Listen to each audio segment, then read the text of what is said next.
A new push begins today, and soon we'll see how high these teams can climb. It's the return of the Mythic Dungeon International, The Great Push. It's a brand new season for TGP, we've got a brand new format, and as we speak, we've got some of the best Mythic Plus teams in the world getting ready to push the War Within Season 1 dungeons to their absolute limit. I'm your host, Rook, but I'm not here alone. I'm joined by Tettles, Nagura, and Zyro. It's good to see you all again, glad to be back. And like we said, there's a lot of stuff going on, so this is the first TGP of the War Within, and the first TGP on the new affix system. So, I'm curious, how's it looking for the TGP this season, Zyro? It's looking good, and if you're looking at the time trials that we ran last weekend, it's probably the closest TGP time trials we've ever had. I think all of our teams were within 2 points of each other, the top team doing a 20 and a 19, the lowest team doing a 19 and an 18, so shaping up to be a good competition. Nice. I mean, it's looking really competitive even earlier because we've had MDI and TGP in the same season for the first time as well, right? So when we were talking about TGP looking ahead, we kept talking about how much it seemed like this was going to be fierce and how these teams were going to bring it because so many of them are such good key pushers. So I'm looking forward to it. But, Tettles, what are you thinking about how this all is kind of panning out with the changes that we've had for TGP?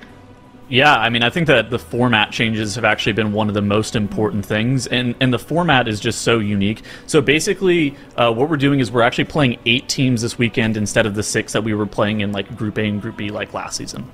And since we're playing 8, now we're playing 4 on day 1 and 4 of those teams on day 2, and basically we're going to have eliminations every single day. So day 1, 2 of the teams that you're going to see here are going to be making it to that Sunday finals, and 2 of the teams are going to be going home almost immediately. And so it's actually a massive format change. It's like a huge shake up in the entire thing. Yeah. I mean, we'll have a little bit more to dive into on that, but I mean, Nagura, with these kind of format changes, do you think this is overall going to be a positive shift? Are you thinking ahead? So I think it's interesting. I personally am really looking forward to format changes. I think it makes each day a lot more interesting to watch. It's also going to put a lot more pressure on the teams, though. So I think for the teams, it's going to be more stressful and more pressure. For the viewing experience, I think it's going to make each day more interesting for sure. So it's good for us. For the teams, I'm not sure who's going to be adapting to it better and who can handle that additional pressure better. It's going to be interesting to see. Well, if all of that flew by you in just like a whirlwind, we have a video to help break it down. We'll talk a little bit more about what these changes mean afterwards, but let's go ahead and watch that video now so you can get up to speed.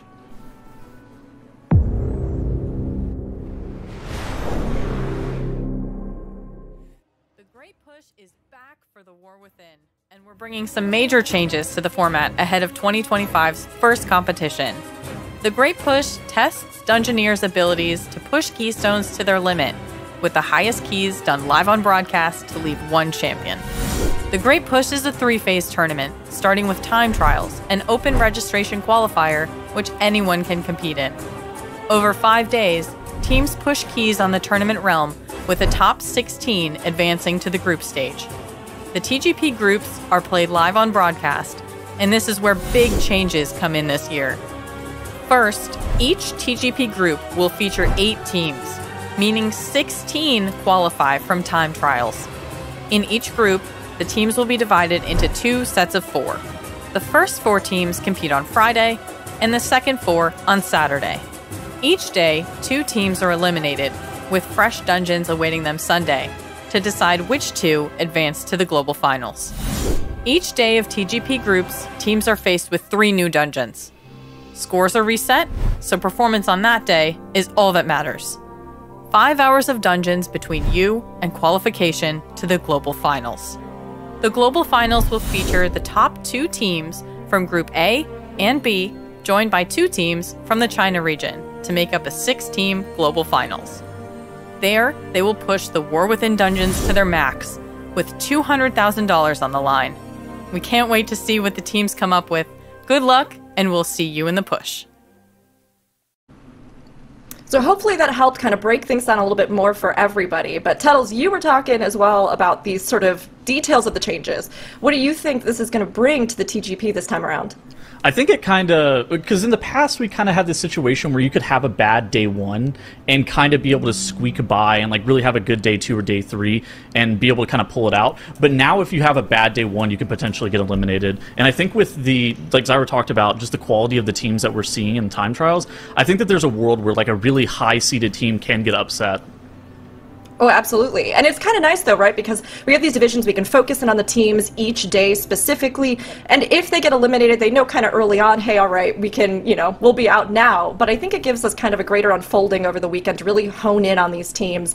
And speaking of that, we do have 16 teams that made it through from our time trials. They'll be broken up in between the Group A and Group B weekends this weekend and next. We'll have 8 that will be competing this weekend specifically, which you can see listed out there in Group A. That's Mandatory, TBD, Better Call Saul, which I love, Firmawan, No Speaky, Shiny, Unicorns, Los Golfos, and Randomize. These 8 teams you'll see this weekend, but they will be broken up into those 2 days in sets of 4, like we've been mentioning.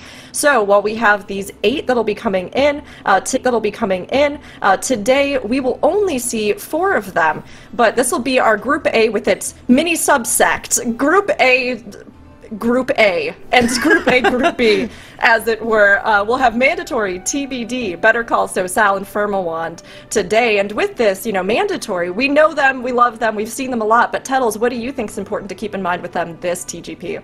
Yeah, I mean, they're returning MDI champions. They haven't ever won a TGP, though, and so I think that this is probably their time to come through or win a TGP. They also very quickly put up the top times in the time trials, where they had basically the highest level before anybody else. And so what are all 8 of the dungeons going to be looking like for them? I think they also played a lot less on live than they have in the past, but they kind of always turn it on whenever we look at the tournament realm, and I think that's a pretty big deal. As for their competition, we have Better Call Saul. This is a team that I think has actually a very high ceiling. They're 3,700 IO on live, so they've timed a bunch of the 19s on live, and they've also only been playing together for a month. Again, I think this is the team that probably has the highest upside. What does their floor really look like? They didn't seed especially high, especially compared to the fact that they are 3,700 IO on live, and so I think that that's actually a pretty important thing to factor in. Another team is going to be Firmawand, and I think that this is a team that could also take that top 2 spot out of this group. I feel like they overperformed their expectations during time trials compared to where they are placing on live. They're about 3,550 IO on live, and they stated that they haven't necessarily been playing a ton.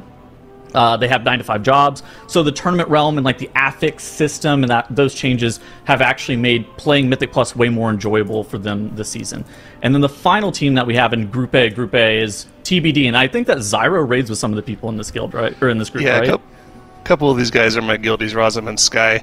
They're also pretty well-known Mythic Plusers in the North American community, and I think that this team is kind of the dark horse pick for the weekend. They qualified 17th, and they were only able to squeak in after one of the top 16 teams dropped out, but still, like I talked about before, their qualifying dungeons were still in 18 and 19, so they can definitely do some of the higher caliber keys. I think they have the capability of shaking up some of what we would potentially see out of the higher seeded teams this weekend. These guys can definitely do some good dungeons. Yeah, and we've got a great group here, a big spread from the underdogs to those reigning champions or those big returners coming in with Mandatory from the MDI. But with all of these teams that we have this weekend, or these 4 we're focusing today, Nagura, did you have any thoughts to add on about the teams we'll be seeing? Okay, well, looking at the teams, I think Mandatory is like a clear favorite to make it out of today, of Friday, and make it to Sunday.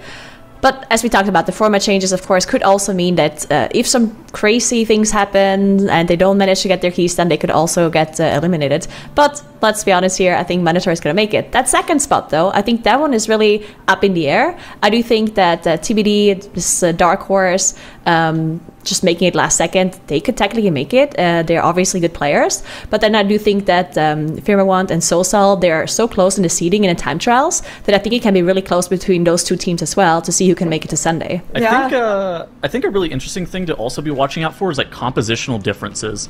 I think that pretty much everybody's going to be playing the Prot Paladin, the Disc Priest, the Aug Evoker, and the Enhancement Shaman. That 3rd DPS slot, that 5th slot in the comp, has actually been kind of up in the air for what people are playing. People are tending to play that Balanced Druid a lot, but there's also been other things that have been played, such as Mage, such as potentially Rogue, and something like the Dawnbreaker. An Elemental Shaman was actually seen a lot in Mist of Tyrannicide during time trials, and I think that it's kind of an interesting decision for what's actually going to fill out that 5th slot, and I think it's a little bit more dungeon dependent than people are going to be giving it credit for. the comps, a lot of the teams talked about the fact that they obviously have been building around kind of meta picks, but you're right that there is some flexibility. I know we've heard like DK being floated around or other things here or there. Some interesting ones or outliers depending on player preference. So I totally agree with you, Tuttles. I think there will be some flexibility there. But of course, our teams are going to have to be duking it out in the dungeons they're presented. And with this change in format, we have a little bit of a difference in the dungeon layouts as well, right? So rather than that 3-2-1 for these initial 2 weekends, we will have 3 dungeons today, 3 dungeons tomorrow, and then a fresh reset with 3 dungeons on Sunday. So, I mean, with that, Nagura, we have these teams. They know there's going to be 3 dungeons here that'll be sort of unleashed for them. Do you think they're hoping for anything to kick off this first day? Oh yeah, I definitely think so. A lot of the teams did say that there are certain dungeons that they think they're better in, and others they're not, or that they don't want to play, right? Interestingly enough, I did see a pretty big difference in what teams have been saying, especially for today. A lot of teams have been saying Grim Battle, for example, would be something that they're not super happy with if they would be getting that dungeon. But then Firma One did say that they're actually good in Grim Battle, and they would like to see that. So very interesting differences. Yeah, I mean, Zyro, any thoughts on those dungeons? I mean, Grim Battle obviously is one that I think a lot of folks are nervous about, especially as it keeps creeping higher. But what do you think? Yeah, I was thinking that exactly. Grim Battle is probably the most unanimously disliked dungeon for most of these teams, but like the beneficial dungeons for the teams can vary from key to key. Obviously, Arakara is going to be the likely highest key we see this weekend, whenever we do end up seeing it.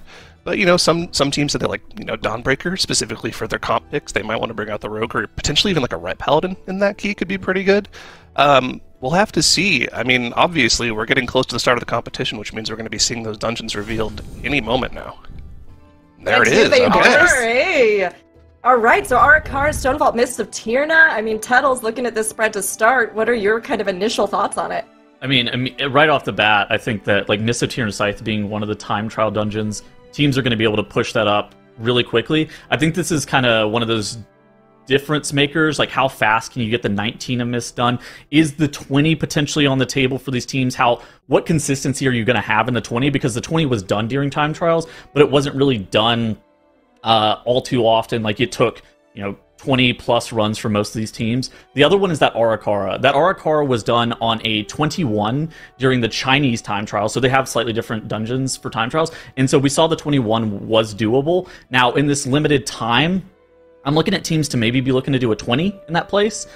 Maybe a 19 is going to be on the table, but I think that getting your 2 chests in the 16s, since that is the starting key level, is actually very, very important, because if you miss the 2 chests, it can actually be catastrophic for your pacing on the day.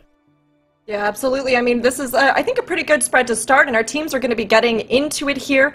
We'll have to see how high they can push today, because, again, they just have today to push these 3 dungeons. Our top 2 will make it on, and 2 will be eliminated. But we'll be saying goodbye to Tettles on the desk for now, and Nagura, I'll go ahead and send it over to you as the action kicks off. Wow, so we see the teams already choosing the dungeons that they go in, and they're not all in the same dungeon. We see 2 teams go to Mists of Tyrna Scythe, and we already have a little bit of a difference in comp here. While Mandatory is sticking to that meta comp that we've been seeing most teams play, we do actually see TBD playing that double shaman comp, which is interesting. We'll see how they're going to be handling that. And then we see Stonevault played, and also Arakara. So we see all 3 dungeons played at the start here. And you can see that they're picking actually slightly different comps based off of just that last DPS comp like Tettles talked about. We're seeing the Boomkin, which kind of was the favored pick from Mandatory. We're seeing Ellie Shaman from TBD in the bottom right. And we're also seeing the Frosty K in the Stonevault out of the squad as well. So we'll have to see, if that's going to be sort of a dungeon-related thing, or if it's going to be a comfort pick for that final DPS slot for the teams. Yeah, that will be interesting to see, because Mists of Tyrna Scythe is known to be one of those dungeons where teams end up playing different comps. Previously was to pull things through the walls with certain pet classes or mind control classes, something like that, or to have extra damage for Ingra for the first boss. So maybe we'll see some differences in other dungeons there, but we do see a lot of teams already doing really well. Of course, this is the 16, this is the lowest key that we're going to be seeing here in all of those dungeons, so I don't think we're going to be seeing any major wipes or resets, but sometimes if the teams think they can +3 a key, for example, or +2, and they have a wipe and then they feel like they can't do it anymore, then sometimes it would be more beneficial for them to actually reset the key and go again, because otherwise they have to play the full dungeon twice rather than just getting that 2 chests initially.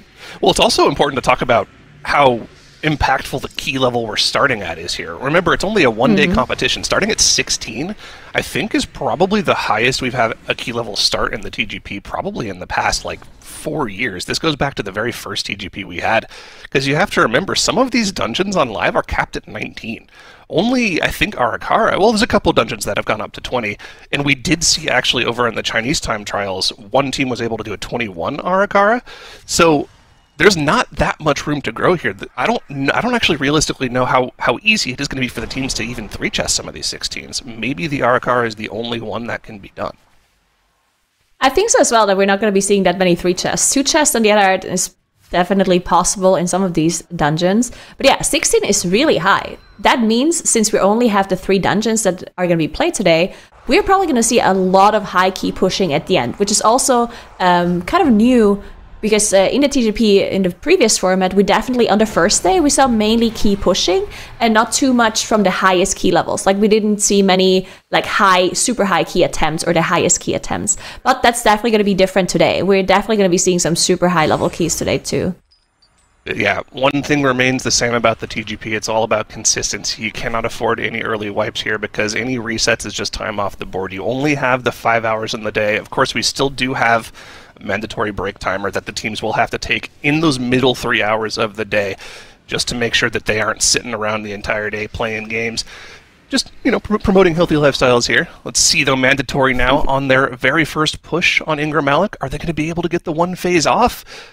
Looks like it's not quite there, but at 5% they should be able to push through that pretty easily and get through the first boss here. We'll be keeping an eye on them to see whether or not the 3 chest in this mist is possible. I suspect it's going to be out of their own possibility, probably only going to be a 2 chest, but we'll have to keep an eye on them and see how fast they're able to get through this dungeon.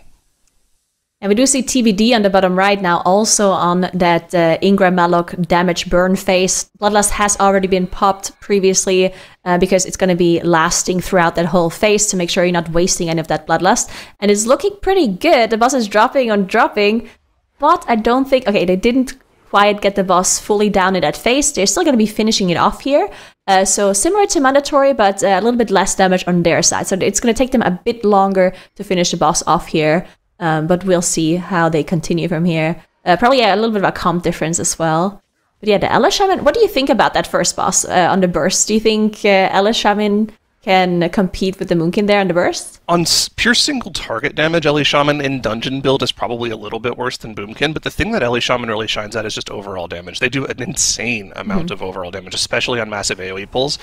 With their Ascendance cooldown, I think they have the highest AoE potential of actually any class in the game, so we'll have to keep an eye on them. Maybe Sky can show us some of the damage Ellie can do whenever that Ascendance is back off of cooldown, because that class can really pop off. Yeah, definitely going to have to keep an eye on that, as we do see Firmawand on the bottom left now about to finish off Edna as well. Still 0 deaths for all teams, so playing incredibly clean. It goes to show that these teams definitely have practiced the lower key levels as well, because something that initially when TGP was new, a lot of teams focused on only practicing the highest keys, because obviously it's a key pushing competition, but a lot of the teams maybe underestimated how important it is to also practice some of the starting key levels to make sure you get those +2 chests in, and maybe even change your strategy a little bit depending on what key level you're doing to make sure you're as fast as possible on those lower key levels too. Exactly. Seeing a little bit of progress here. Firma1 now getting down Edna and their Stone Vault here. Going to be setting up for their next big pull, and I'm assuming it's going to be a big pull, but obviously we're still used to sort of MDI style pulls. I don't think they're going to be going all the way down to the boss or all the way to the buff in a 16, but still pretty sizable pull after the first boss for them here. Let's see if they're able to deal with it cleanly on the 16. Good use of CC to make sure they interrupt as many casts as possible. Don't want to take too much damage from that. And then, of course, the stun coming out from the Breath of Eons as well. Looks like they also saved their Bloodlust for this pull. They didn't use it at all at the start of the dungeon. Interesting. Yeah, very interesting. Ah, all right. One thing I did want to say as well about the format, and not about the format. Oh, yeah, there we go. Okay, yeah, we do see the format now. Yeah, sometimes that proc can put us off guard. But anyway... I did want to say, not about the format, but about the affix changes that came in with the War Within. Of course, we already had the MDI, but I think for the TGP, the affix is not changing at all above 12 is actually super interesting for the practice that these teams are putting in. Because previously, teams didn't know what affixes they're going to be in the TGP, so they had to practice kind of with everything. They had to practice tyrannical keys, they had to practice fortified keys. Sometimes they even had both affixes on the tournament realm for practice. And then they had different routes depending on if it was sanguine or bolstering or whatever it was. But this time, of course, that's not going to be the case. So practice actually matters more this time around because the practice value is just higher. Exactly, yeah. And I mean, you have to remember that the way the TGP works is there's no practice in between days as well. So, you know, if you're one of the teams that qualifies through to Sunday, you kind of just have to sit on your hands and watch the groups tomorrow to see who qualifies through, and then you get to play again on Sunday. Specifically, the only dungeons that are even active on the tournament realm right now are these 3 dungeons. So, Flight B teams for Saturday, don't even get to practice their dungeons for tomorrow. They just get to watch, and they can play live keys, I guess, but that's not quite the same as doing practice runs of those dungeons on those high key levels on the tournament realm. There's not as much consistency there. Yeah, definitely not. We do see Firmament did now finish off that big trash pull that they were doing, and now they're moving on to that second boss, as Better Call Saul on the top right is now fighting Avanox. It did take them quite a bit of time to get to the boss, but again, it's 16 key. We can't quite expect some MDI style pulls where we do see like a split of a rogue and a druid going to one side. That's not quite going to be happening on a plus 16. But speaking of the MDI strats as well, of course, Mandatory did compete in the MDI while the other 3 teams that are participating today did not, which we talked about before on how important it is for these teams for TGP to have competed in the MDI. We'll see if that... we can also maybe talk to the teams at some point as well and ask what they think, how important the participation in MDI was, or if they think if they were losing out. Because, of course, it's a completely different format with the speedrunning versus the high pushing. But apparently, if you do the MDI, you will also just figure out a lot of the mechanics of the trash and how they react to certain abilities and certain strategies and certain pulls. So I definitely think it helps the teams a lot that they have competed in MDI. That'd be a great question to ask. Hopefully we can get, you know, whoever qualifies through today to get on the broadcast after the competition here to ask them those questions. Mandatory, of course, is a high favorite to get through today. I'd give them upwards of like a 90% plus chance to get through. They are #1 seed from time trials, going up against, I believe, the 8, 9, and 16 seeds from time trials today. So if they don't make it through, it's probably because they catastrophically failed. So I'm suspecting we'll be able to ask them that question if we can get them on after the broadcast. And taking a look at this Mythic Scythe here, they're into the second to last intermission phase here on Mistcaller here. We're about halfway through that timer for a potential 3 chest here. I don't know, how are we feeling about their chances here, Nagura? Because they've got 50% trash count. We know the trash pulls coming up are pretty much back-to-back big trash pulls. Is there a chance of a 3 chest here?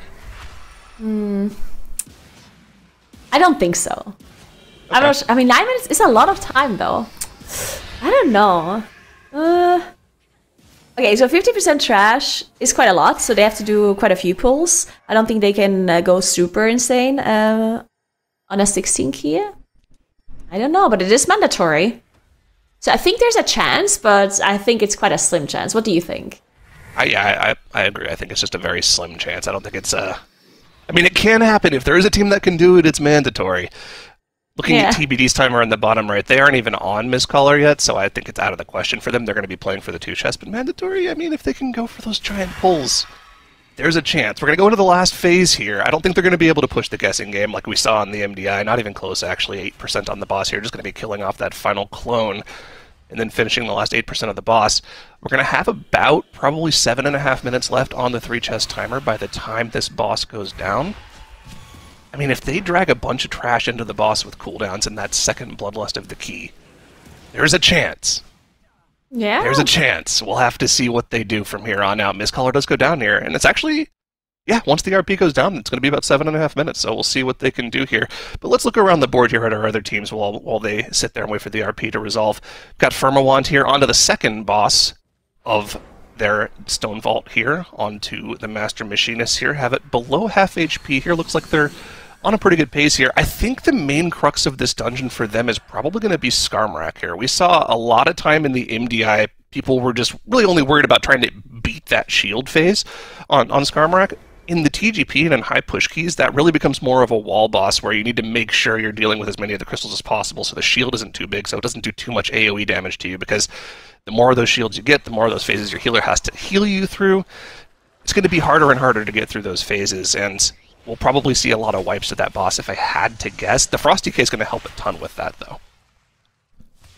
Yeah, I wonder if that's a choice for this dungeon in particular to have that Frosty K for that shield, as you mentioned, or if that's just a comfort pick either way. But yeah, as you said, it's going to be helping them out a lot. We do see Mandatory now on the top left did have a big pull. And I just quickly wanted to talk about them again, even though we just talked about them a lot, just because I saw that they are still mind controlling the Soul Cleaver on the Priest. So we have modes on the Priest controlling a Soul Cleaver from the start of the maze all the way down to this area still. So that is a very interesting thing as well to see, that they're just going to drag it all along to get that extra damage and that extra utility in. Very cool. We do see Firma have a death, though, unfortunately, at the very end of that boss fight.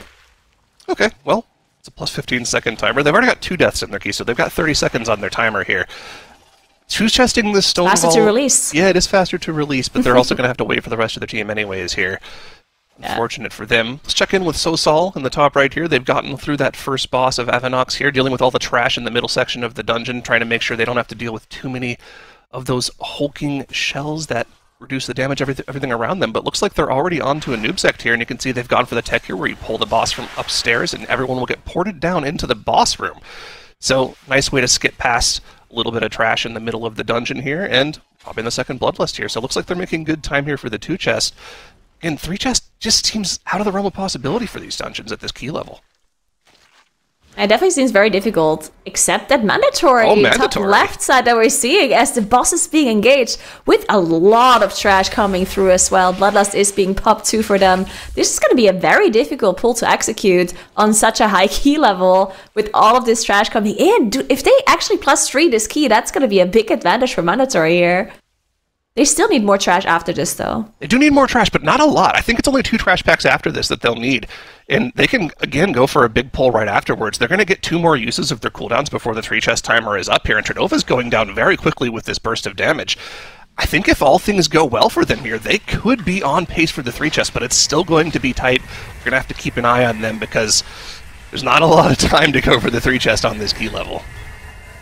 Yeah, definitely. Very interesting to see. I do think that mandatory, looking at the pull that they just did, I think they maybe think they can 3 chest it. So very, very cool to see. They all are stacking up as well to spawn all of those pedals together. Very nice movement by the team coming in there. Better Call, Sosal on the top right are about to finish off that second boss, sorry, in their Arakara, and they're looking really strong as well. They're still on those 0 deaths as TVD unfortunately has their tank go down in that Mist of Tuner Scythe on the bottom right side of the screen.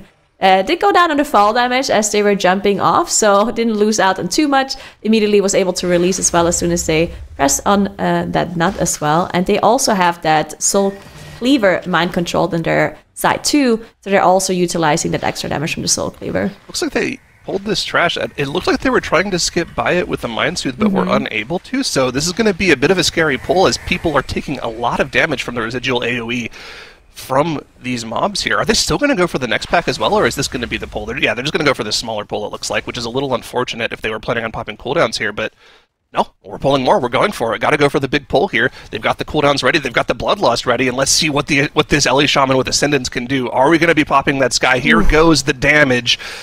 It looks scary. They're taking a lot of AoE damage, but with double Shaman, double AG rolling, they should be totally fine here as long as they're able to interrupt most of the casts and nobody gets knocked off the platform.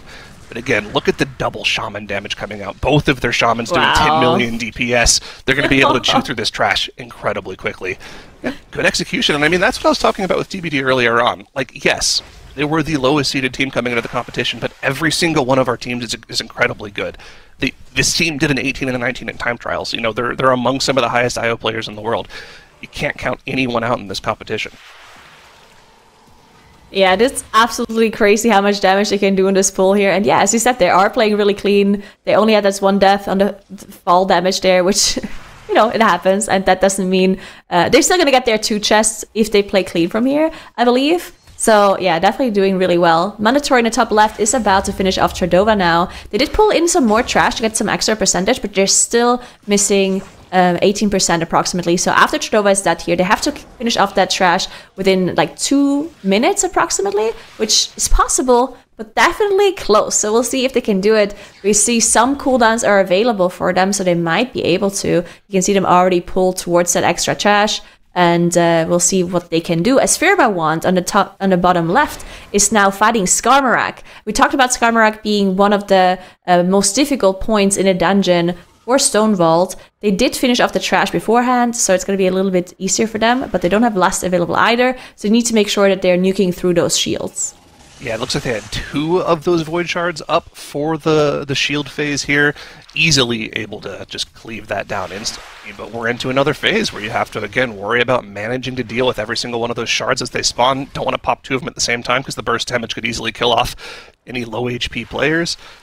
It's just a long fight of attrition, and I mean, this is the easiest version of the fight they're going to be doing. Of course, it only scales up from here. Every single key level is extra health and damage on the boss and every mob in the dungeon, so it's got to play it safe, cleave down these shards one at a time. Mandatory in the top left here. We're down to 1 minute left on the timer here. They saved their second set of cooldowns on Tradova specifically to deal with this trash pull here. If they're able to finish off these last couple of trash mobs, they'll be able to get the 3 chest. Got it. And they're able to get it done. A 3 chest in the 16 Mists of Tyrannus Scythe for Mandatory unlocks the 19 for them. And that's a huge deal. If you look at the time trials, specifically for Mists of Tyrannus Scythe, not a lot of teams were able to 2-chest the 18, so the fact that Mandatory can just go in, do the 19, they only have to worry about just timing the key to unlock the 20. That is a massive deal for them to actually get that done. Yeah, that's actually insane. That was really well done by them, and they knew they can do this well. They played exactly for that 3 chest, so everything was planned accordingly, which was also executed really beautifully by them. Firba Wand now on 40% here on Skarmorak. You can see that they actually got a lot of trash already, so they should be good to go from here on out. The cooldowns looking good. So the shield is going to come up in just a moment. They'll definitely have to deal with 1 extra shield still. There's still some shards up. We'll see how many they have alive as that fortified shell is coming through. It looks like they're going to leave... Okay, so one's still going to go down, so they're only... No, they can't kill that last one. It's just going to be 1. There's a couple shards in the back as well that they have to deal with. It's a pretty big shield, but if they allocated their damage buffs appropriately, shouldn't be too big of a deal. Looks like the Disc Priest is doing work, making sure nobody's taking too much damage, and that should hopefully be the last shield they have to deal with here. Looks like the DK just popped cooldowns as well, so they should be able to finish this boss off before the next fortified shell. Yeah, definitely looking good. Mandatory on top left now immediately back into that Mist of Tyrannus Scythe on that 19, so we're going to keep an eye on that because obviously 19 is going to be a pretty high key for them as well to execute, so it is possible that things go wrong for them there. While TBD on the bottom right is now also fighting Tradova on their 16 Mists. They're already over that +3 timer, but they're definitely still within that 2 chest, which we're going to be seeing them execute unless something goes wrong here at the end. They do have the extra trash here. Or they still need some trash, which maybe they'll pull eventually as they're fighting Tradova, maybe more towards the end, once they feel a little bit safer. Or they can even do it after Tradova. They're not in a rush for the 2 chests, because that 440 that they have left is definitely going to be fine enough to finish off the boss and then do the trash after. Well, Better Call Soulstyle on the top right is now on that last boss in Arakara, so we'll see if they can execute this. They had this 1 death, but otherwise very clean on their side. They're not quite going to make the 3 chest, but it's closer than I thought it would be, right? So we're definitely going to see... It's definitely possible to see 3 chests here in that Arakara, as you mentioned initially. Yeah, a little cleaner play, maybe some bigger pulls at the start of the dungeon, or potentially even after the first boss, and 3 chests could be possible. Maybe that's something we'll see for Mandatory, or, you know, potentially even a dark horse like TBD. We'll have to see. Looks like Better Call Saul is going to be able to get the 2 chests here. Just have to finish off the boss in the next 7 minutes, and they'll be able to get the 2 chests on the board. And I think it's not as big of a deal here in this key if we think the cap is only going to be at 20. If a 21 is possible, though, it could be an issue to only get the 2 chests here, because, realistically you can 3 chest the 16, then maybe you have an outside chance of 2 chesting the 19. If everything goes right, of course 2 chesting a 19 is ridiculous, but I feel like that's potentially something in the realm of possibility for some of the teams this weekend, so we'll have to see how they're able to get it done, though. In the bottom right note, TBD is going to be finishing off Tordova, and they only have to kill off a couple trash mobs to finish off their count here, so looks like they will be putting the +2 in the bag here imminently. Yeah, and now that we see some of the teams finishing off their first dungeon, it's also an interesting discussion to have on how these teams are going to be approaching today, right? Because obviously today they need to make top 2 to make it to Sunday, otherwise they will be eliminated. So how do you approach this? It's only 3 dungeons. Are you going to push one dungeon as high as you can and then move on to the next? Or are you pushing each dungeon to like a really comfortable level and then you start pushing each individual dungeon? What is it you're gonna do, right? We did see previously in previous TGPs with the previous format, we did see different approaches from teams. That some of them did a really good job with whatever their approach was, and others actually really struggled. Like, for example, we saw teams really stick to a dungeon to a certain key level that they set into their mind. Okay, we need to do this key on like this level, and then they just wiped to the key for like an hour, and then they ended up struggling at the end of the day because they obviously have only those fixed 5 hours. So yeah, we'll see what the different approaches are for these teams. Yeah, and we can already see Mandatory going straight into the 19, already onto Droman here, onto Ingram Malik, and just sticking with this dungeon. We'll see how long that lasts for here, because if they are able to get this 19 down quickly, 20 is a different beast. It takes a little bit more effort to get through, but again, it was a time trial key, so they have the practice in this key specifically. They probably put easily 50 plus hours into this key in the past couple of weeks, so they should be able to... This is the easiest key for them to do of the weekend just because of the amount of time that they put into it. I wouldn't be surprised to see them go right into the 20 after they get this 19 down, but I also wouldn't, I wouldn't be surprised to see the 19 give them a little bit of trouble as well. Yeah, I mean, it's definitely possible. 19 is a super high key, and time trials is just something where you have so much time for the time trials. Tournament is a different kind of story. In the time trials, you can play strategies where you maybe do a riskier pull to start and just reset a few times and you go back in. But in the tournament day, especially with the new format, you don't necessarily want to waste too much time even at the start of the day, right? We did see also in TGP in the past where teams just had these crazy pulls at the very start because they felt like, oh, we can just reset a few times. It's not going to cost us that much time, right? But now with the new format, it would be a bit risky to end up resetting a dungeon like 5 or 6 times at the very start just because that pull didn't work out because it's so risky. I wouldn't want to do that if I was a team with this new format. And so far, we haven't really seen any of the teams do anything crazy like that, but we'll see if that changes on the higher keys. As Firmawand, unfortunately, does have a death there at the very end of their trash pool, right in front of the last boss on the bottom left side of your screen. Looks like they might even have some issues, potentially, as we did see the rest come through on Tommy. So it's possible that maybe Tommy does have a DC. They can still finish off this boss. Very likely without that damage to your life, but it's possible they might miss the 2 chests because of it, which would be horrible for Firmawand. That definitely would cost them quite a bit of time. That's rough if that's a DC, because that's the only thing that I can think of that would happen there, because you end up just pulling a boss without a player, even though they have a res, because you just have to try to go for the 2 chest.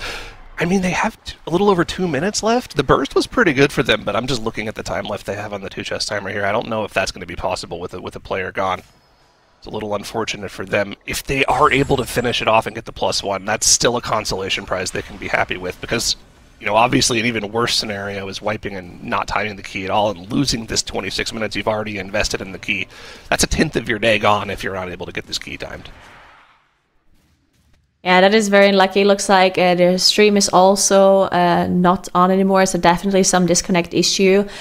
Speaking of stream though, all of these teams do have streams running as well. So if you want to watch our particular POV, you can go ahead and do so, which I do think is very cool. So definitely check those out and support the teams individually and the players as well. But yeah, Firmawand, Tommy is back, did get that rest now, which is very good to see. Still, 1 minute left now, which I don't think is quite going to be enough for them to get that 2 chest. But we'll see what they can do here, as they do have that Bloodlust running now. jumping in really quick here. We had a question from chat, which is ironic maybe you can touch on here for a second, but specifically about how the changes in format are affecting things for the teams today and this weekend. Yeah, so specifically, the big change is obviously it comes down to a day-by-day competition, right? In our previous TGP format, you had this backup where if you didn't have a great day 1, you could potentially just play better on day 2 and day 3 and still squeak by. Tettle's talked about this at the top of the show. But with this competition, it all comes down to the day of the competition, right? Today, we're sending 2 of these teams home. Top 2 make it through to Sunday. Bottom 2, you're out of the competition. So it really comes down to just playing in the moment, playing on the day. And, you know, just got to be consistent. You really can't afford to not time these keys. Great, love it. Thank you, chat. There you go. So like we've been touching on, this change in format you can learn a little bit more about here. But essentially 4 teams each day. We have our group split into 8.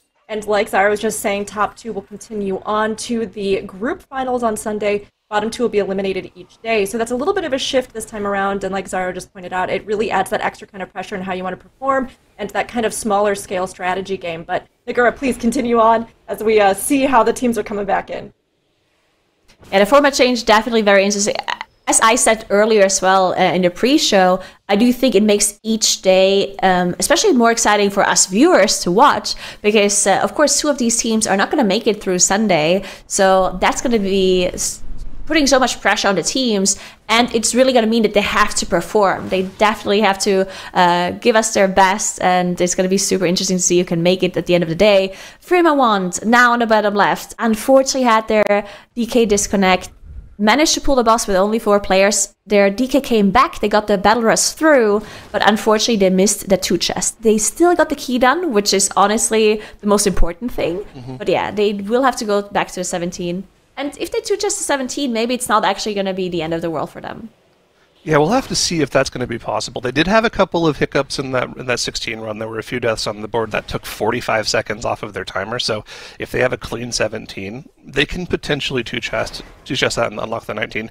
Stone Vault is one of those harder keys, though. A 19 Stone Vault is going to be pretty difficult to get done. So I'm interested to see where the cap for that key is today from these teams. It's going to be an interesting one to see. Specifically, I want to see what Mandatory can do in that key, but of course Mandatory is going to be working on this Missive Tyrannus Cypher, probably a couple extra key levels here, and they're making good time in the 19 here. A 6:17 Ingram Malik, pretty solid timer there on it. It's actually really fast. They might be very close to the 2-chest timer in 19, although I don't think 2-chesting the 19 is something they're really worried about doing. I think 20 is probably a realistic cap for this key. We actually saw a lot of times from time trials being within like a minute to a minute and a half of the timer on the 20, so that's probably only the key level they're going to be looking for today. But we'll have to see what the plan is for them. And was that a insta-rip lust, or is that just again another Og Evoker proc? I would assume they're going to save the lust for Ingram Malik and not pop it on pull, but we'll see here. If that lasts any longer here, that might just be a second lust. Okay, it was a proc. Never mind. I'm going to get baited by these procs the entire weekend. Yeah. Me too. These procs are definitely very annoying to look at because you can't see the cooldown for the Bloodlust either. So, but yeah, either way, TBD on the bottom right did now manage to finish off Ingram Malik as well. They are on their 18 mists because they ended up 2-chesting that 16, not quite getting the 3 chest like Mandatory did. And we do also see the setup here to be able to pull some of the trash through on that right side. We can see that Evoker jumping around. So they'll eventually get those mobs. There it is. It gets the cast through with that jump.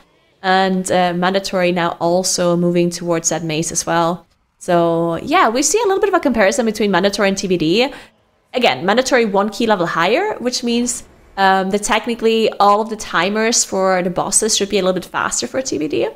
But we'll see how that turns out. Firmawand now probably trying to figure out what the issue is with Tommy. Unfortunately, it's too early for them to take the break, right? They cannot take the break within the first hour. There we go. They're back. Yeah. So that is the rule. You have to take the mandatory breaks, but you cannot take it within the first or the last hour of the tournament. So that rule being maybe a little bit annoying for Firmawand this time around, as maybe they wanted to have some time to fix the issue with Tommy, but looks like it's all good now as they are back in Stonewalled in that plus 17. And they're already in there for a minute, so they definitely looks like they did basically fix everything that caused those issues for their DK. Hopefully everything is Hopefully. smooth sailing for them from here on out. We don't want to see any of that. Obviously, we want to see these players at the top of their level in this competition. So hopefully they can get the Stone Vault 17 two-chested so we can see them at their highest potential here, but we'll have to see what they have in store here, as we're only at the start of the dungeon right now, only just now about to pull Edna, so we'll have to see how this Stone Vault goes. And of course, Stone Vault is a key that we didn't see in time trials, so they're probably less practiced than we would otherwise see, especially for the Mist and the Arakara, because Arakara is a dungeon I feel like everyone is like very intimately familiar with. It's like the #1 farm key. If anyone has an Arakara and you're trying to do some keys for some stones or some crests, and you see an Arakara, you're like, yeah, let's go to that key. I know that one really well. That's really fast. Stone Vault's not that kind of key. People don't like running it as much, so it's something I expect them to have less practice in, and if this is the key they're starting with, it means they're pretty confident here.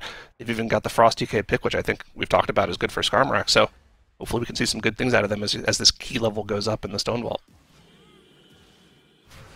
I do think that Stone Vault it's probably the most difficult dungeon out of the 3 we have today, right? Objectively looking at it. Of course, there are some teams who like certain dungeons more than others, but I do think Stone Vault might be the most difficult one, or what do you think?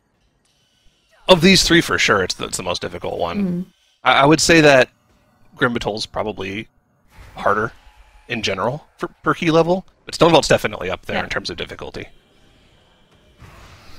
So that might also just be a strategy for Freeman 1. Either they're really confident in this dungeon, or they think, okay, let's just get the difficult one out of the way, because it's the start of the day, we're still fresh,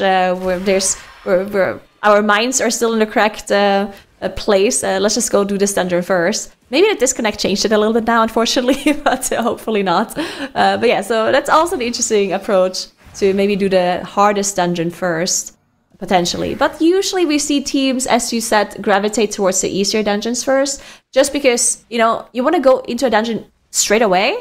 And maybe if it's an easier dungeon, you can already, like, on voice chat, you can discuss, okay, what's our plan for today, right? We now know the dungeons, and if it's an easy dungeon, you maybe are on autopilot on a lot of the pools initially, and then you can just discuss what the plan for the rest of the day is. Yeah, and we've also seen a lot of teams throughout the years in TGP, especially since we added in the break timer. We've seen a lot of teams just go for their most comfortable dungeon first that they don't have to talk about at all, and then they'll use their first break the second they need to think about, making those decisions. Like, okay, we're going to use all 20 minutes of our break timer here, and we're going to talk about what our plan is for the rest of the day. And then once the break timer's up, they just play for the rest of the day. We've seen a lot of different interesting strategies with that, and I'm interested to see where that does come into play for the teams here. Obviously, we still have another 25 minutes before they can even start thinking about using their break timers, but we have our first pretty bad-looking death from a team here. Better Call Saul has their healer go down on one of these big pulls here. They're able to get the battle res off, so it's not that big of a deal. Most of the trash was actually dead, but, could have had a slight problem there if the trash didn't go down as quickly with the healer dead. Fortunately, it is only the one death for them, as they're able to get through the trash pull without the healer for the most part.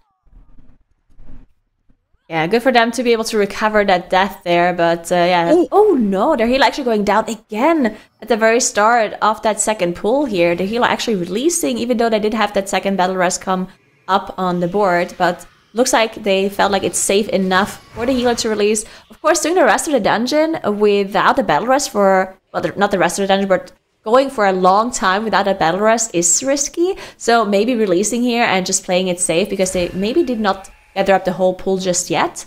They only had pulled that one blood guard. So maybe they were thinking, you know what, let's release. We can still do the dungeon in time, but we have to save that battle rest in case something else happens later. I'm always really scared to release there on the classes that I play because of the combat bug with dots sometimes. Like if you play a Warlock or an Ellie Shaman or a Shadow Priest or a Boomkin, sometimes your dots can just keep you in combat and you can't take the vehicle back. So you have to run all the way through the Avanox zone unmounted to get back to your group. So when I saw him release there, I was a little scared. And I remembered it's a Disc Priest, they're probably okay. And they did get back with the group here. But you can see the health bars dropping very low on this trash pack. Any extra web volleys or web bolts that go off here could potentially one-shot a player in addition to the AoE damage from the Blood Guard here. So they have to make sure that they're on point with their kicks here, but with only the one web mage left alive, that's something the Prod Paladin can mostly deal with here. They're able to get through the pull cleanly without their healer for the first half of the pull. So good job on Sosol, pulling it back together, getting through that pull. Hopefully they can keep it clean for the rest of the dungeon. Yeah, definitely looking very good. Now we do have Masting go down on Mandatory and Soda as well. The two players going down here after Mistcaller. That was interesting. It's actually a Staghorn, so I assume it was a pull that was not supposed to happen. Either way, they did manage to release. And looking at the timer of the dungeon, I think they can. I think the 2 chest is actually still looking good here. On a 19, which is crazy, right? So they were really fast up until those 2 deaths that they just had there on accident. But yeah, that run is looking very, very good for Mandatory. Yep, and here I believe is the second Bloodlust of the key coming out for them. It should be off cooldown, and this should be the real Bloodlust, I think, for the AoE trash, not just a proc. I think it was a failed skip, though, if I'm not mistaken. Oh, yeah. Yeah, that's usually what this is here. The rest of the group was waiting back for the CC, and it just didn't happen. So it's just the 2 deaths, nothing too major, 30 seconds on the board, and we'll be able to move on to that big AoE pull they were doing here. But they should still be on pace for the 2 chest timer here if they're able to go for that same pull they did in the 16 into Tredova. That's if they go for that on the 19. I'm not sure if that's something you go for on the 19. Maybe they don't need the 2 chest. Well, what are we talking about? They don't need the 2 chest. They just need to time the key. Let's stop worrying about the 2 chest. Yeah, they just need to time the key. It would be a big bragging rights thing to unlock the 21, but they really don't need to do that. Yeah, it's actually a good point. We've seen that before, like previous TGPs, where we saw 2 chests coming through, but then the team, like they knew they can't do the 2 chests, right? So they just go for the 20 or the +1 afterwards, because there's no point trying to do a key that he didn't manage to do in tournament practice, right? So we'll see what Mandatory is going to do here. But yeah, either way, their route is looking very strong for the 20 as well, of course. If you add the extra time that they would need in the 20, they're still very, very good at the time. So their strat, of course, really good. Now we do see Firma Want on the bottom left did finish off Edna and the trash pull afterwards. That was a pretty scary one coming through. And now we do see the skip here from the middle mobs, which is something that is very common to do because they're just annoying to deal with. And they do a lot of damage to your group as well. So that skip coming through, and we do see not the Bloodlust, as there's 9 minutes into the dungeon. They already used it, so it is just a proc. Tells actually brings up a good point in our talent chat as well. He says, I don't even know if they go for the 20 right now because that's a very difficult key. Hold that thought though, as we have our first team wipe coming out from TBD in the bottom right. This is actually really bad. They're going to town portal out. You cannot continue this key. Did they kill the? Well, they thought about it. The wrong. Huh. They were in that intermission phase for a long time. Illusion? It might have killed the wrong illusion. And that's that's really bad if that's what happened. They can actually still time this key. Their timer was pretty good. They were fast on Ingram Mallet. They were fast through the maze here. Now, one problem is they will no longer have that Soul Cleaver for the rest of the key, providing them with an extra damage amp on their targets. They don't have that active to them now. Now, obviously that's bad for their single target damage, but I still think they have the time to time this. They're just not going to be 2-chesting it, unfortunately. And yeah, now they're realizing, okay, maybe we don't have the time for it. Let's town portal out and go again. So that's our first major time loss for any team this weekend. That's 16 minutes gone that they're not getting back, and they're not going to be getting a +1 from. So a little unfortunate for TBD. Yeah, that's definitely not something you want to see here. Still don't know exactly what happened. Maybe we can get a replay at some point, but it looked like they did actually get that burst from killing the wrong illusion, which is not great. We do see Firma Want on the bottom left did also lose a player in their +17 Stone Vault here. It was their Shaman that went down. Did not use that Battle Rest, so they still have those 2 on the board in case they need it, and didn't lose too much time otherwise as well. So still looking very strong on that 17 Stone Vault. We talked about Stone Vault being one of the more difficult dungeons, and unfortunately they had not quite have enough time to get that +2 on the 16 earlier, which is definitely not ideal, but there we go. There's the replay. Balancing burst. Oh no, it's just AoE. Just so AoE. They ended up... Yeah, they didn't even actually finish off the clone. It just took too much damage. Looks like they didn't get maybe all 5 arrows on top of the clone there, which is usually what you use to finish it off. So a little unfortunate for them there. They'll have plenty of time to go back in and try again. They're not out of it just yet. 16 minutes is not the worst amount of time to lose. Just got to get it back together and go for that again. Back to the point that I was talking about before we saw that wipe there. Like Tettles is talking about in our chat. He doesn't even think that 20 might be a reasonable thing to go for right now. It's a very difficult key to get done. Only a few of our teams in time trials actually got the 20 done. Now, of course, it's mandatory. If they're really consistent at it, they might just go into it. But it's probably a smarter play, if you're mandatory, to just go to the other keys and push those up to give yourself that solid foundation of score. so you can give yourself a better chance of qualifying. Because there's no bonus points for getting first place today. You just want to be one of the top 2 teams to qualify for Sunday.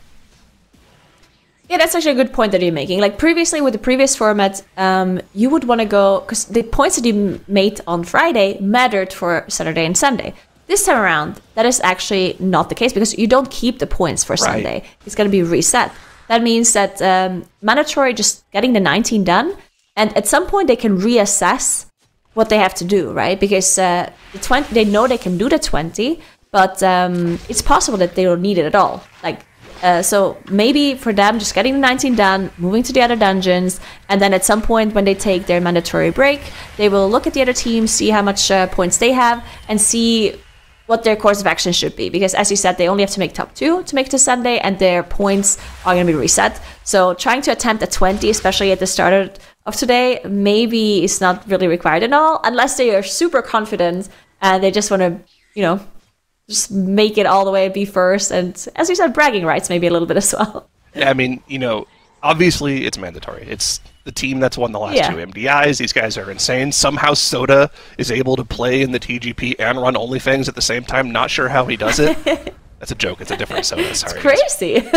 but, yeah, I mean, like, they could, if there's a team that can do it consistently, it's them, but it's also a potential way to throw in easy qualify for them, right? If they spend an extra hour in the 20 and they don't get it timed, and our other teams are able to just consistently push up keys, that could be one of the ways for them to just be eliminated on day 1. And it's happened to mandatory before in the TGP, where they just have a bad day 1 and they get eliminated. So I think these guys are too smart for that. I think they'll probably go to another key, or they'll just one-shot the 20. Either one is equally possible for them. Yeah, we'll see what they do. As Better Call Sosal on the top right. Haven't talked about them in a while, as they did have those double deaths on the priest earlier. They did use the cocoon now on that single overseer that they now skipped through, and they're now moving towards the left. So left some trash to get done here before the last boss, but they're looking pretty clean. 5 minutes 30. I mean, yeah, it's technically possible to 2 chests. It would be a bit close, I think. I don't think they're quite going to be making it, but technically it is possible. We did see how close the 3 chest was on the plus 16 earlier, so 2 chesting the 18, not looking very far away either. So that's definitely something that's also possible if you go a little bit quicker here. And it looks like maybe they're attempting it, as we do see them already moving forward, not necessarily waiting around too much. So maybe they really want that 2 chest here. Yeah, and this is the key to get it done, and we know Arakara has a cap of 21 right now. It's the highest cap dungeon of any of the dungeons, and it's probably the easiest dungeon at that key level. So, yeah, getting the 2 chests here would be big. You want to give yourself attempts on the 20, so you have a chance to maybe go for the 21 later today if you have the time for that. So we'll have to see if they're able to finish it off here. And now 4 minutes, 45 seconds to get this boss done. They'll also need to find about 7 or 8% trash count afterwards, if I remember correctly. I think these overseers together are worth 5%, so we'll have to see what the plan is from them. Where's the extra count going to come from? Okay. Oh, we're just going to be fishing off. Actually, these last 2 overseers might be just enough to finish it off. No, they're going to need a little bit more. They'll probably have to pull some bat patrols in. So, okay. Time's ticking, guys. Are we waiting for the bloodlust? Probably waiting for the bloodlust here before we pull the boss. It's in 30 seconds. Maybe even waiting for the patrol of the bats as well. Yeah, we got the bats in now. Yeah. Bloodlust and cooldowns in 25. That's probably when we'll go on the boss. But the time is ticking away here, and this is giving them less and less time. Oh no, TBD, another wipe. Yeah, unfortunately a wipe on Ingra here, as Cassie on the Prot Paladin did go down. And of course your tank going down on a boss like that is going to cause a wipe almost immediately. But we do have mandatory. They did miss the 2 chest. But they're still, as we talked about, the 2 chest not really relevant for this 19 missive to their side. But that's it. They did finish off all the trash required. And that's it. The 19 done by mandatory. Wow, I mean, what an execution here immediately from that team. Going in 3 chesting the 16, getting the 19 done first try, and moving on. We do see the replay here for the wipe for TBD, as Rosum went down on that. Oh, they got the fear. Okay, so they got the fear through. We did see the tank just go down, Tomato as well being feared after their Aug Evoker went down there initially, trying to recover everything, and just quite didn't manage. So here for a second, we're going to have a swap over happening in just a moment. Watching here at the end of that run, Tettles will be coming in, but Tettles, I mean, coming in at the end here, watching that with Mandatory, what are you thinking, seeing them as they kind of came in? It doesn't seem like they were aiming for that 21 like you were thinking, right? Well, yeah, I mean, I think that Mandatory, just in general, have looked to be the most consistent so far of all the teams. They got their 3 chests of the 16 Mysterious Scythe, and they one-shot the 19, which is actually a huge deal. I think that you actually don't need, if you're Mandatory, necessarily to even try for that 20. Maybe that's something that you do at the very end of the day. But I think for their best-case scenario, they just go and start pushing up the other keys to the 18 level, the 18 or the 19 level, depending on what they feel like is doable, just to make sure that they secure their spot into Sunday. Yeah, I mean, you don't necessarily need, right? I think even in the time trials, we just saw that 20 being sort of the cap, generally, plus 20. But, of course, you want to show off sometimes. Is this the exact moment to do it? Probably not. They're going to pretty easily get through. Look at that. They're flexing. They're flexing. I mean, but they're such a powerhouse as it is. It's one of those things where even with them playing so well, they don't necessarily need those points, They are able to kind of, I think, play it safe and maybe go into that if they feel like they have the time. But, we've had a few questions kind of pop up, and I think maybe it's a good time as well to sort of jump into this, because talking about pushing the keys higher, the strategies the teams are kind of coming in on. Tettles, what's kind of your breakdown of the TGP, just in basic terms for viewers, but also how does that kind of affect the way that the teams are approaching this over the weekend? What do you mean, what is your breakdown of the TGP? Can you elaborate? I mean it as simple as it sounds. Like, how would you describe the TGP compared to our other competitions? We had someone in chat even specifically ask, can you break this down to me in classic terms? Yeah, okay. Well, it's like you're in Dire Maul, and you gotta make it to Molten Core, all right? And you gotta get all that gear, and you have to get the best gear as possible before we make it to Molten Core. But in reality, it's just like a key pushing event. It's kind of similar to, it's more similar to what you would do on live if you're trying to push for like the rank 1 title or something like that, or trying to push for like region first best keys, where you're trying to push the highest key level possible, and there's some added element of speed in this tournament, but it's more about what is the highest cap on your dungeon.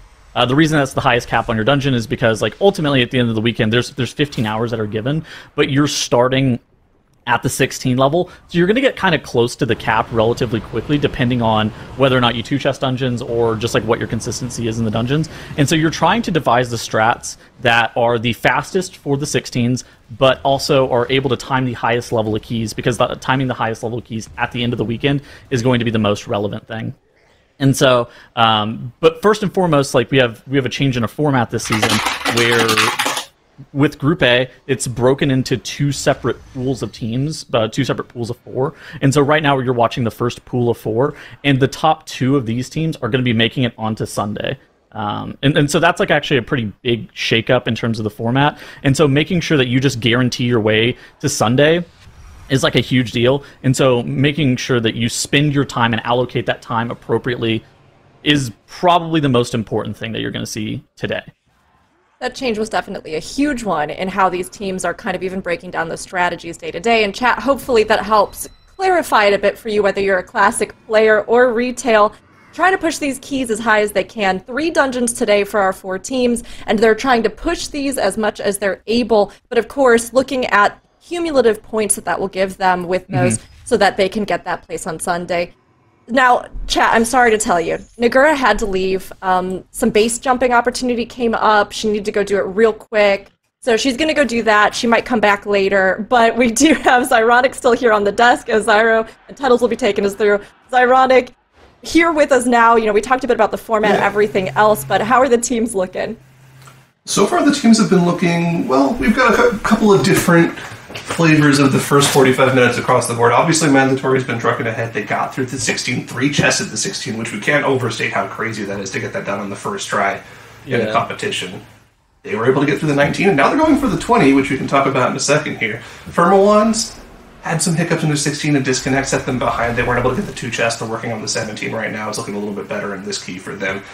TBD's had some mistakes, right? They've wiped now twice in this 18 Mysterious Scythe. Now, of course, they are lowest seed of competition in the competition so far. They qualified 17th. They did have to replace their healer from time trials, so they're working on a little bit of, maybe team communication stuff that they had that, our other teams don't have to worry about. Then, of course, Better Call Saul were able to get that 18 done, but they decided not to go for the 20 right away. They're on the Miss Eterna side now. I feel like Sosol might be making a little bit of a mistake. I feel like they should time the 19 Arakara before going into the Miss Eterna Scythe. I think they're going to have to go back to that Arakara no matter what. So it's a little bit interesting. But yeah, it seems like so far TBD and Firmawand are the only two teams that have had like pretty sizable blunders, with Firmawand, like you said, missing that 2 chest, and TBD having to reset this missed 18 twice now. They've actually spent a considerable amount of time. Mandatory in the top left, though, we talked about the fact that we kind of thought that they weren't going to even attempt the 20 Miss Eterna Scythe. However, they've decided that the 20 Miss Eterna Scythe is something that's in their bag, and they're going to have it pretty consistent.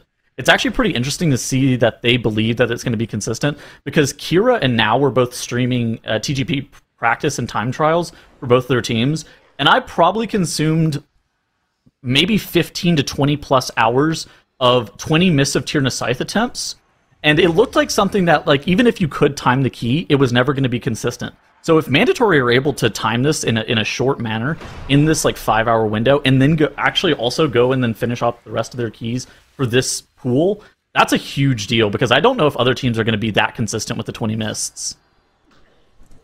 Okay, I'm back from the submarine. Yeah, that's a good point. I mean, going for the 20 mists is a big play here. I suspect they're not going to be trying it that much. Unless they get like a one-shot here, they'll probably just go to other keys. Now, you were talking about this before you came on here in the chat, about how you thought the 20 probably wasn't the right play for this competition. I don't know if I think you're right. I don't think it's required, is the thing. Oh my god, Firmawand I think is going to wipe. They had a tank death. Maybe they'll be able to battle res their way through this. They got the bubble taunt. Okay, it looks like they're going to be okay, but they had 2 deaths. This is actually a big point for Firmawand, because I actually think that they could deplete their key if they ended up wiping this trash back. So it's good that they were able to recover. But yeah, speaking back again towards the macro of the competition, yeah, I don't think that they necessarily need to be able to do a 20 to be able to make it into Sunday. I think that they're just doing it because they want to. And in theory, you're allocating like an hour and a half to each and every single dungeon, and kind of you're just gonna try to put up the highest level key that you can in that hour and a half, and then you go to the next dungeon. And I think if they are looking at this hour and a half and they're like, yeah, you know what, we can actually throw some attempts at this 20, and then we'll go on to the Arakara and the Stone Vault, it makes sense. Yeah, we'll have to see. I mean, there's still plenty of time left in the day. We're only in the first hour of the competition, right? So it's not too big of a deal if they spend like 30, 40 minutes. You think about a 5-hour competition, exactly. You can allocate an hour and 40 minutes to each key. So they've got time to use here just going for those 20. And they already did it in time trials, like you said. So it's not that big of a stretch for them to get this done here pretty quickly. It's not unreasonable. It's just it was just a really difficult dungeon to time in time trials. Is kind of why I don't expect them to need it, and I don't think all 4 of these teams that are in their group even time this dungeon on a 20. I think most of them have it only on a 19. Yeah, well, like I think it was only, I want to say it was like maybe 3 or 4 teams were able to get the 20 done in time trials, if I remember properly. It was not that many of them. So yeah, it's a tough key to get done, but of course, again, number 1 seed. I'm pulling it up. So Sosol timed this on a 20, but Firmawand did not. So only 2 teams realistically timed this on a 20. Yeah. And so it's one of those things, too, that if you kind of extrapolate that, if Mandatory are able to time this on a 20, they're almost certainly safe then.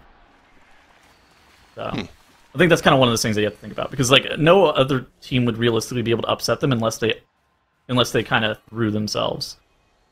And in the top left, dude, Mandatory have an insane burn on Ingram Mallock, 21%. That's actually a pretty big deal. So you kind of want your first burn with a Moonkin comp to have the boss about 40-ish%, but they were able to get that down to 30%, and that allows the Augmentation Evoker with their Breath of Eons to be able to completely carry you during that second burn, and your Moonkin's going to have their proc of Incarn as well, and that actually it allows you to be able to kill off that boss and save the Ascendants for this next pull that Mandatory is going to be doing. And so that's actually a really big strategy break point that you're seeing here for Mandatory. Yeah. I mean, again, a 638 Ingram Mallock. That's fast. That's like 20 seconds slower than the 19. They're very consistent with these timers. On a miss this high, the teams that timed it were typically averaging about a 7-minute Ingram Alloc split in the runs that they were timing. So having a 6:38 is actually quite quick. It allows them more mistakes, is what it actually ends up allowing them. Realistically, they can maybe have a death in the maze. They can maybe have slightly less optimal damage here and there. That's what that additional time is going to afford them. It's not going to afford them like one major mistake. It's not like we're saving that much time, but it's it gives them one minor mistake for sure. And this is a team that doesn't make that many mistakes to begin with. That's true, yeah. I think they're on a great timer here. They just need to play it consistently, and they can get this 20 done in a one-shot, which would be probably more impressive than the 16. Of course, there's still a lot of key left to go. But, What have you thought about the Ellie Shaman and the DK so far? Because I kind of heard you talking about it earlier. Okay, listen, I'm a known Ellie Shaman enjoyer. Okay, I like Ellie Shaman. Okay, we're about this to is a cope. good class. We're about to cope right now, I see. It's very good damage-wise. I think it's bad at living, but it's in the best spot living-wise it's been in the past, 6 years. So if you can make it work, it's definitely not bad. I think it's one of the better 5th DPS slots. Is it better than the Boomkin, though? Is it better than the Mark of the Wild on the group? I'm not sure it is. It's definitely competitive, though. It's more damage, I think. I think it's definitely more overall DPS in general. And you also have this added variable, and you'll see this in occasionally if you're watching. The Ellie Shaman is able to 100 to 0 a trash pack with their Ascendants and their 40 stack of Spymaster in a way that basically no other specialization in the game can. Like the Enhancement Shaman does a lot of burst, but it's like funnel damage and it's a lot of prio damage. The Ellie Shaman just does a ton of damage to basically everything on that 3-minute Ascendance. And you're actually seeing that 3-minute Ascendance being popped right now in the bottom right for TBD. And the trash pack, those defenders are literally just straight up melting the moment that the Ascendance gets pressed, which is a huge deal because those defenders are probably the least efficient mob in any dungeon. The health to count threshold on those mobs is one of the lowest that you will fight in any Mythic Plus dungeon this season. And on top of them being criminally inefficient, they also drop circles, those mist wards. They give the mobs a 30% DR. And so they are by far the worst mobs you can be playing in any single dungeon. And they're also playing a slightly different build in this key than I would see being played for maximum AoE damage. They're playing a more focused build with the Ellie Blast, and I believe they're also playing Echoes of Great Sundering, which is a little more single-target focused than the otherwise build you play that increases Lightning Rod.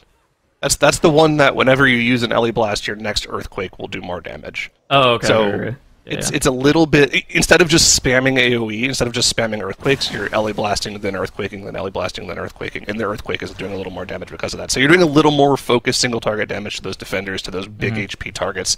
That helps a lot in the key. So, while they are doing massive overall damage, they're still focusing a little bit more of that single target, so it's a little bit better at these smaller pulls. And of course, I mean, the thing about Ellie Shaman, kind of like Enhanced Shaman, is they're a very proc-based spec, so even when they don't have cooldown, sometimes your deeply rooted elements just gotta get the pops hair off and you have Ascendance and you just do insane damage. Kind of like with Enhanced. If you just get Lightning Dogs, you just blow up back.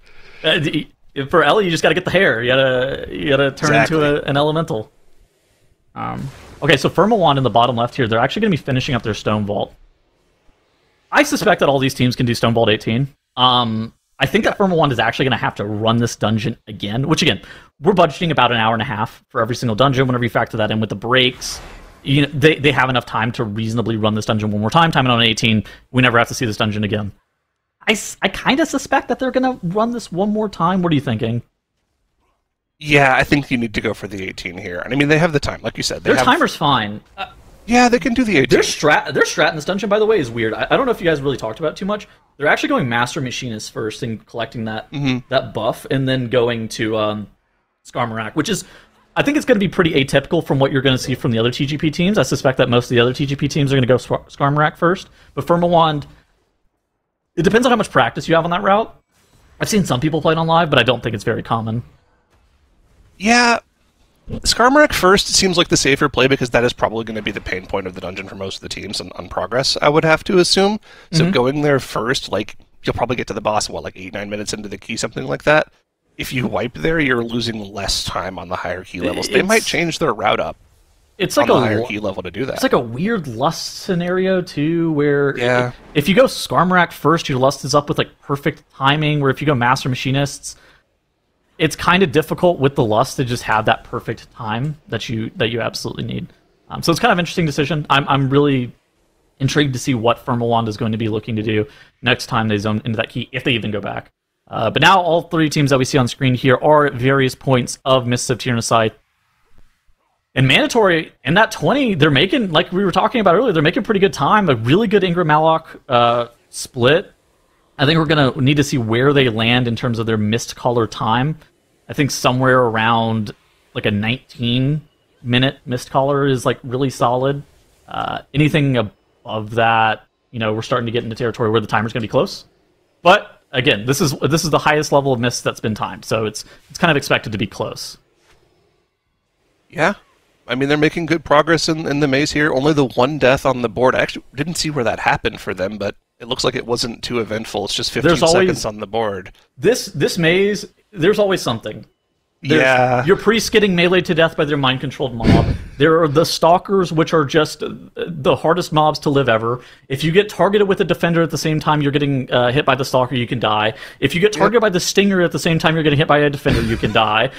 Your tank has to fight for their lives against guardians. Anybody could have died in this maze. It's literally anybody. It is any. Well, if the tank dies, it's probably everyone dying. Okay, so we can assume it probably wasn't that. That's yes. I'll concede that. Like, it probably wasn't the tank, but it could have been anybody else. Okay, Firmawand actually bottom left, bailing on the stone vault and going to Arakara. I think this makes sense, but it does kind of open up Better Call Saul and TBD if either of those teams are able to put up that 18 stone vault and get that done in like an hour and a half. I think that's actually a pretty big advantage for them over a team like Firmawand. And so I don't know if we're going to be able to see the exact ramifications of this decision until like later on in the day, but that could be something that comes back to bite them if they're not able to actually put up an 18 in that place.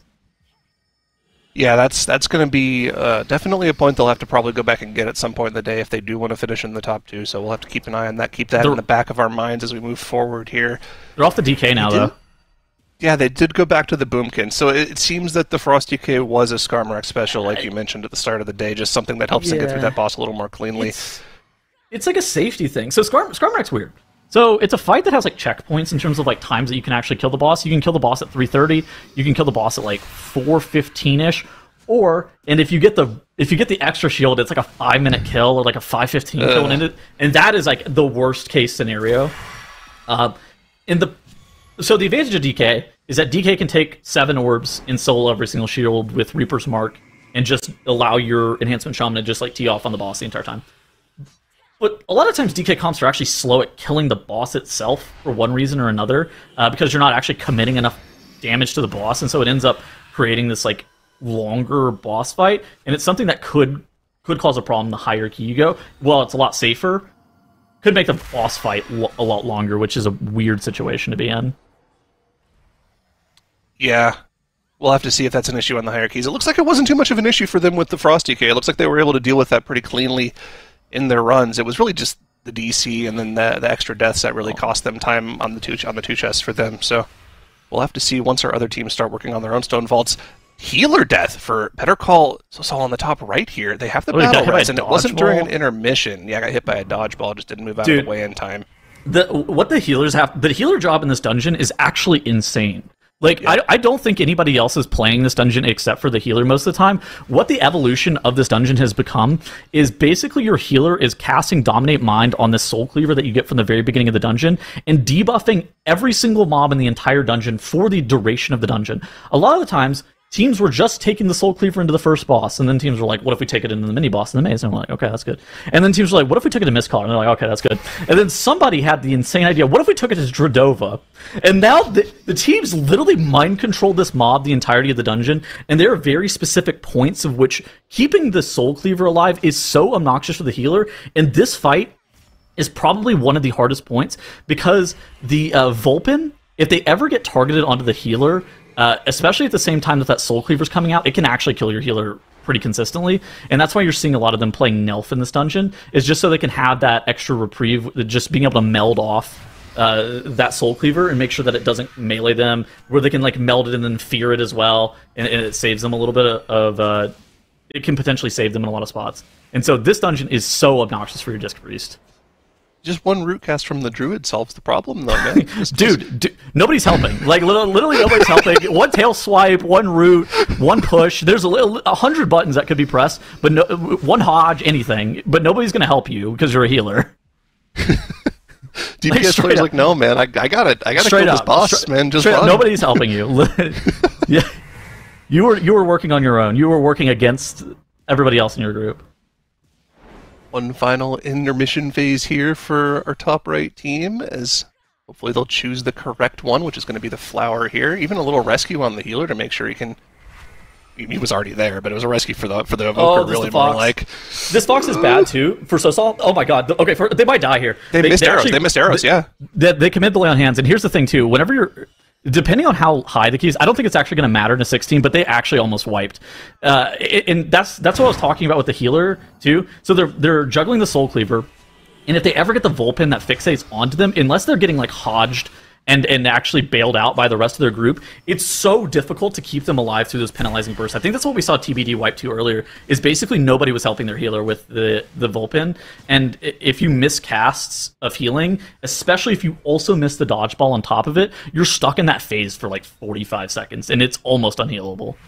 I mean, that was almost certainly a wipe on an 18, right? Like maybe that is even a wipe on 17, an 18. That is a 1 key level high, right? I would think that's a wipe, yeah.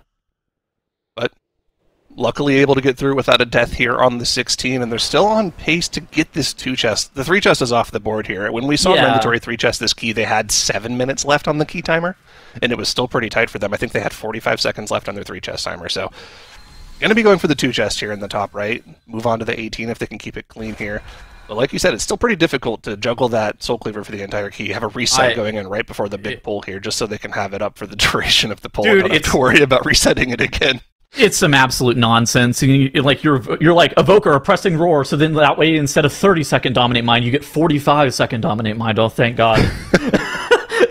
It is complete nonsense. Like, keeping that mob mind control for the entire dungeon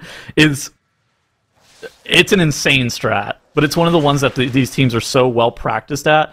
They're able to get it done consistently, but you still, even with the best teams in the world, you watch the Soul Cleaver melee their healer occasionally. They're doing it well, and I mean, another team that's doing it well in the top left here, Mandatory going for a massive pull on the 20 here. This is the Bloodlust pull as well for them, right? It's huge. This is actually really scary. No, they lusted the boss. They lust. Oh, okay, that was a problem. They lust Mistcaller, and then they're gonna lust something at the very end. How they're doing their defensives here is actually quite nice. It looks like everybody was pressing their personals on the first one, and I think they went Rapture Shield on the. Oh no, they just pressed Rapture Shield right here. Prior to this next, and then I think they have Zephyr and Power Word Barrier available for the next couple of AoEs from the Staghorn that they're not going to have defensives for. And so this is a really difficult part of the dungeon because the Staghorn's Acid Nova probably does 100 and I would say 30% of your HP. So you actually really need a large defensive crest. It's to the point where I don't even think just the Zephyr is enough. You're going to have to press something on top of the Zephyr, like have the shield on yourself from the Disc Priest is like a perfect example of something. Have Chrono Ward shields on you. Press the hover for your Evoker or something like that. But it's very calculated in terms of what defensives you need to press. And Mandatory here, if they're able to time this key on a 20 Zyro, I'll say it. I think they're making it to Sunday. Yeah, I think the 20 on the 21 shot is probably guaranteed in. No, I think it's pretty safe to say a 20. Well, okay, they'd have to like DC and not have a player for the next 4 exactly. hours. It's a situation where it's not guaranteed, but only 2 teams in this pool were able to put up the 20. It was them and Better Call Saul, and so it's almost impossible for Firmawand and TBD to kind of come back from that and actually keep them eliminated. And that's kind of why it sets them up, if they're able to actually one-shot this, sets them up in the situation where they would be in a very, very good position. Well, that's the last Staghorn of the key that they'll have to do. Well, at least until they get to Ternova. They do one more after the boss. What's their route? Okay, so they grab a 1 Reaver here. I think they just pull this all in. Yeah, but okay, so there's a question as to, like, if you grab all 3 Reavers, you're actually able to skip a couple of mobs at the very end. But it looks like they only grabbed 1, which the 1 Reaver doesn't do a ton, but it does afford them the they don't have to kill that Soul Cleaver at the end.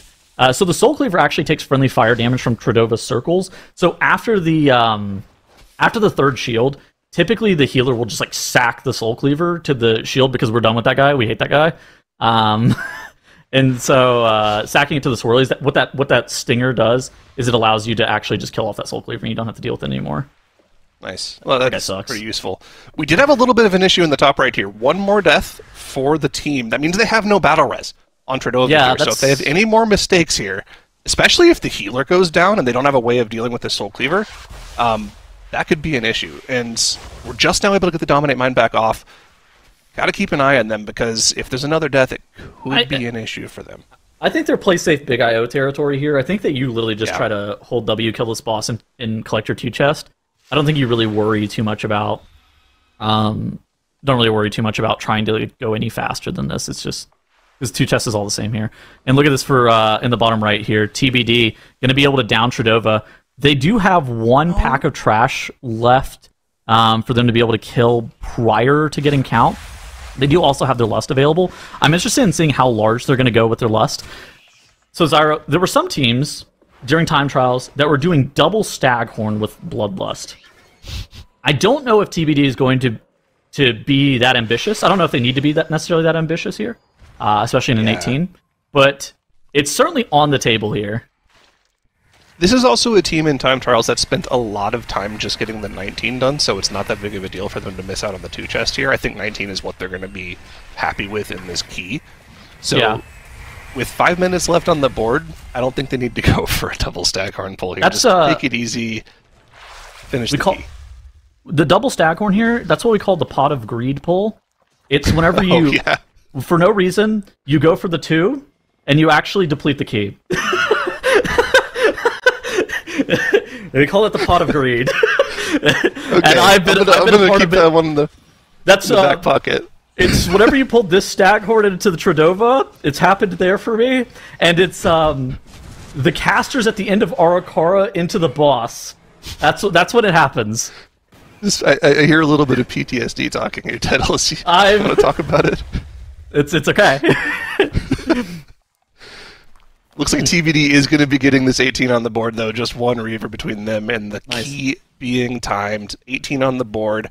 We'll have to see what they plan on doing next. Because this was, like we talked about at the top of the show, these are my guildies. I watched a lot of their time trials progress. They spent a lot of time getting this 19 done, so it's not as easy as a one-shot for them.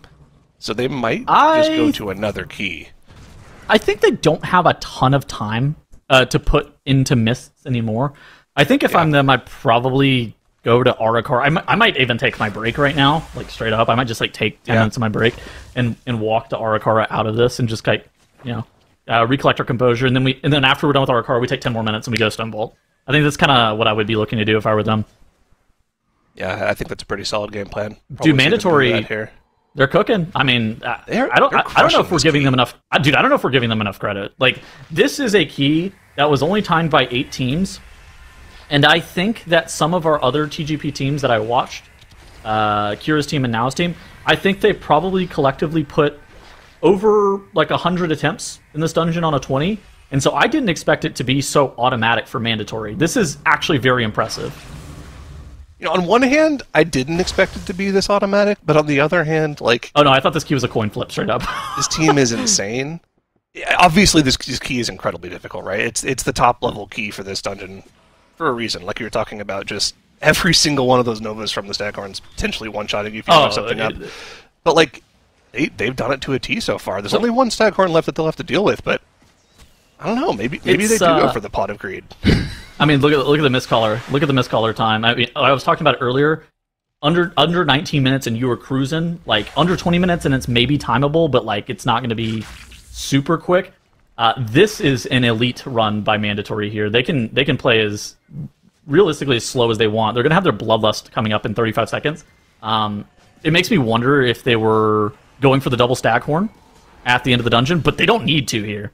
This is something that they can absolutely just hold. And that you see that Bloodlust on screen? That's the fake Evoker Lust. We would never lust. The way that you can tell is if the Shaman's Ascendance is pressed and the Bloodlust is highlighted, it might be the real Bloodlust. But you would never press it without the Shaman's Ascendance. Yeah. That's going to be baiting me all weekend long. Even if I see that it's off cooldown, I'll see it active and be like, Yep. Because we've had bugs with the interface before where it doesn't show up. So we'll have to see. Yeah, they don't have the Ascendants for another minute here, so we'll have to see what they're going to go for their pull. I suspect it's just going to be slow. I mean, we've got 4 minutes left on the timer. Like, I would, if I'm in voice with these people, like we're doing live key or something like that, and this is like IHO, I go, all right, raising my hand. Hello, what if we just stood here for a second? Like, what if we just wait for our cooldowns to come up? What if we just stood here? And I'm kind of interested, did they kill off the Soul Cleaver? I suspect that Mode stacked this to the puddles like we were talking about earlier. The reason that they got that Reaver in is so Mode could just kill off that Soul Cleaver that was MC'd to these Tradova puddles. And because we don't like that guy. That guy sucks from here on out. And so yeah, mandatory 8 down can Tradova. Just do their job and heal.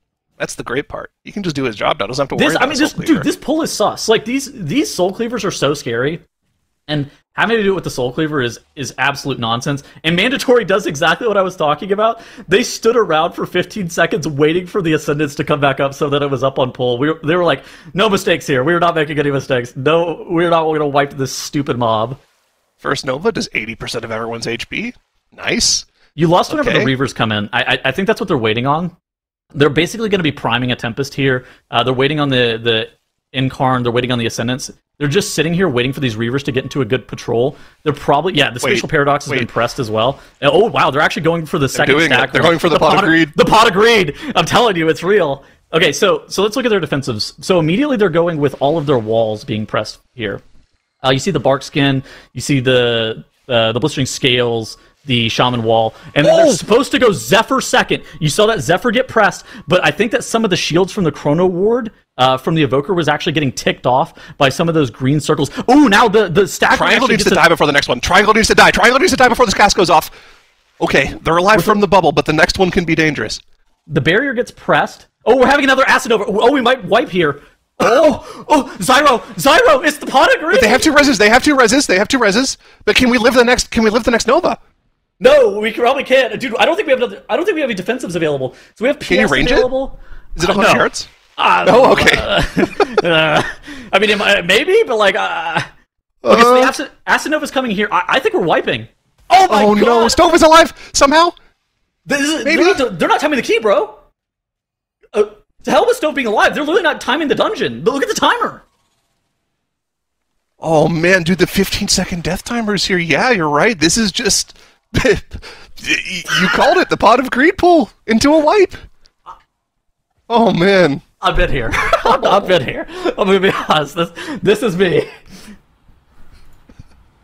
Oh man, that is brutal. I'm at a loss of words. Actually, that is so unfortunate.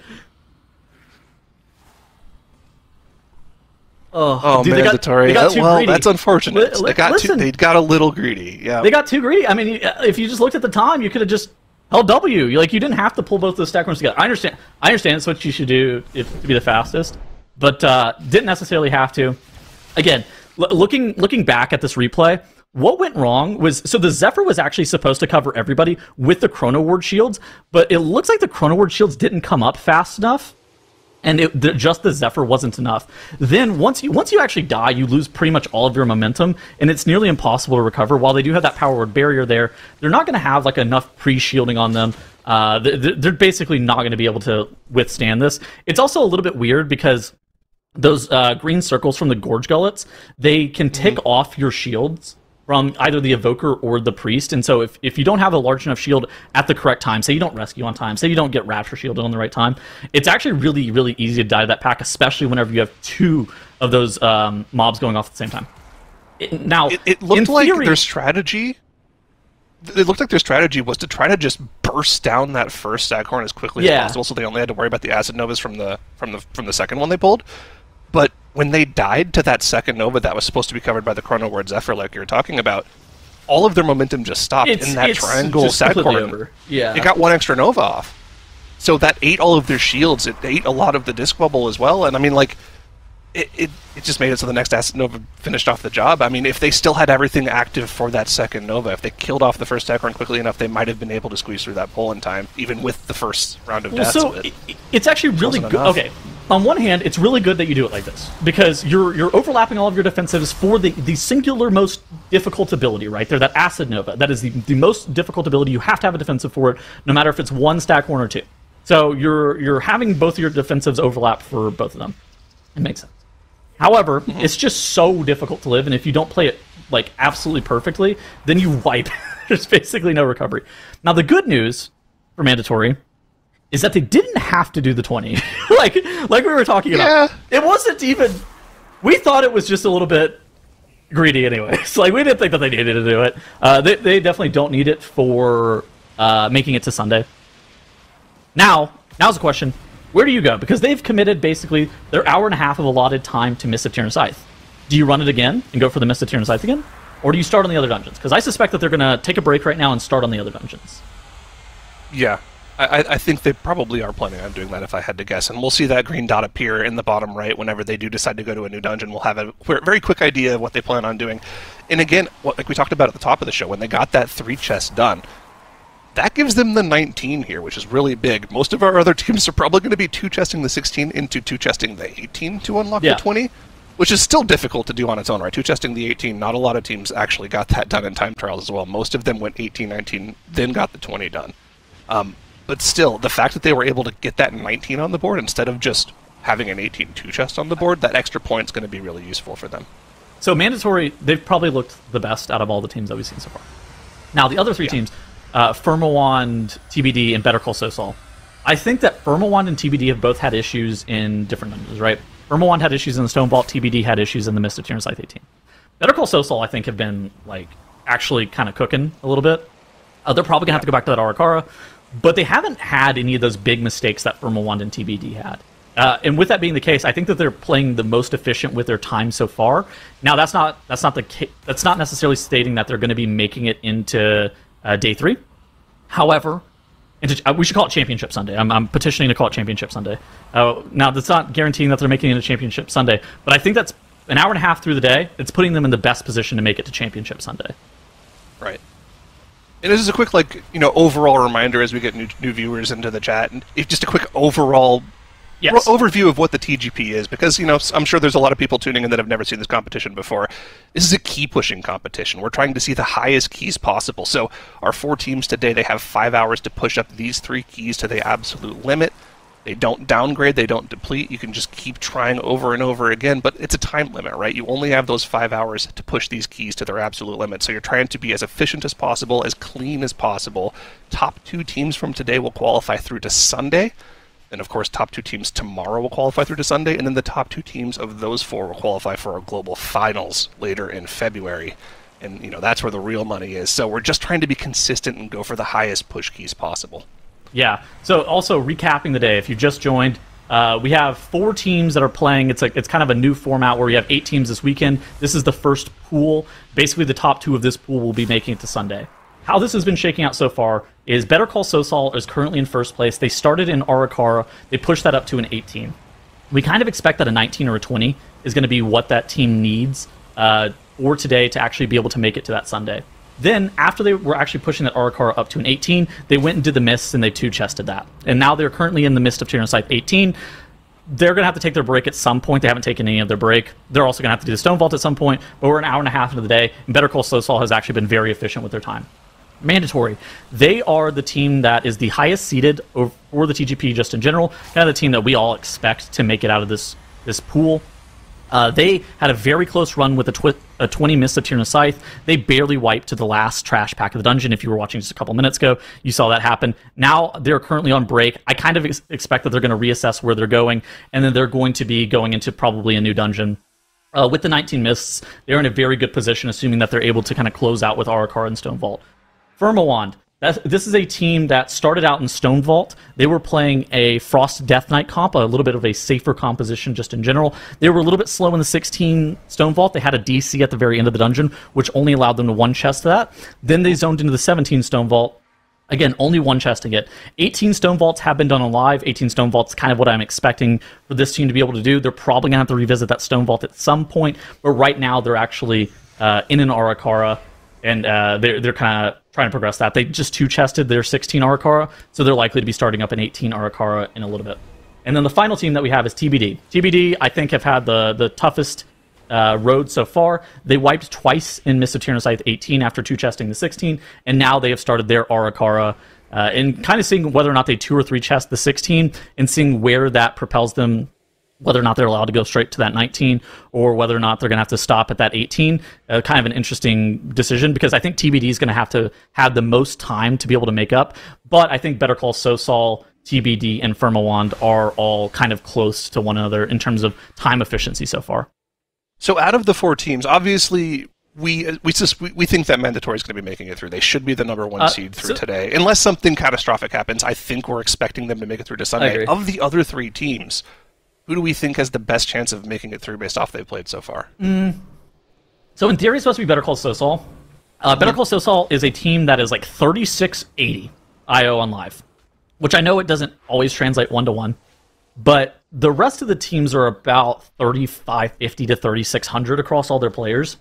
Okay. So Better Call Saul, their players are on average about 1 key level higher on their live cap. Now, of course, this can be mitigated by a lot of practice time. It can also be mitigated if you kind of have a bad day and you throw a lot. Now, the Better Call Saul, I think they have really, really high upside. I'm kind of interested in seeing what their floor looks like. I think that for them, they should be the favorite to come out of this pool. But I think that they haven't played together very long. They've only played together for about a month. And so it's kind of like, what does their floor look like? Because I think they should have a really high ceiling, assuming that they play really well. Something that I've noticed from them a lot in the first few dungeon runs today is they do have random spot deaths from here and there. And I mean, not just in the Mist of Tyrannosaurus, where we kind of expect it to happen in the maze like we were talking about earlier. It's not just cursed. But yeah, we saw it from them as well in the Arakara. But it didn't actually cause too many issues for them. They were really good about getting quick battle reses off and, stabilizing their pulls, or just, releasing and getting back to the group quickly. So even though they've had these spot deaths that just add time to the dungeon, they've been able to get their 2 chests off. So it hasn't been too big of an issue for them. Now, at the higher key levels, it might be more of an issue. So we'll have to keep an eye on that for them going forward. But so far, I agree with you. I think they're probably our second best team, after the first hour and a half competition. No, again, live IO isn't necessarily or live rating isn't necessarily the most indicative metric. I think that practice kind of dictates a lot. But I think that one of the biggest things that you have to factor in is these players, prior to even zoning into the tournament realm, had a better understanding of what it takes to live the highest level of keys prior to going into this, because there's a lot of survivability checks across all 8 dungeons. I think that even in a dungeon like Stone Vault, that is a dungeon that is so survivability heavy that you have to absolutely know what to press every single global, every single time. You have to make sure that you have your and the End of Mists as well is kind of similar to that, where if you have your globals perfectly prepared, it makes that a lot easier to just practice, and it speeds up practice a ton.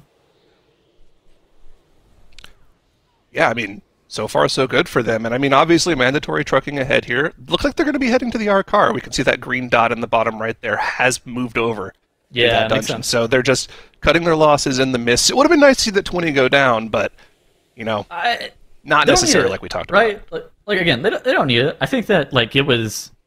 If you just kind of go with the process of you allocate an hour and a half to each and all the dungeons, that's about what you're going to get. You're going to get 10 minutes of overtime at the very end, because you also have to factor in that they have 20 minutes worth of break that's required to take. And so, yeah, bailing on the Mist of Tyrannosaurus, they're an hour and a half into the day, going to that Arakara. Now they spend an hour and a half here. I think that's a perfect way of looking at this format. The biggest thing, with how the format was, your day 2, your day 1 mattered for your day 2, but now it's just don't get eliminated. That's the only thing that we're looking for right now, is just don't get eliminated. That is a big point. Yeah, it's just about making it through, right? We talked about this in the format changes, right? It's a day-by-day competition now, so exactly. Top 2 from today make it through. Bottom 2 go home.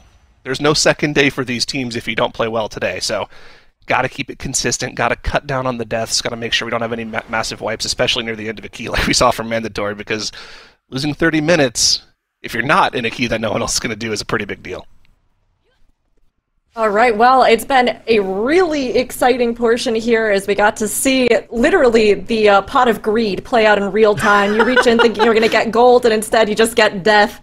But it was really great to have both Tettles and Zyronic on the desk. We're going to be swapping out our casters entirely, though, so you two go take a break. as we have Makes and Nagura coming in. Now, as we just saw play out with Mandatory, a lot of things went wrong very fast, but it's also worth noting that this is the first TGP that has the Challenger's Peril affix changes. So Makes, looking at that, thinking about, the fact that now deaths are that plus 15 seconds, what do you think sort of happened in that breakdown for them where the entire run went wrong? Well, I think we're missing a key factor in this whole scenario here, and that's Tettles actively jinxing our teams once again by bringing up the Pot of Greed from way before they even entered this scenario, and then doubling down when they were starting that poll there. So, yeah, I don't agree with the assessment that was happening there by our two fellow co-casters, but I do think that with the affix changes, that kind of stuff, you just cannot allow it. I think even with the old ones, it probably wouldn't have been enough, though. It was really tight on that timer. Yeah, definitely was really close. And also, yeah, the Challenger's Peril, I do think, personally, I think it probably has a little bit more effect on like the MDI rather than a TGP, but it's still, of course, on the highest keys as well. It's very costly to get like this additional death timers as well. Yeah, absolutely. I'm kind of... So, at the very end, when they started this poll there, just a reminder, we're talking about mandatory attempting the 20 miss that we know they can do from their time trials. When they were going into that poll, I didn't feel like they had a whole lot of time left. They had like 2 minutes for, I believe, around 18% of the dungeon's trash count, so quite a lot still to take care of there. And Tels was saying they could have just pressed W. I'm not so sure about that part. Honestly, pressing W is almost always the best strategy. That's I think fair. I have to agree with Tettles here. Okay, that is a bold statement, Nagura, right out of the gate here. Agreeing with Tettles. I have to stick to my Munkin friends. Fair enough. I'm curious on whether or not other teams are going to try and pull off the same Pot of Greed pull as it's now been clarified. But we are getting a good split of teams across the dungeons right now, with Mandatory actually deciding to not go back into the mists and kind of leaving that off there, getting some points in the other dungeons, maybe doing a little bit of a mental reset before they will go and try that again. Yeah, I do think that it's also not really necessary for them to do this, right? So I think attempting it once was good because they were so fast to get to that 20 key, so it makes sense, right? But they don't possibly need it as well, considering that the other teams did have some issues in their runs as well, having to reset some of the keys multiple times, like Better Call Saul on that 18 miss that they took quite some time in, and then TBD, of course, as well with the miss problems. Prima Want, on the other hand, they're doing pretty okay. Their Stonewall causing them some issues, so we'll see how they deal with this. You say that, but the issue was not the Stonewall. It was, I'm allowed to say this, I'm German, but it was German internet once again striking their players.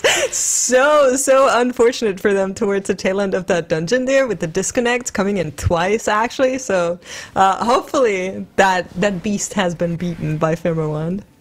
Do you think that's why Tommy locked on the Moonkin now? Maybe it's the DK, honestly, that is causing... Actually, Mandatory having some issues on the plus 16. As we were joking about the German internet, Mandatory in bottom right, having a full wipe here on Avanox. Looks like they're going again. Okay, so that to me means... Okay, so that just means that they're going to be able to 2-chest it anyway. And they can't 3-chest, right? So they just, you know what? The 2-chest... for us, is easy. We can wipe and still do it. Is what that means to me. Yeah, I agree. I think it is always that kind of situation of how much time is it worth to redo? Because they spent like 5 minutes in there. We're getting a replay here, and it seems like Skylar actually got meleeed by Avanox there, dying to that boss hit. Enraged.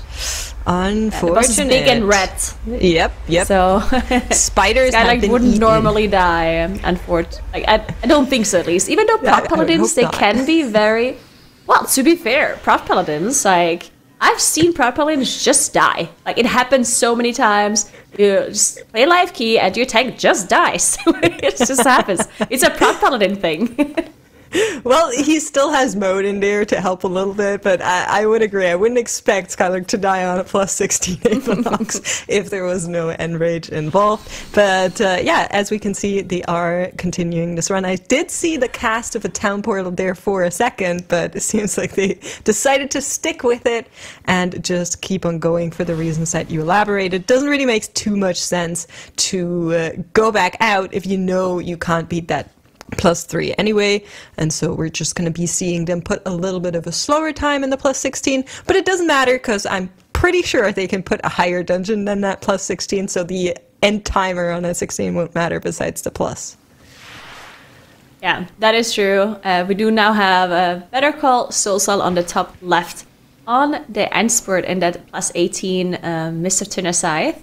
They do have some trash pools left and Tradova, of course, so it's not over just yet, but they are looking good on the time. They have those 2 deaths on the board, but they still have enough time to finish this key. And the +2 doesn't really matter for them, as we saw mandatory with that 20, or struggling in that 19. I don't think that's necessarily something that Better Call Saul would want to attempt anyway, to do that 20. So +1 is just fine for them.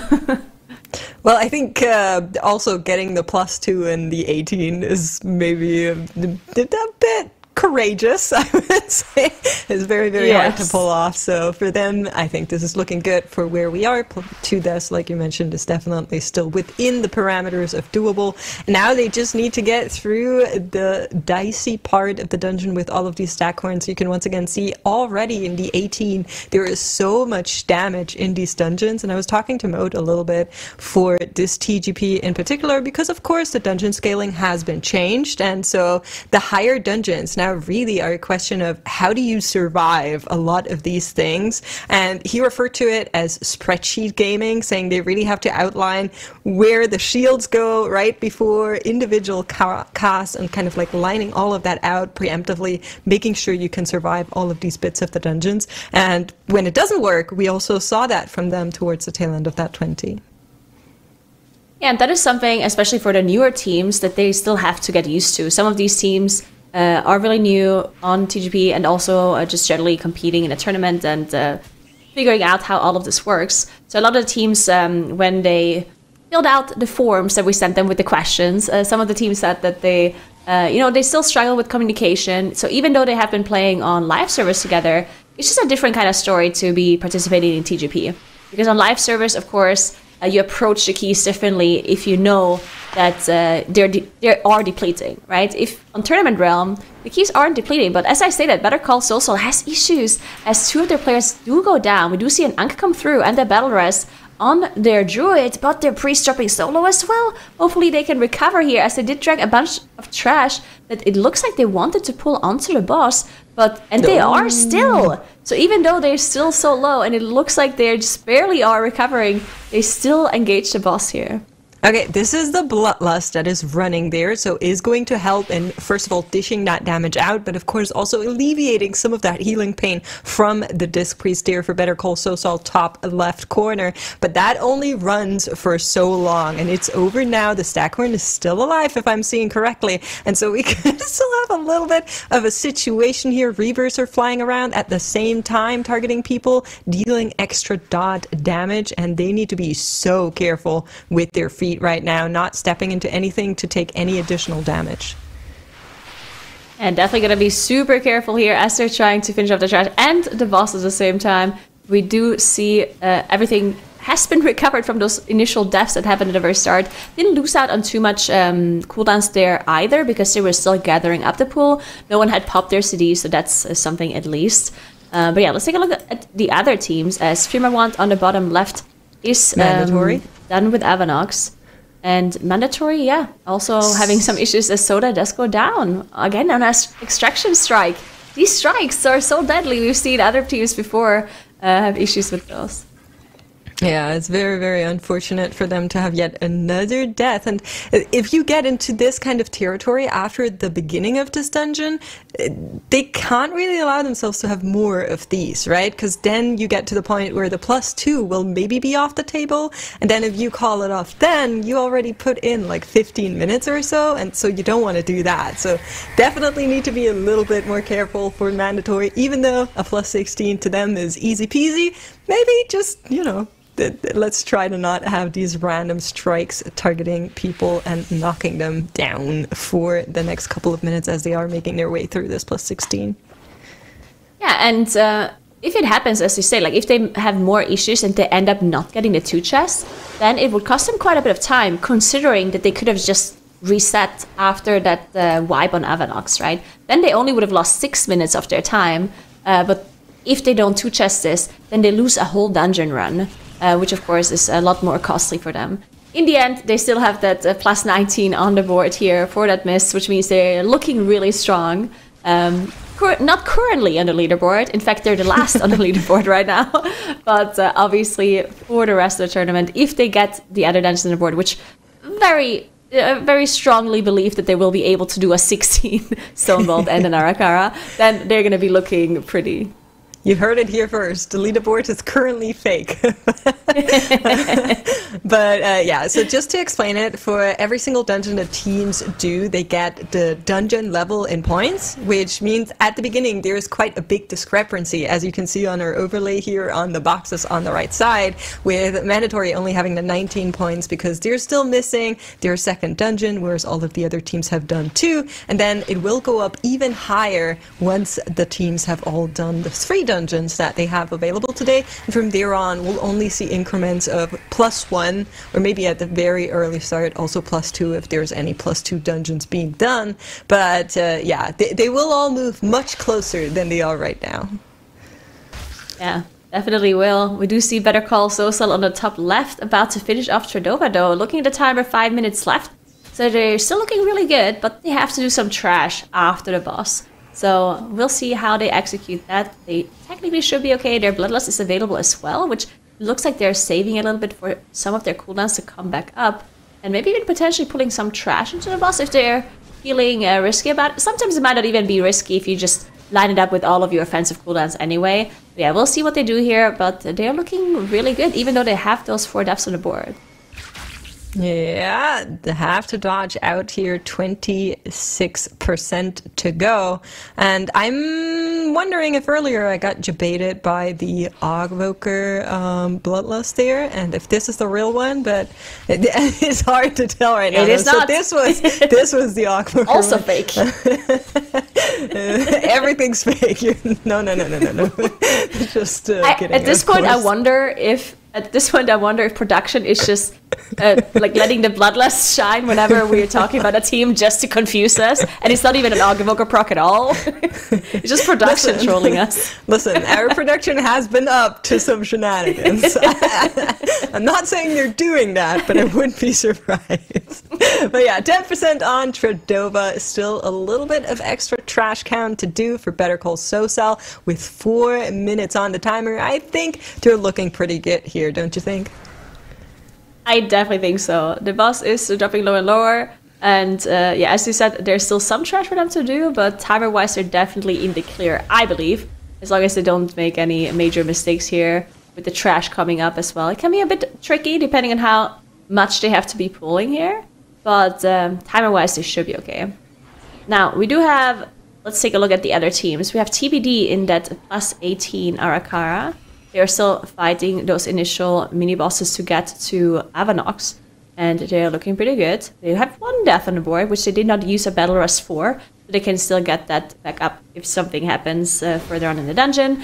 And we do see Mandatory now on the second boss, on the top right corner at +16, after having a full wipe on Avanox, on that first boss. They had a full wipe and still went again. They rest everyone back up and continued their run. Presumably because they're thinking the 3 chest is not really something they can do anyway, and the 2 chest is really easy even with a wipe. At least that's what we assume. So we'll see if they can get that done.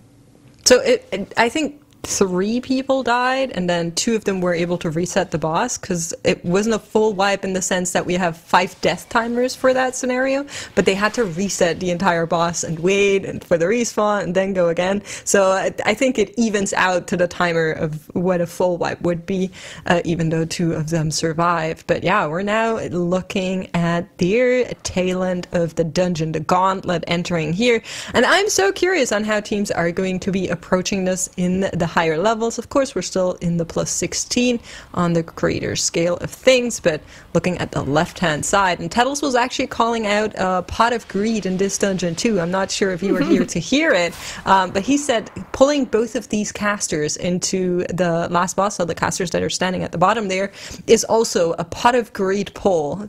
How do you feel about that?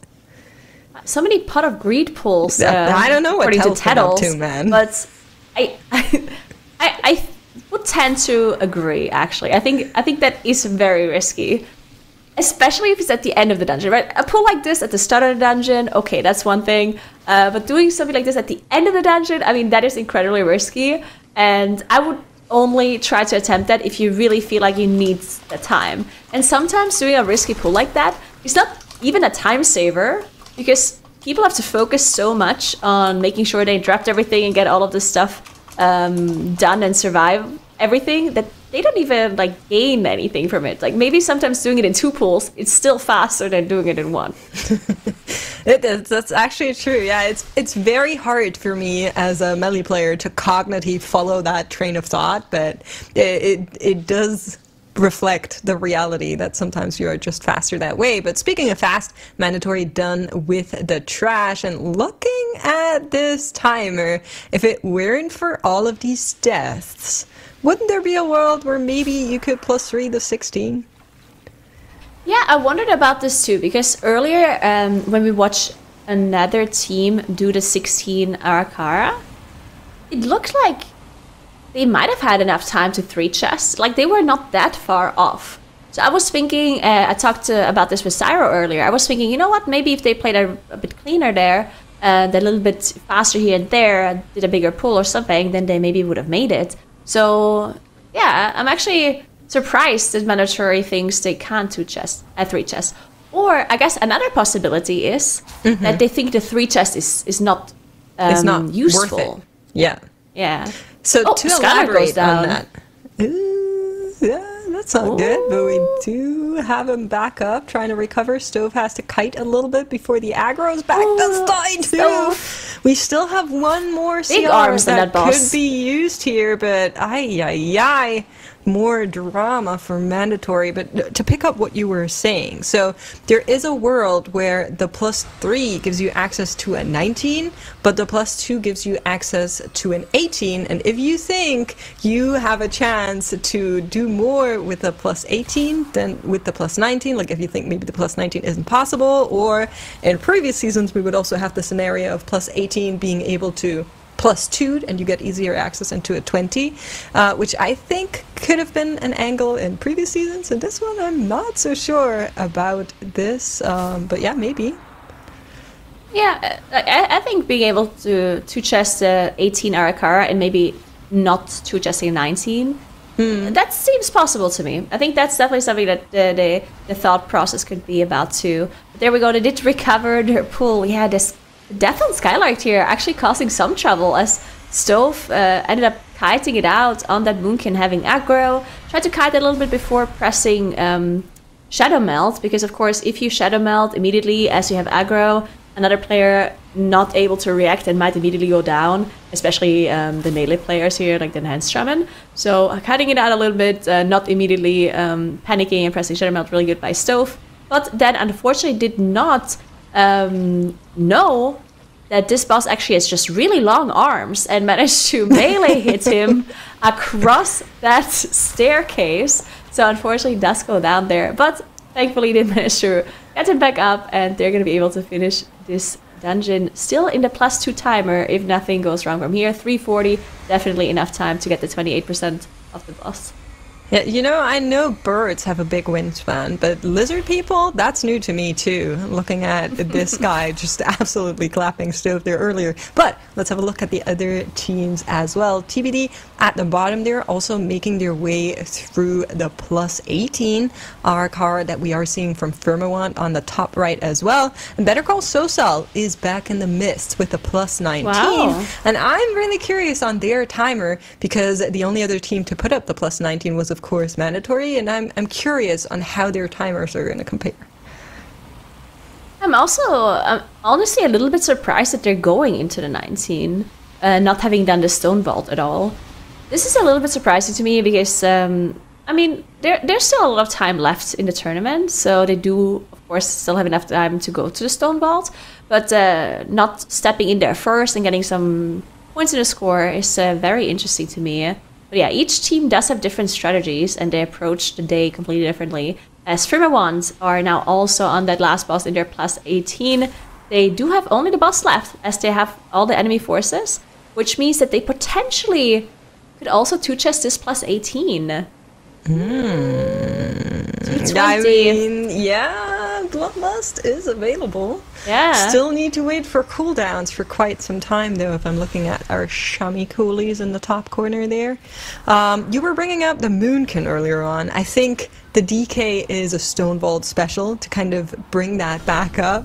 I think you're probably not going to be seeing it in any of the other dungeons, but I'm pretty happy to see the Moonkin here as well. But we're taking a look at the replay from TBD that they had a bunch of trouble in their plus 18 on the Arakara here, starting with a tank death and then we go again. Chaos from there. Interesting, because looking at Firmawant here in the 18 Arakara, right? It looks like they... Okay, I don't think they're gonna get the plus 2 here. But looking at the timer, it's still very good. They still have a lot of time. So I think TBD is good to not reset here. They're actually going to continue in the top right. You can see them going back in, trying the pull again, just continuing. And Arakara is a dungeon where the total time of the dungeon is pretty lenient, right? You can have some issues and still get this key done. And plus 2ing an 18 is not something that they maybe even need. Like maybe they don't want the 20 key. Maybe they just want to do 19 as like top. So I like this, I think, by TBD continuing. Of course, they can't have any more issues from here on out, but I do think it's still possible for them to time this. Yeah, I think so too, and I think it's also the correct read to go again. Now, of course, if you were planning around having the plus 2, knowing that that saves you a lot of time, then maybe on the time math scale of things, it would make more sense to go again rather than have a 19 that you're then going to need to push to a 20. But looking at Firmawant, who are currently missing out on that plus 19, 26 seconds to go, very unlikely for them to get it, I think. I mean, that would be crazy. No, they did just have their breath. Yeah, they did have the breath go off, which meant they got a little bit extra damage. But yeah, looking at Firmawant here, it is definitely doable, though, considering, right? They had that one death on the board, and there's certainly like some things they could have done a little bit more efficiently or faster, which means that looking at plus 18 being almost two-chested, I definitely think that other teams potentially could do it, which, again, might or might not be important, depending on if the teams even want to do the 20 or the 19. The 20, of course, is doable. We know that from live servers. So I do think some teams definitely want to attempt the 20, but maybe not today. You know, maybe they think other points are more valuable in the different dungeons. Oh, I'm so curious about how the teams are kind of weighing their strengths. I was reading a little bit the answers that Firmawant gave to our questionnaire, and they were kind of saying, you know, our goal was to qualify, so we are already exceeding anything we wished for going into this tournament here. But, of course, now that they're here, they kind of have that aspiration to maybe make it to the Sunday. They're hoping to pull ahead, especially ahead of Better Call Saul. I think many of the teams are kind of expecting mandatory to get there, similar to us casters. But of course, between the other 3 teams, there's a little bit more competition. And I just think it's so cool to see them kind of value their dungeon's difficulty and where they're starting, what they're trying to do. We were talking a little bit about the routing in the Stonewall for Firmawand as well earlier on. So I'm very curious to see the differences and how they factor into the timers later on.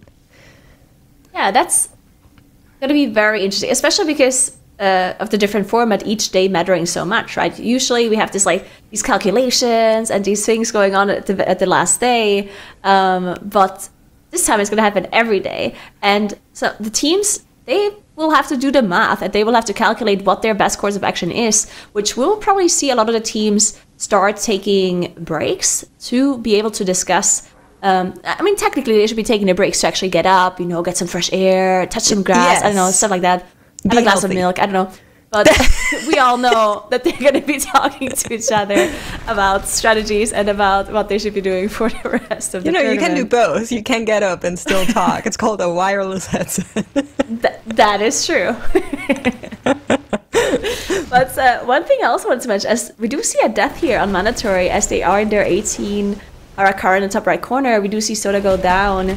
Looks like he's not immediately using his Ankh here, so maybe he just wants to hold on to it. Oh, never mind. That's Ankh there at the very end as well.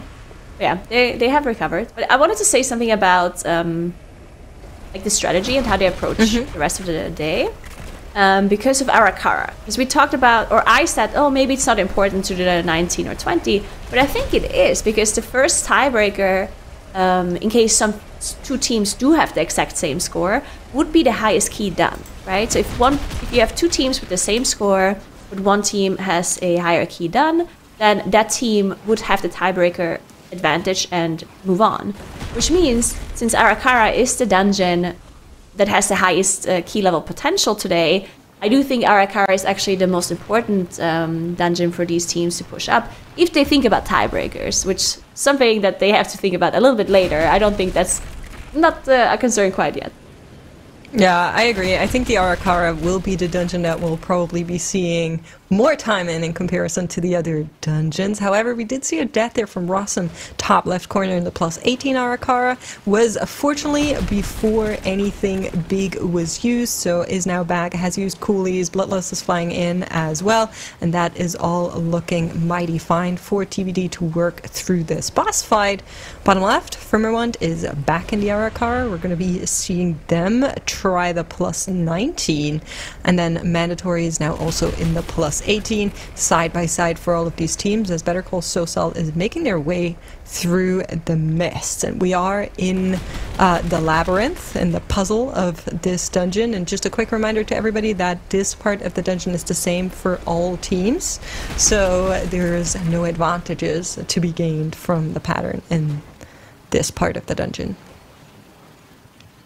Yep, definitely. As we do also have Mandatory in that 18 with the death. Like, I just wanted to talk about a little bit of the plus 2. Oh, we do see another death here coming through by Better Call Saul. As I'm talking about that, Saul, sorry. Oh my god, I'm gonna say this wrong many times. Firmawand on the bottom right also has their healer go down at the start of their plus 19. It is the start of the dungeon, so they can reset in case they feel like it will be a close timer, but we talked about Arakara being pretty lenient, so maybe they'll continue.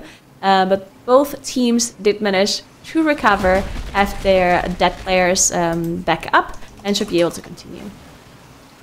Yeah, I think that is also still within the parameters of being workable, and we're just seeing more and more teams advancing in the Arakara at the same time. Now, I'm glancing across teams, but we're basically seeing all of the same from the teams. A big prio being given to that Disc Priest, just so strong in keys right now, with the HPS, the damage, and the shielding, especially in the higher keys, also being really, really helpful here.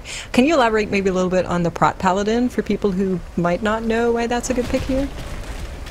I mean, Prot Paladin is just good. Thank you, Nagura. This is expert analyst. You're welcome.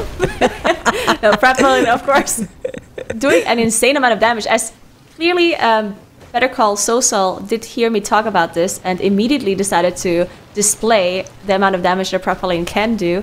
Yeah, of course, dropping off a little bit at the end of the pool. Yeah, Prot Paladin, definitely one of the stronger tanks when it comes to their damage output. Not to mention the insane amount of utility that they are providing with the auras, with the spell warding, with the buffs, with off heals, dispels.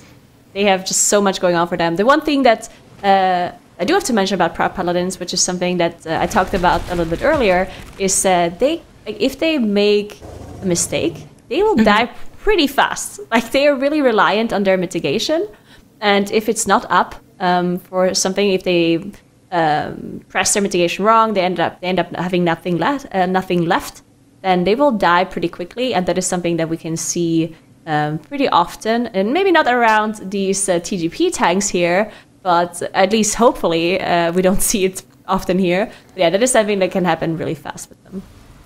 Yeah, that's absolutely right. So hopefully we will stay on the safer side of things for all of our Prot Pally tanks, as Kazi goes into this pool here, takes a big chunk, but then is back up here as they are making way towards the tail end of this Arakara top left corner for TBD. How are you feeling about our team names this time around? You were talking about Better Call Saul being a hard team name to remember. I feel like TBD is also kind of hard for me for some reason. I like the team names. It's just okay. It's not hard to remember. I think it's just because they're so close. Like the references, if you maybe got some of them. It's just, you know. Are you implying people don't know the reference? I mean, possibly not. Who knows? Okay. I don't know what Firma want is, though. Is that... I'm not sure. So I think reference there. That I think it has something to do with something German, but I haven't figured it out just yet. They have 2 or 3 German players on this team, and it's very good for all of the copy pastas. I've been seeing a lot of copy pastas for Firmawand, so yeah, maybe that. So if you translate it to German, then it means company wall. Yeah, right? You think that's the reason? I don't know. I don't know. Interesting. We're gonna have to ask them about this one. We'll investigate. We'll know more later on. Well, you know, before we get ourselves into trouble, like trying to translate something into some obscure meme that we don't understand the reference of, I do have a question for both of you, which is that earlier Nagura was mentioning that Stone Vault was kind of anticipated to be the most difficult dungeon this week, right? And chat actually this past hour also, I think 87% of everybody in chat also felt that it was going to be. So, I mean, Makes, you were talking a little bit before the great name debate about some of the picks, the comps, stuff like that, but do you think that Stone Vault is going to be our hardest, or are there any of these dungeons that we might see some, you know, selective picks on or comps as they push to higher levels? So I think the question is, what are we defining as hardest? Because I think a 20 mists is very, very hard to execute, but a Stone Vault doesn't go as high, probably. So I think that is kind of a difference we have to make with these dungeons. Their scaling is not all the same, so an Arakara goes way higher than a Stone Vault would. We'll probably see a change of this in the upcoming Season 2. Very good changes announced for that, super hyped. But yeah, I think that kind of difficulty is a hard word to describe right now. So I think Stone Vault is going to be very, very hard for teams to push up any higher than what we've seen on live keys. Whereas stuff like the Mists 20 or the very high Arakaras, if we get there today, will be extremely tough to execute, but doable. I mean, I agree. It's interesting because I don't feel like this pool at face value, these 3 that we have today for the 4 teams that are competing, it didn't seem like, oh, you know, these are the hardest ones they could possibly get, but there's definitely challenges in here, and especially as they get higher. I mean, Nagura, you've kind of seen it pan out more over the course of the day and seen the teams kind of perform. Are you still sticking with Stone Vault, or are you kind of changing what you would consider to be difficult for these teams? It's definitely Stone Vault, and I think that teams also agree with me, considering that 3 teams haven't even stepped foot into that dungeon just yet, because they're seemingly afraid, especially after what happened with Firma 1. Not only is the dungeon hard, apparently it also makes your German players DC, unfortunately. That's good. Not all of the teams have German players, so... Well, good for them. Easy for them. But you were kind of picking up on the picks as well there, Brooke. I heard Teddles talk about this earlier a little bit, and I just have to bring a little bit of DK bias onto this broadcast and say I still think it's a very good choice in the Stone Vault, specifically for the damage output that it does and the big pulls it's able to do. Now, I do think that is probably going to fall off the higher we get in this dungeon because of the actual damage to single target that the DK can do. But hey, I'm so happy to be wrong on this, so we'll see how they perform. We'll keep watching for sure. I mean, I love how much you support DK. Nanagura, what unfortunate thing have we just witnessed? Unfortunately, our Moonkin has died to the AoE pull-in here on the last boss in Arakara at 18 for TBD. Thankfully, they had a Battle Rest available, so they were able to get him back up. But yeah, that was a little bit unfortunate there. They're actually missing a little bit of trash percentage, it looks like.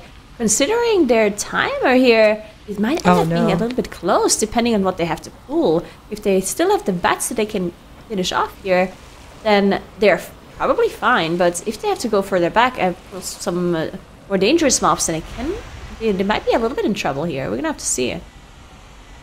Now you're mentioning it. I'm hoping it's one of the bats that's maybe just flying somewhere, but when the camera panned, I couldn't see one. Now it might be view distance, but we'll have to wait and see once they actually finish this boss. Because right now it's going to be very, very tough for them to tag it in, and 3 minutes is not a whole lot to work with in this plus 18 for TBD here.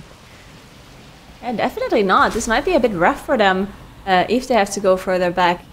We'll see what they have to do. We're going to have to keep an eye on them for sure, as we do have Better Call Saul on the bottom left, having a really good run in their plus 19 missed so far. They only have this one death on the board that we saw happen earlier. I believe it was their priest that went down, which cost them some time lost because the priest had to go back and get the mind control again on that soul cleaver, but did manage to recover here. And looking at the timer, I think they are good. From here on out, if they don't have any major mistakes going through at the end of the dungeon. But of course, a 19 missed at the end of the dungeon is a tough part, where you do have all of the AoEs coming through, and depending on how difficult of a pull they're going to be doing on Tredova as well, can cause some issues there too. Yeah, absolutely right. I mean, we literally saw it in the 20 for mandatory earlier on. Now, I'm curious on whether or not a plus 19 is also pot of greed territory, but we'll see what Better Call Saul does. For now, they're trying to get Mistcaller down, and it's looking really good for them. Guessing game will come through here one more time. And this is also one of the things that gets really hard with this dungeon once you are in the plus 18, plus 19, plus 20, where you need to take care of this illusion, because the penalizing bursts do so much damage there if they are being let go for too long, and your healer is really having a tough time to keep the teams up. But for Better Call Saul, that's not a problem at all. They're finishing it off, and now Mistcaller will go down as well. Yeah, Mistcaller does go down for them. TBD on the top left, their timer definitely looking really close as the boss does go down. I hope they know that they're missing trash. I don't see any attempt from anyone to walk towards something. Looks like they know. Okay, looks like they know. They are definitely moving towards the trash that they're still missing. They don't have any bets left. Otherwise, they would have been pulling those. So they are pulling the side trash here, which should be okay for them. They have less than a minute left, though, to finish this off. We did see some cooldowns even being held onto for this, so they might be fine here. Less than a minute. We're 47 seconds in. We only need 4 count, though. But they have to finish off. I think, do they have to finish off only the drones? Is that going to be good enough? I think it might be. Yeah, you can see they also have some of these carriers there, but when they walked up, they were at the very, very end of this gauntlet, so not being able to tag them was the reason they couldn't actually get this pad, but able to pull it off there, and we get a good view of the plus 18 splits here in the Arakara for our different teams. Of course, for TBD, 9 deaths might have changed some of these split timers, but with 3 deaths and 1 deaths between our Firmawand team as well as Better Call Saul, these two are really close. They definitely are. But I'm glad they did manage to finish at 18. Having depleted there at the very end would have cost them so much time. So thankfully they managed to finish off the key, get those 2 points on the board. And it looks like they're now also going to go on their first 10-minute break. We do have a mandatory 20-minute break in total they have to take before the last hour of the tournament starts. So they are taking their first 10. Better Call Saul on the bottom left. Unfortunately, having a little bit of an issue there as their Moonkin does go down on the big pool. It goes down again. This might actually be a little bit of a struggle for them to recover here at the very end of this Mists run, which would be a disaster. They do have another Battle Rush available. It looks like they only have the Reavers left, which they should be able to finish off without their Moonkin. But maybe soon the timer can even be an issue at this point, as the Moonkin also lost the cooldowns that they'd used at the very start of this pool. Yeah, so the combat res has been used. They only have one left, and there's still plenty of trash to be dealt with in this mist for Better Call Saul. So very, very hard for them to get this dungeon finished on the plus 19, with the timer coming kind of close here and them spending so much time on this trash pack. Yeah, definitely looking a bit rough here for Better Call Saul. So I do hope that they can finish this again. Having a full deplete at the very end of a run like this is just such a big time loss. So we do hope the Better Call Saul can finish this off after committing so much time here. Mandatory in the top left, they are now on that last boss on their plus 18, and they have plenty of time left. They just crossed the plus 3 chest timer, so they did have another 6 minutes left as soon as they did pull the boss, and they're up to 100% enemy forces too. So they will be able to get this 2 chests if there's nothing going wrong for them here. Which, to be fair, they did have Skylark die earlier in the 16, and Stove dying as well. So this boss definitely not the easiest one for them, apparently. Yeah, I'm actually curious on what exactly happened there, because we kind of only saw the aftermath of Skylark having gone down. Maybe it was an issue of being rooted and not being able to come free with maybe his back turned to the boss or something like that. I don't know. I told you, Paladins just die. Sometimes they just die. Yeah, it's possible. Hopefully it doesn't happen here, though, as we do have a lot of deaths for Better Call, as they have decided to call it, portal out, and redo this dungeon here. That is heartbreaking for them, having spent so much time in this dungeon and not getting that 19 on the board. That would have been big for them, getting those extra points. As Stove goes down to the Singularity here, they do have 3 Battle Rush available, so they have plenty to recover here. But yeah, not ideal. Looks like Stove is waiting a little bit to take that rest before the blobs are coming through, which of course could just immediately kill him again if he immediately takes that rest. So was waiting a little bit, and again, they still should be fine in the timer here. 4 minutes left for the plus 2, that should for sure be good. As they also have that Bloodlust available now, they're just waiting for all of their cooldowns to come back up before they pop that. Yeah, definitely don't want to see more of those deaths, because missing that 2 chest is not something they want to see. They definitely want to do the 20. Yeah, that's absolutely right, especially with this Arakara being a target dungeon to get those high points, to get a good tiebreaker, and so on and so forth. So like you're lining out, very, very important for Mandatory to pull that off. We're seeing them figure it out in real time. The blood does come in, and the boss is now sub 50%. Thus far, looking pretty good. Yeah, we do see... Actually, this is... Yeah, we do see the cooldowns being popped. And, I mean, this boss just does a lot of damage, right? I think that's something that we see most players struggle with, even though we see a lot of deaths to the Singularity, which of course is a one-shot and just like a player mistake, but sometimes it can also just be bad overlaps, or just like bad positions of the paddles, which can cause you to have to panic at the very end, not being able to get your usual dodge through. A lot of classes can also dodge Singularity by using their movement abilities on like the perfect moment, and that is something that can just go wrong in the end as well, because there's other classes that can't do that, and then you have to make sure those classes can get the paddles to be rooted, while the class that can somehow skip those, the Singularity drag in, and that they use other abilities, like Moonkins, of course, being able to use their wild charge to dodge it, but it is a pretty good timing that you actually have to hit. It's been, good to see kind of the breakdown here as we actually get a little bit of a closer look at some of these, minute decisions, right? As the teams get a little bit deeper in, and Nagura, that was some really great kind of breakdown of some of what we have been watching. And I appreciate everybody else in chat as well. Those of you keeping up today, we're so glad to have you here, whether you're a new or old viewer. Now, we are going to keep diving into all the details, of course, but we're going to have a little bit of a shift here on the desk. We will have Makes stepping off and Dratnos for the first time rolling in today to grace us with his presence and provide some observations of his own here. So Dratnos, welcome in. Makes, go take a little break. And, Dratnos, as we kind of dive in, I was wondering, because we just touched on it a little bit last segment, but the Season 2 changes coming up. Maybe as we start to get into some action, you could kick things off here with a little bit of touching on what we can expect even from the future of Mythic Plus. Sure, yeah. So, I mean, Season 2 is going to be a pretty big upheaval to Mythic Plus, especially at the lower key level. So it's not actually going to look all that different for like this level of keys. It'll be a pretty similar set of things. The main change is that at the lower key levels, there will be a couple extra key levels without as many affixes involved. And you'll also have the benefit of not having to deal with Challenger's Peril until you get to that level 12 key level, which that's something that has played. It's a very important affix for this weekend and for this tournament, right? Each death costing 15 full seconds. So it'll be a little bit more forgiving for the lower level keys next season, though, which should be nice, I think, for most of us.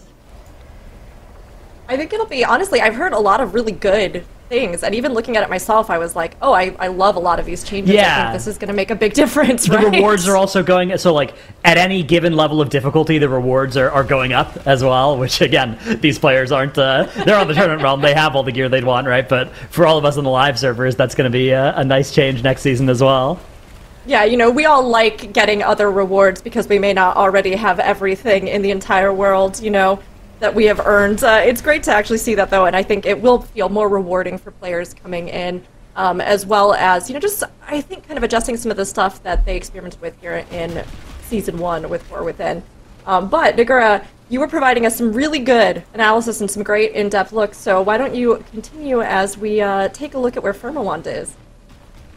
Yeah, for a moment I thought we just really want to focus on Firmawand here, that we didn't see the other teams. But what actually happened is that the other three teams did call a break. So all of the other teams are on one of their mandatory breaks. In fact, BCS actually took their 20-minute break all at once, which is interesting. Most other teams usually take a 10-minute break, like they split it up, basically, because 20 minutes is mandatory, but you can take a 10-minute break at some point and then a 10-minute break again at another point.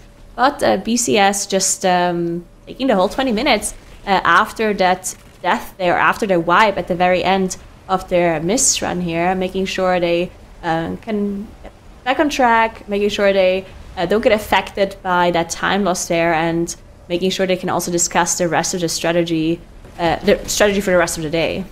Yeah, a look at our leaderboard. It's definitely mandatory, firmly in the driver's seat, right? They have extra points over the field. They have an extra 2 chest over the field, which can turn into more extra points for them. But all of our other teams are actually very close here. Firmawand, 1 point behind the field, but it's not even really a fair comparison because they've done the Stone Vault and everybody else has done the Mist, right? So if other teams struggle as much in the Stone Vault and only get the 17 in the time that Firmawand can get to 18 in the Mists, then actually they're tied up with everybody. And in fact, getting this 19 Arakara on the board is going to be, they'll be the first team to do that. So, we have had a death to that Burrow charge on their Druid there, so not a great sign for them. But they're still on pace here to time this key, I think. They've got about 10 minutes left on that timer. They will have their lust coming up for the end section of the dungeon. They have almost all the count they need, so I think they're still okay here if they can survive this boss. Pain suppression needed to be used there. Yeah, it looks like they're going to be able to get over the finish line on this boss just barely. Alright, so while Firmawand it's finishing off this boss here, we did get some news from production. Apparently, BCS is taking their break because their Moonkin's cat spilled water on his keyboard, unfortunately. Oh no. So we thought there's no more affixes above 12 that are rotating, but it looks like there's a rotating cat affix for the Moonkin player in BCS. Hopefully that is not what caused the wipe, because they ended up wiping on that last mist pull there. I hope that was not the keyboard cat water spill situation. But hopefully the keyboard is going to end up working again, or hopefully they have a backup keyboard that they can use, because that would be tragic. Yeah, that is an unlucky turn of events. Always something that when you're one of the other players in the group as well, and the person turns on their mic and they're like, "Look, my cat spilled water on my keyboard. You're in the middle of the key." It's hopefully you can laugh about it, right? But of course, if it affects your key, not something you want to see. TBD, meanwhile, up in the top right, have started their next key. It's going to be a 19 Arakara as well. So we're going to have 2 copies of that keystone underway here, although not for long. Firmawand nearing the end of this dungeon, so pretty soon they'll have to probably venture into those mists, I suspect. We are nearing the halfway point of the day. When you factor in the breaks, it pretty much is the halfway point of the day, especially for any team that hasn't taken their full break. So there's a lot of pressure on these teams. Only 3 dungeons, but only 5 hours to do them in. That's not an awful lot of time for the amount of key levels that they want to get done. So we do have a death coming in for TBD right at the start of this dungeon. One of those web bolts going unkicked. Looks like they're not going to bother resetting, even though it's a plus 19 key level. There's still a little bit of wiggle room in this. Once we get to the really, once this key is maybe on, say, a 20, I wouldn't be surprised if teams start resetting as soon as there's a death this early in the key. Yeah, until then, we definitely saw that the timer has been fine for the teams, being able to finish dungeons even with full wipes and continuing. So Arakari definitely the most lenient timer of the dungeons we have today. But yeah, speaking about the breaks, the fact that BCS is calling the 20-minute break all at once means that they won't be able to take a break closer to the end of the day, which a lot of teams do to just look at what the score is for every other team, and really just make sure they math out all of the kind of logical ways on how they could increase their score and how they could make it to Sunday. Because we casters and we viewers, we can sit here, we can chill, we can look at the score, and we can come up with all of these ways on how they could make it into Sunday by if they do this dungeon on a higher level, they might win the tiebreaker because the other team can do this and whatever, right? But at some point, it can actually become very complicated. And if you can't necessarily do that when you're running a key, right? So unless you have a 6th person that has overview over the other teams and can somehow tell you, guys, you should be doing this dungeon on a 20 because otherwise you won't make it, then it's going to be very difficult for those teams to do those calculations without taking a break and actually thinking about it properly. Yeah, a lot of those decisions do have to get made in the last hour anyways, which you have to take your breaks before the last hour too, but it definitely is. Usually the teams will opt to split up those breaks. It's also just kind of nicer for, I think for most players, it's nicer to get multiple breaks in the day rather than taking one longer break. But it depends, maybe somebody's got a sandwich they want to eat or something, they want a full 20 minutes for it. It's I don't think it's a huge advantage or disadvantage either way, especially if you've got something like a keyboard that needs replacing. You probably need a full 20 minutes to find a new one of those. Or clean out the water. Yeah, or clean out the water out of your keyboard. Or have the glass of milk and the cookies that I talked about earlier. I mean, it is also delicious. And you need some time for those because you need to really soak them in the milk, so. True. Yeah, take some extra time. Spearmount is now. We're getting word that it's the one key that's broken. So it's only one key now. Oh. That's not that bad. That's that you just rebind out of one. What's your keybind? One is one of my more important keybinds. Yeah. Mine too. Mine is Starfall. Yeah, that's Judgment on my prop pally. That kind of thing. It's Thunderclap. I hope it's not their Starfall because that would be unfortunate. Yeah, Moonkin being forced to do ethical single target DPS, that would be tragic. Yeah, that's impossible. In fact. Yeah. As we do have a death coming through on the Enhancement Shaman, unfortunately for Firmawand here, we do see the Battle Rush immediately coming out by the Moonkin, of course, using that utility spell immediately as the team player they are. Yeah, of course. All Moonkins known to just get that instant battle res off. Yeah, we are now out of battle reses for Firmawand here. 3 minutes and 43 seconds on the clock is still more than enough time to do this boss. But if they have another death, then it's gonna be iffy. And if they have another 2 deaths, it will be over. So they have to play this boss really carefully. And this is a boss we see deaths on all the time. It's surprisingly difficult. A lot of different ways things can go wrong. A lot of different, ground denial. It's very easy for one of those dispels to kill somebody. Very easy to just be caught somewhere you shouldn't be. Some of these overlaps as well with even these erupting web circles. If you're currently rooted, or if you're dodging a poison wave, all those sorts of things can lead to death. So vitally important end of this dungeon here. Wipes and depleting as well in this format at the end of a dungeon are just absolutely catastrophic. So Firm Wand, already our lowest score team, cannot afford for any of those things to happen to them. Man, definitely can't. They do have 250 left, which is doable, but the boss is still pretty high. They don't have Bloodlust available anymore. We do, of course, have a few breaths coming up still for Nairo here. We do have a PI that also has been used now on the Enhanced Shaman, so they have some damage left, but they definitely have to push it a little bit to be able to still get that 19 in time. If they deplete this at the very end here, it would again be such a huge time loss for them. Definitely not something you want to see at the very end of the dungeon. Yeah, that Lust rolling. I think they're going to be okay. They're going to get another power infusion as well here. So this is a proc. Yeah. Oh, there's proc Lust. Okay, yeah, of course. The Breath of Eon's fake Lust. Yeah, I love that. Okay, yeah, here comes another Cosmic Singularity. Looks like they're going to be okay again. Yeah, only 2 minutes left. I mean, it's going to be closer than I initially expected, but I do still think they'll be on the okay side of it. Meanwhile, TBD up in the top right, working on Avanox, and Mandatory. Ooh, this is an interesting decision. So they had access to a 20 Arakara if they wanted it because they 2-chested the 18, but they're just deciding to go for the 19 instead. Interesting decision here because if that 20 is possible, it would be a lot of extra points for them, and one of the reasons you would maybe want to do the 19 instead of the 20 is if you think, okay, we've only got one shot at this, we want to make sure we put this on the board.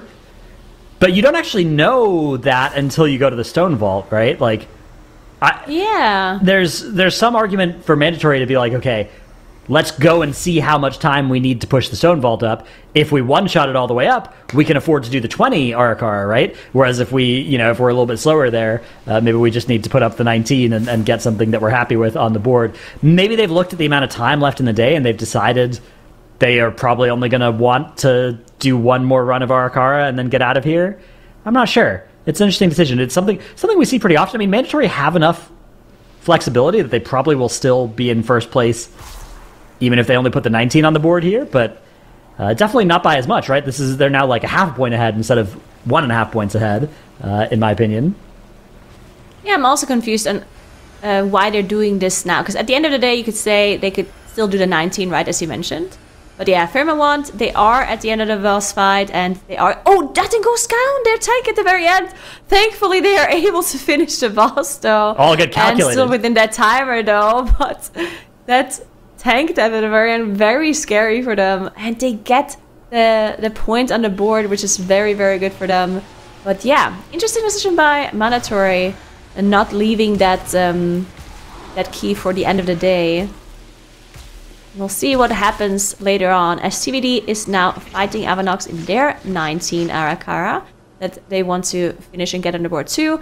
We're probably going to see some Stone Vaults soon, right? 3 of the teams have not stepped foot into Stone Vault just yet, and the team that did had quite a few issues there, only managed to one-chest the 16 Stone Vault. To be fair, there were some issues with disconnects at the very end, so that's why they missed that +2. And then we also saw the 17 with, again, some issues, unfortunately, for Tommy on that Frost Decay. And I also wonder if the teams are changing their comp a little bit for the Stone Vault. What do you think? Do you think we're going to see more Frost Decays, or are they just sticking to the Moonkin? Yeah, it's an interesting one. I mean, Stone Vault is a dungeon that we've seen during MDI this season. We saw a lot of different variety and compositions, right? We saw Destrolocks, we saw Unholy DKs, but that was largely built around these really big pulls that aren't as feasible as the key level gets up to this, 16 plus range. So I think I still like the standard composition in there, but I'm curious to see what the other teams have in store for it, for sure. There's definitely an argument to be made. For a lot of these different ones, we actually have an Evoker down for TBD. That's their battle res. Okay, and they're getting another battle res coming up here in a minute, so should be okay still for them.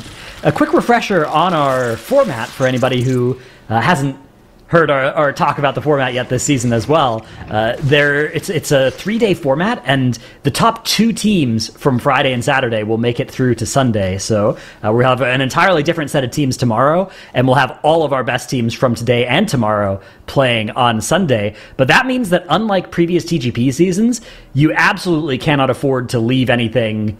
Like these dungeons are going to get refreshed. They'll have an entirely new set of dungeons to push up the next time they play. It's not like they'll save these scores or anything. They need to push all 3 of those dungeons today to avoid elimination, and they need to be one of the top 2 teams at the end of the day. So a lot of pressure on these teams.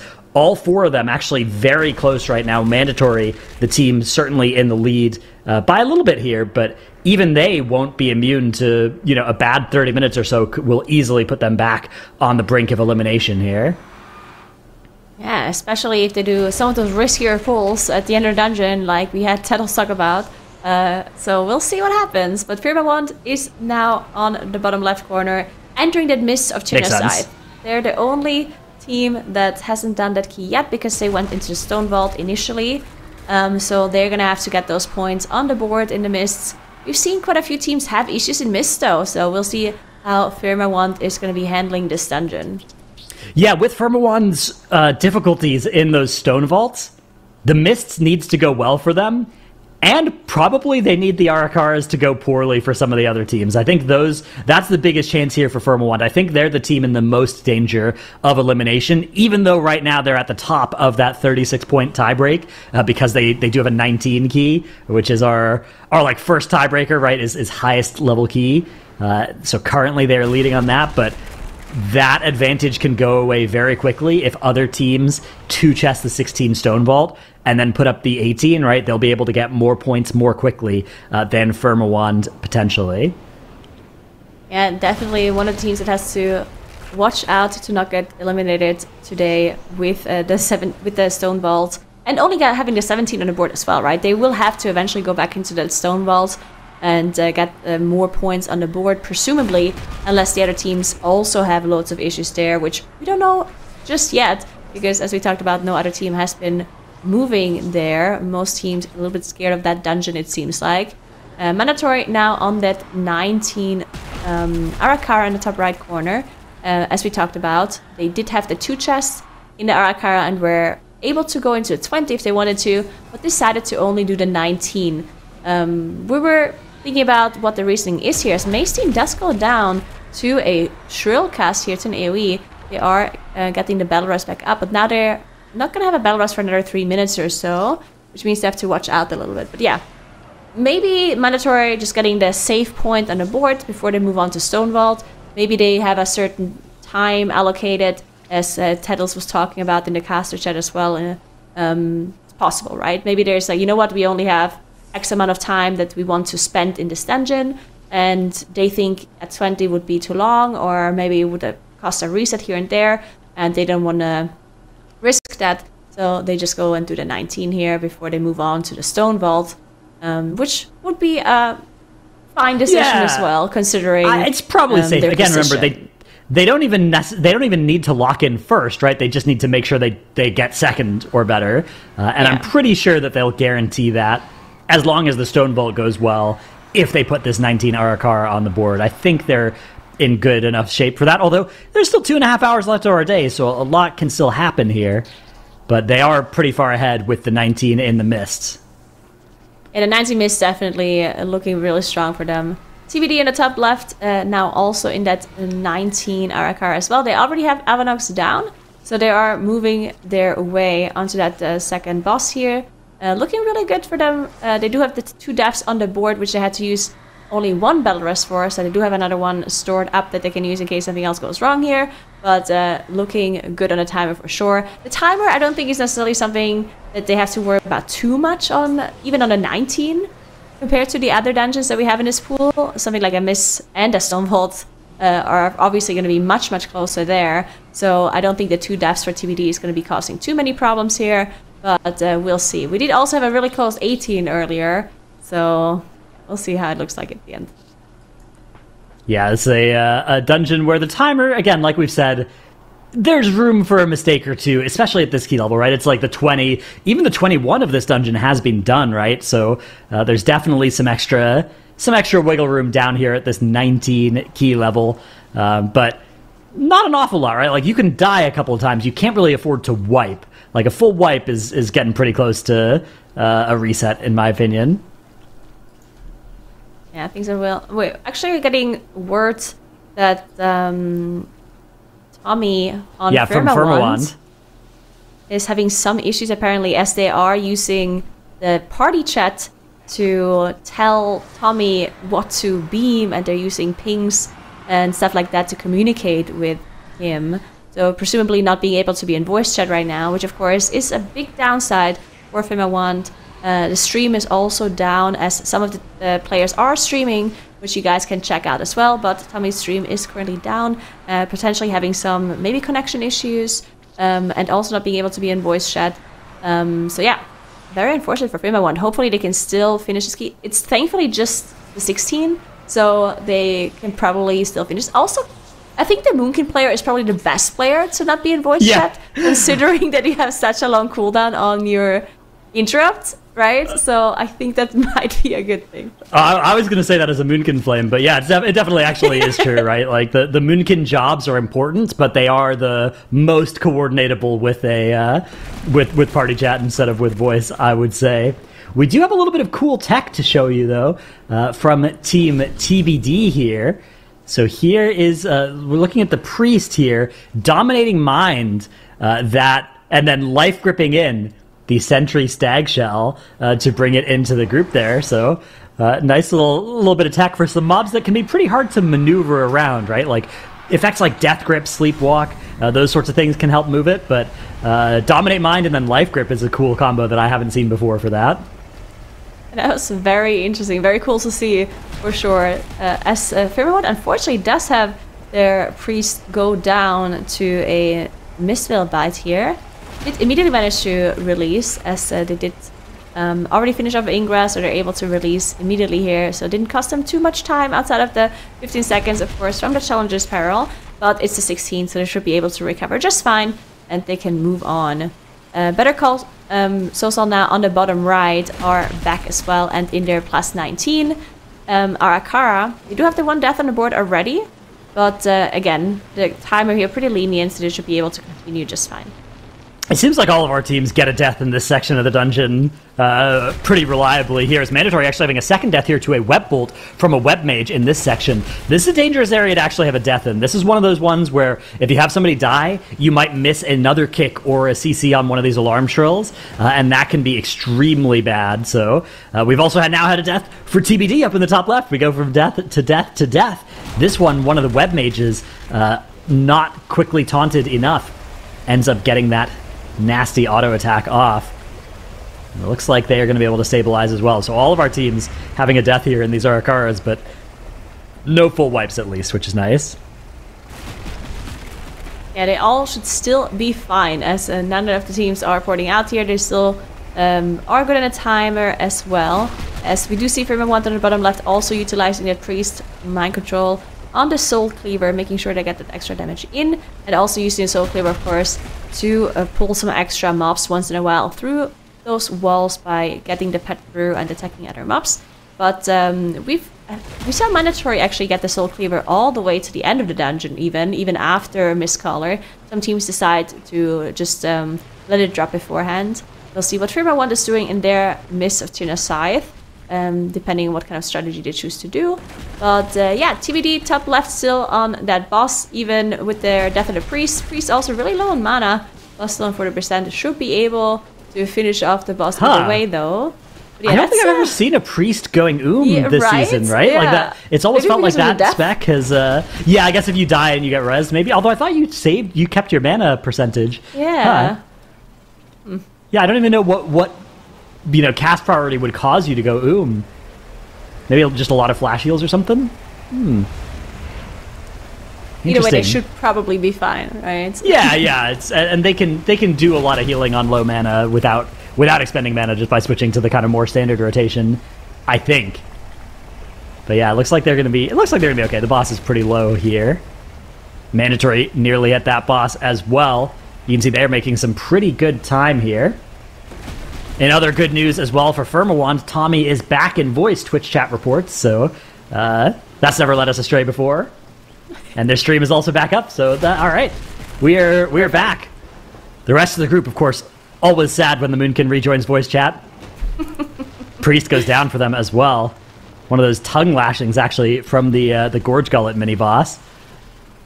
There was retaliation for Tommy joining voice chat again. Yeah. Probably. No. Yeah, leave again or I'll die again. No, but we're glad Tommy has fixed some of the issues at least, hopefully, for the rest of the day as well. Of course, having issues like that for the tournament day is horrible. So hopefully they can get everything sorted out and fixed for the rest of the day. At least we are on voice chat again, which is great. And yeah, they are moving on throughout that maze. Again, this is 16, so if they're a little bit slower here, it's okay. They can still probably get the 2 chests on the board and get into that 18 if they play clean from here on out. And we do see TBD on the top left about to finish off that boss as well. Looking at the timer, I don't know about this one. I mean, I think they should be fine. Gonna be a bit close though. Yeah, I think it'll be okay as well, but it's not one of those comfortable timers, right? It's one of those ones where you're looking at it and you're like, okay, we got to play this good. I think if they're have a good time with the trash though, because I think it was TBD that the 18 and ended up missing out on enemy forces, had to go and finish off some of these drones on another pool, which presumably is not the planned route for them to do. Yeah. Which ended up causing them to almost deplete the key there at the very end, only having 30 seconds left. I think it was TBD. They do come into this area with a little bit more count than a lot of the other teams, but they pull this Overseer, so a lot of teams are skipping this Overseer, right? They're using that tailoring stun on it and then running past. TBD are instead fighting this Overseer along with some of these little mobs, which is a somewhat dangerous pull at this key level. You can see Blessing of Sacrifice actually coming out on the Priest here because these flying ones like to just jump out and do big damage to random people in your group, so important to stay stable against that as they now have another set of those flying drones coming in. And we have actually our first death to a dashing strike there on that Moonkin. Like I said, one of the reasons this pull is a little bit sketchy. And their timer, though, I think will still be okay because after this they should only have one more pull and then boss. But yeah, immediately releasing as well, meaning they... they're Uh-oh. 2 more people going down. They have Ankh and a Belarus available, but their Moonkin is not there because they released. So I'm not sure if they can recover this if the tank goes down too. And this is now going to be a town portal as they are town portaling out. Yes, I mean... And that is again. Very bad news for TBD. And again, remember... You have to not only not be the bottom team at the end of the day, you have to not be the second from the bottom team either. So both Firmawand and TBD in a lot of danger here. BCS also not out of the woods either. They, I think, if they can time this 19 Arakara, I think they'll be in a good spot, but not a great spot. TBD definitely in a lot of danger as well, right? They lost a lot of time in that Arakara that they've just town portaled out of, so I think they are definitely in the most danger. Yeah, I think so as well. That was heartbreaking. I'm not sure. That, as you said, that this pool that they're doing, this is just very difficult. And I mean, the Druid also the worst player to go down probably. Of course, they do have the Paladin rest, but it's not ideal to use as well, so immediately releasing there to get back to the group, but then things just fall apart as they're missing out on the damage from the Moonkin, losing out on those extra cooldowns as well, and if those bats are alive for too long, you just get all of these strikes go through, it just does so much damage and it all ramps up. So very unfortunate there, as they have that full wipe come in. But yeah, we'll see if they go again. It looks like they are. So they are back in that 19-hour tower. Interesting. I mean, that so I think it makes sense because they need it, but they still have not done Stonewalled at all. So yeah, I feel like They have a death right at the start of this pool as well. Not great. And they're actually going to restart again, but that's only a minute going away. And the thing is, you still have 2 hours left in the day, right? Like, I think you don't want to... I don't think you want to leave and then come back to this Arakara. I think you know that you need the 19 Arakara to get out of the day, so I think you'd rather stay on your Arakara characters and warmed up on this dungeon, even though it is going to make the... it's going to make the end of the day very tight. The stone vaults are going to be... The thing is, though, we say there's only a little bit over 2 hours left in the day. You do get to finish whatever dungeon you are doing at the end of the day, so you might be able to squeeze an extra 30 minutes out of it if things go well for you and you start a dungeon just before the end of the day. And I guess another good point is that the 19 might actually just be the highest key level that we see today, right? Because Arakara is the easiest to get the 19 done. You probably are able to get the 20 done as well. But for the second spot to make it to Sunday, I think a 19 might even be the highest key. Mandatory, maybe they're going to be able to get the 20 done, but for the other teams, looking at the time that they have left in a day, at 20 it seems more and more unlikely. So maybe 19 is the tiebreaker, which means that you need to get that 19 Arakara on the board if you want to have a chance to win the tiebreaker at all. Yeah, I think that 19, again, you're playing the tiebreaker against the second and third place teams this weekend as well, right? So the 20 might be the highest level key that, say, Mandatory do at some point, right? Like Mandatory might finish their stone vaults and then come back and do a 20 in this dungeon. That might happen, but there probably won't be two teams that do that. So I think the 19 absolutely is vital for that reason. It's probably minus 2 points if you don't put up a 19 because you'll lose the tiebreaker against all of these other teams. Unfortunately, TPD having more issues as they do have their enhanced shaman go down, followed by their prot paladin on that first pool there. It is the first pool, so obviously they're not going to be losing out too much time, and they can reattempt this pool quite a few times without it costing too much. That wipe they had at the very end of the dungeon was, of course, much more costly in comparison, so we'll see what they do. But it's also possible that they maybe have some issues being able to get their head back in the game, right? Having a wipe like that at the very end of the dungeon and then going back into the same dungeon, wiping twice at the start of it, maybe they, need to take like a short breather. I'm not sure if they have any break time left. If they do, then they maybe even should be taking that and just making sure they can get the head back into the game, being able to get that 19 on the board and then being able to move on to that stone vault. We'll see what they decide to do.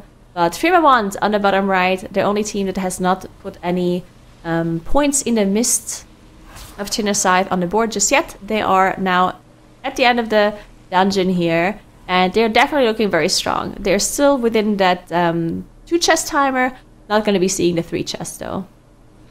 Yeah, the 2 chest is very important here for them, and they're in great shape for it, which is... good news if you're a Firma Wand fan. This 2 chest is actually very important for them as they fight to be one of the 2 teams making it out of the day. Mandatory, that team that is most likely to be safe here. They are working on a 19 Arakara up in the top left, and they are nearing the end of the dungeon. If they put this one on the board, they will have 2 plus 19 keys. That'll be a really good spot for them. As long as the Stone Vault also goes well for them, I don't see a way where they won't be one of the 2 teams out of the day. So that will mean the other 3 teams are playing for just 1 spot. TBD wiping again in the bottom left to this first pull of the dungeon, as this is starting to cost them time now, right? We talk about the first pull of the dungeon. It's not bad if you wipe on it once, right? But if you start wiping on it 3, 4, 5 times, now that's a significant amount of time being lost in this dungeon. So TBD, it's in a somewhat difficult spot, right? Like anytime you deplete a dungeon, especially at the end, it's very demoralizing to go back into the start of the dungeon, right? It's one of those things where if I'm doing live keys, I will basically never do that. I'll basically say, look, let's go do a different dungeon, right? Let's take a look at our keys and let's go somewhere else, right? Because it's going to be more frustrating to come back into the same dungeon again after we wiped so late in it. But TBD do not have that option. I mean, I guess technically they do. They could go to another dungeon, but they need that 19 Arakara. That is so true. Like sometimes when you do a key and you deplete it at the very end, and then another member of your group has that same key, And everyone's like, oh, let's just go again. I'm like, oh, really? Like, it is demoralizing to do the same dungeon again if it happened at the end. That is very right. As unfortunately, Firma 1 did lose their Moonkin player. It looks like during coolness as well, maybe with Bloodlust running, which is not ideal. But again, it is a 16 and they're still looking very good in a timer, so they should be okay. They did use the Battle Rest to get Tommy back up immediately. They're also missing quite a lot of trash still, actually. So after Turdova is dead, they're going to have to move on and kill quite a lot of trash too. Yeah, still should be plenty of time for them. 6 minutes before that 2 chest will go away. I think they're in very good shape to put up this 2 chest on the board. Meanwhile, bottom left, TBD again going down, again town portaling out. And at some point, I don't know, got to maybe try and switch things up here, go to a different dungeon, or maybe you just stay calm and say, you know what, we'll get it eventually. The first pull is the hardest pull. We know that we might wipe to it. We know it doesn't cost much time. It's okay, but man, it's so tough, especially wiping so late in the dungeon 10 minutes ago. That was that really, really hurt TBD. Good news though for Firmawand and BCS, as they, of course, TBD's loss is their gain. Yeah, definitely is. As, of course, Mandatory looking pretty firm in that lead as they're about to finish off. Wow, look at the timer. Boss here in their plus 19 with so much time left. So clearly they have enough time to do that dungeon on a plus 20 as well. But as we talked about earlier, decided not to go for it. Just finish off the 19 first try without having any potential issues with the full wipes, especially at the end of the dungeon. They just decided to play it safe, get the 19 on the board, which they did just now. Going up to 38 points, being in that number 1 spot with 219 dungeons. So definitely looking very, very strong for Mandatory, as they are now probably going to be moving on to that Stone Vault, which is interesting for us to see, as only one other team ended up going there at the very, very start of the dungeon, and that was Firma 1, that did have some issues as well in other keys. But now they're about to finish off their 16 Mist of Genocide, which means that they're actually going to be number 1 on the leaderboard for a little while. TBD also going to that Stone Vault. They're saying, you know what, let's take a break from this Arakara. We'll come back later, but we need to see something else.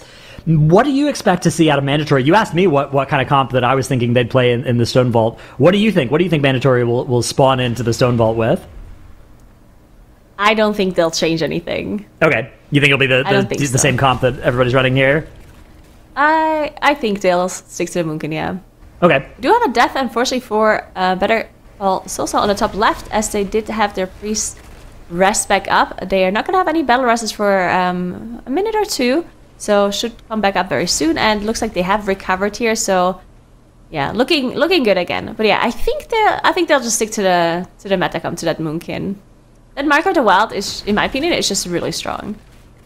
Yeah, especially as that key level gets higher, the defensive benefit of it. It's something that most seasons that we've had a great push, right? The Priest and the Druid have been very solid in, because their raid buffs provide defensive value, and that actually is really nice for surviving a lot of these mechanics, as they are indeed zoning in with the same comp that we've seen in most dungeons here, not the Frost DK variation or anything in the Stone Vault. Starting off with a pretty big pull here at the start of this dungeon, which again, that's sort of standard TGP strategy as well, is always do a big pull at the start of the dungeon, even if it's a little bit dangerous, right? Because you can always reset, and that way you can kind of get ahead at the start of the dungeon if it does work.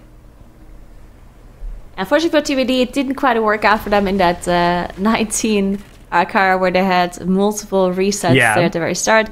But again, it might be because they're just frustrated with the dungeon after having that wipe at the very end, so that happens for sure as well. But now we do have a really good comparison between Mandatory and TBD, as both of them are in that plus 16 Stone Vault now. And we can see the similarities between the teams, see if they have a similar strategy. And we can also look at the boss timers as well, and the enemy forces that they decide to do. So it's going to be cool to see the differences here between those two teams. Absolutely, yeah. Meanwhile, Firmawand lock up that 16 2 chest up in the top right, so they'll be coming back in probably at that plus 18. Mists will be their next order of business. And BCS in the top left, approaching the end of their 19 Arakara. also on a really good time here. This is going to be a competitive time, even with mandatory potentially out of them, as we do have our Stone Vault splits from the plus 17 to compare against here for our two teams in this 16. Both, I think, hoping to two-chest the 16. I'm pretty sure it's possible, right? Because the 16 and the 17 that we saw earlier both had big time losses involved in them, right? Yeah, definitely. Well, it looks like BCS on the top left are doing a pretty good job, and they're going to be reaching that last boss in just a moment. And yeah, but there's some breaks left that they have to take still. And as we talked about earlier, the breaks that they have to take, they can't be taken in the last hour, which means they still have 1 hour and 4 minutes to take the last few breaks that they still have to do. I think BCS is the only team that has the 20 minutes done, if I'm not mistaken. Or is mandatory also done? I know BCS is done for sure because they took the 20 minutes. They took the 20 all at the same time, right? Yeah, I'm not sure either, but it is definitely something that any team that hasn't taken their breaks, they need to do it soon. They've got 1 hour before the end of the time where you can take breaks, right? Because you can't take a break in the last hour of the day. You have to have all of them taken by then. So, yeah, we'll probably see a couple more teams finishing up their break timers. It looks like mandatory are done with theirs. BCS also done with theirs. Firmawand and TBD are not. So both of those teams will need to lose some time to take more breaks. And those are the teams I think that are probably in the most danger, especially if BCS put up this 19 Arakara. BCS, vital key that we're seeing up in the top left here. If they can get this done, I think they're going to be very happy with their position moving into the final dungeon of the day. Yeah, BCS is actually looking really strong, except that the cat affix. That one is something that is causing. But honestly, like, that's one of those things where if you look at it and you're like, yeah, we lost some time today to a cat spilling on a keyboard, right? Like that.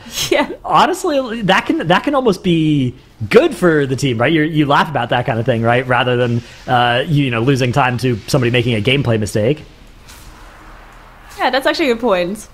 And yeah, speaking of the breaks, there's actually one team that hasn't taken any breaks yet. It is now confirmed by production. It's actually Firmawand that hasn't taken any, and that is surprising. Like, we're getting really close to that last hour where they're not able to take any more breaks. So either they take and they have just started the 18 mists, right? Either they finish the key and then take the full 20 minutes. I guess that's the only option they have left, right? So I guess Firmawand maybe just decided to take the 20 minutes all at once and kind of take it at the end of the day to make sure that they have enough time to discuss the rest of the day. Yeah, I think at this point it's going to be, finish this key and then take a 20. You don't want to be in that position. We've seen it before where you start a key and you realize you don't have time to finish it before you need to take your break, right? And you have to end up abandoning the keys just so that you take your break in time, because if you don't take your break, you basically get eliminated is the way that it costs like 5 points or something crazy like that you're not going to be able to recover from. So we've made them. I don't think we ever had that happen. Yeah, we had. I think it was maybe mandatory actually that had to hearth out of a key so that they could start their break in time, which is it was actually it's something that none of these teams want to follow in their footsteps in that way. They're happy to follow in mandatory's footsteps in a lot of other ways, but they don't want to join that legacy. I remember we even discussed if they can take the break in the dungeon. So they, they can go AFK 10 minutes and then come back and still time the key potentially. But I still don't know what the ruling on that one is. I don't think you're allowed to take a break in the dungeon, but yeah, I think you have to be out of the dungeon. We would have to read up on that one. That's one of those fun rulings our admins get to make, though. All right.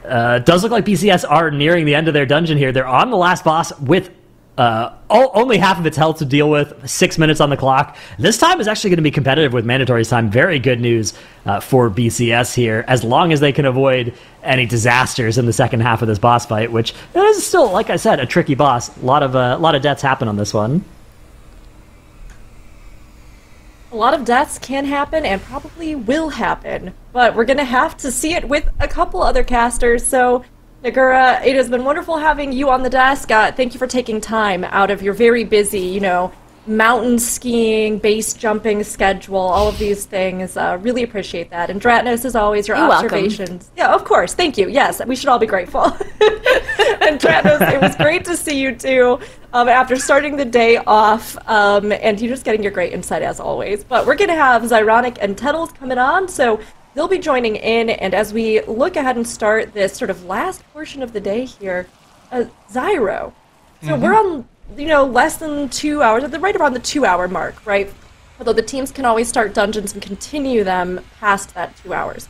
But as we have, mandatory finally going in for that Stone Vault, as we've seen some struggles in Arakara with TBD, what do you think, Zyro, that the teams are kind of looking at to use their time that they have remaining right now on? Well, there's kind of like two different groups of teams. Obviously, Mandatory has been the best team today so far, as we expected to be. I saw Tettles talking about this in chat earlier. He's like, one of these teams is the number 1 seed, the rest are not. Yes. They've played like that. And yeah, they didn't get the 20 miss down, but with the way they've been playing, with the consistency of the keys, they didn't need to in order to be the number 1 seed. They've played pretty much as was expected. But the other 3 teams, they're all just trying to shore up their best keys to get as high of a score as possible to have a chance at being the number 2 seed to make it through the Sunday. Dude, Mandatory's, their strategy, I think, in here has fried me a little bit for like what they're doing with the dungeon. So they +2'd the 18 aura. We saw them try the 20 mists. I am stunned that they didn't do the 20 aura. Like, it makes me wonder why. Or like, why not even throw an attempt at it? Because I really, like, I don't think they're going to need it to make it to Championship Sunday. But it just like strategy-wise, I'm just shocked that they went for the 20 mists, which is a harder key than 20 Arakara. Oh my god! Somebody save the priest, man! Please get that guy out of the stun. That's their last battle res, but I mean they should be able to kill off the boss before anything else happens. Probably even before the next. Well, another wave will come in. They're low on pools. Wait a minute. Okay, no, they're fine. They're fine. Well, oh my god! They're gonna lose their boom. The shaman. Oh boy, 3%. They'll time the key. It's not the prettiest thing in the world, but the important thing is BCS is putting the +1 on the board here, and that's what they need to do in order to actually have a chance of being the number 2 seed. Their shaman almost died too. They got spell warded at like the last millisecond. That was. I don't think they were ever wiping there, but that was a bit sus. That could have gone a lot worse. BCS timing 19 in the aura and then 18 in the mists is actually a pretty big deal. So we're looking at Firmawand on the top right-hand corner of the screen. They have a 17 in the Stone Vault. I think that's the key that needs the most improvement by Firmawand. But say they time this 18 mists and are able to time 19 mists. If they go back and then do the 18 Stone Vault, that sets them up quite nicely to be very, very close to BTS at the end of the day. Now, of course, they do have one problem. They're the only team that, as of yet, has yet to take a break, right? So they still have to take... BTS? That's not even what their name is, by the way. Yeah, they still have 20 minutes of break left to take, so Firmawand needs to get these keys done quickly. They can't really afford any further mistakes, but let's take a look at the mandatory Skarmrock here with no DK. Who's going to be the main damage dealer that's going to be bursting down the shields here? Is it just going to be Enhanced Shaman?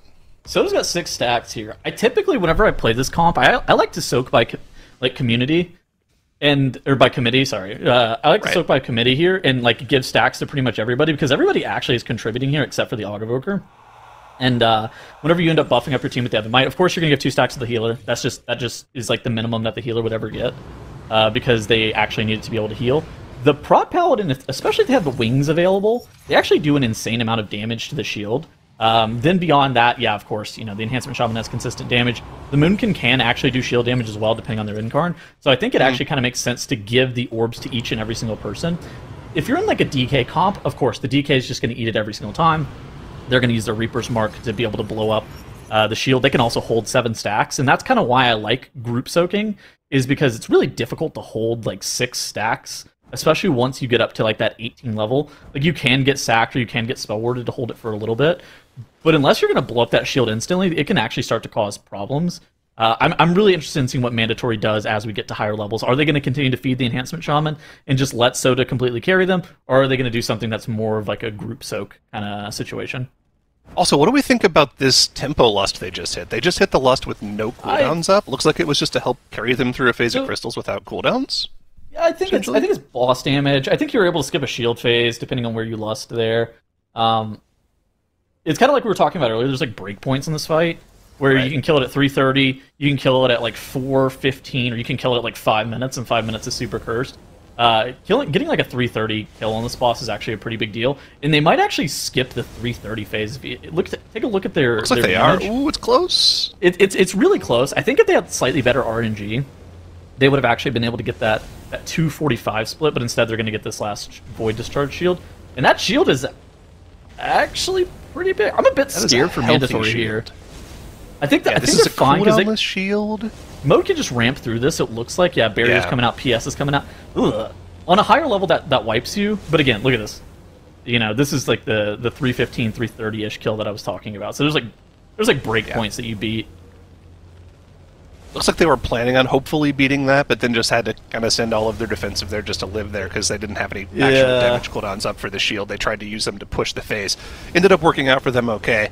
Do we think there's even a chance that they have to 3-chest? I mean, 9 minutes doesn't seem like a lot to go through the entire Master Machinist swing and then also deal with the trash before Void Speaker. I think this is just a 2-chest if they play it clean. They can... Okay, I think they maybe can 3-chest it.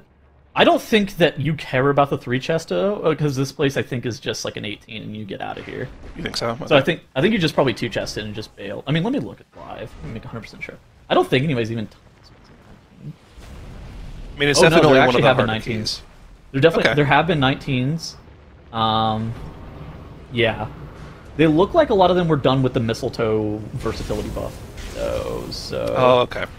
Yeah, that makes a lot of sense. The most recent one was 4 weeks ago. So there was the Winter Veil event happened a few weeks back, and it gave you a decent amount of like versatility stat. And there's a lot of some of the higher keys are actually timed with that. So I think 19's probably doable in the TR with like max ring and stuff like that. I don't know if mandatory needs to or is going to actually go for that. I think that the 20 aura has got to be easier than doing 19 Stone Vault. Yeah, I think you're right. And of course, they do always have that 20 miss they can go back to, which looked like they were pretty much perfect on before they pulled the Pot of Greed card, and instead of drawing 2 cards, they wiped. Yeah, they wiped. Yeah. So yeah, I think you just +2 this, you go to the 18, you time that, and you kind of reassess what's your easiest next key, and I think it's probably 20 aura. Yeah, I think you're probably right. Mandatory's pacing really well. Like, a 12-12 Skarmorak is incredibly fast. Typically, you want to get out of Skarmorak's wing by about, I think like 16 minutes is probably like, we're pacing to time the key. Not like we're going to 2-chest or anything. We're pacing to time the key is like a 16-minute Skarmorak split. Anything above that, it's like a bit scary, but you can maybe time it. But mandatory is just so fast for reference. Yeah, and I mean, they're also doing that without the versatility buff, which is not what we saw from our earlier runs in Stone Vault today. So, I mean, technically, if they want to be a little safer on that boss, they could opt to go towards the Machinist swing, but like we talked about, you know, a couple hours ago, that kind of messes with your lust timing on your routing, so it's not something you really are looking to do. What's a Holo Live? Why do you ask? TBD's named their character. We got Yank Holo Live and Sky Holo. What's a Holo Live? It's a VTubing thing. Is it Holo? Kettles, you sound so old right now. Is it Holo Live? What did you say it was? Holo Live. It's a VTuber thing. They must be massive VTuber fans. They're VTuber fans. It's a VTuber thing? Yeah. That's like the PNG people, right? Yes. That's what it is. Yeah, okay. You've got it. I use those on my chat blocker sometimes. It's a good point.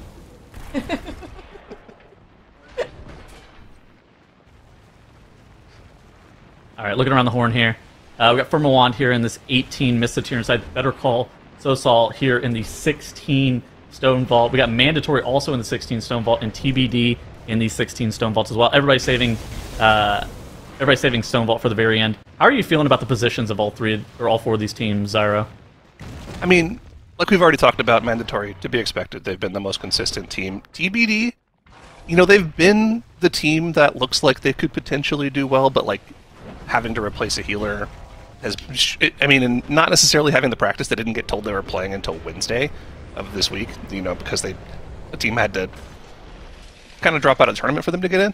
So they've had mistakes, they've had wipes. They're probably the least likely of the other three teams to make it out. Yeah. ECS, and Firmawand have both looked very similar. Like, they're both relatively consistent. The only real mistakes we're seeing from them are, like, random spot deaths here and there, and they've mostly kept it from being full wipes. They've been pretty good about just getting quick battle reses off and continuing the pull without making too many major mistakes. It's really just going to come down to time management and whether or not the missed 2 chests we saw from earlier today are going to be an issue for them. And of course, I mean, they still have yet to do the highest level of key, right? If one of them is able to pull out one of those 19s or 20s, that'll probably guarantee them a spot into Sunday. So I think it's kind of interesting looking at the time trial placements between these two teams, because BCS is supposed to be the favored team, and whenever you and I were on last, we were kind of talking about it a little bit, where BCS they're 3,700 IO on live, but the downside is that they've only been playing together for a month, and I think they have really high upside, but like, kind of what does their floor look like? They've also had some disconnect issues today, a little bit of issues. There was like a cat on the keyboard wipe, and there was I think there was like a connectivity issue. And then for Firmawand, it's kind of like they've been overperforming their expectations. They're only like 3550 on live, but the time trial maps that they were able to put up are way higher than that. And they stated that like a lot of the reasons that they hadn't been doing as many live keys is because they all have 9-to-5 jobs. So the tournament realm and like the Guile and how they changed the affixes for them has actually helped them play more this season and be able to play a little bit better. And so I think that Firmawand has actually been overperforming expectations compared to where they've been placed. And that's what you want to see in the UTA competition, right? Especially after the change of the format where, you really only have to play for the 5 hours and play your best for those 5 hours instead of over, a period of 15 hours over 3 days. If they're able to actually play this way for the rest of the day, for the next 2 hours, they could very easily see themselves being one of those top 2 teams. But again, they still do have one hurdle to overcome that the rest of the teams don't have. They still haven't taken any of their break timer yet. So at some point in the next hour and 45 minutes, they got to sit there for 20 minutes and just not play the game. Think about their strat for the rest of the day. So I don't know if I love ripping a 20-minuter. Like, yeah, it's not great. I feel like especially since it's like 3 dungeons, you just like send 10 minutes in between both of your keys, and you just like it just feels a lot more natural and makes a lot more sense. Just doing 20 minutes straight up. I wonder what you would like do during that is like actual sandwich break territory. Yeah, that would be some of the most like anxiety-filled 20-minute break 20 minutes I would ever have, knowing that like, oh man, we have almost an hour of competition left. Let's see what the other teams are doing. I wouldn't be able to actually like relax during those 20 minutes at all. I guess you get to hate watch the other teams and just pray for their downfall. True. Yes. All right. Any hate watchers in chat? Type 1 right now. If you're out here hate watching, type 1. It's very important. I'm doing a scientific experiment. Gotta wait for the delay to catch up now. Exactly. They'll start posting at some point. But all right. Looking in the bottom left here, mandatory. I think that they're pacing pretty nicely to be able to 2-chest this. Yeah, they're not even going that aggressive. They're actually playing just like a live key route and just doing it rather quickly. Yeah, they're actually just playing like extremely safe. They've got tons of time left on the 2-chest timer. Obviously, three chests is out of the question now with only a minute left on that timer. Just want to make sure we don't have any catastrophic wipes here. Because, a wipe with the Guile affix in play costs you an extra minute and a half. You got to run back.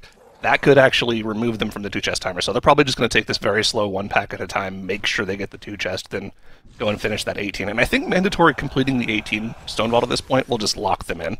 They don't have to worry about getting any other chests at that point. I think based off of where other teams are at, and that'll be a nice, sigh of relief for them.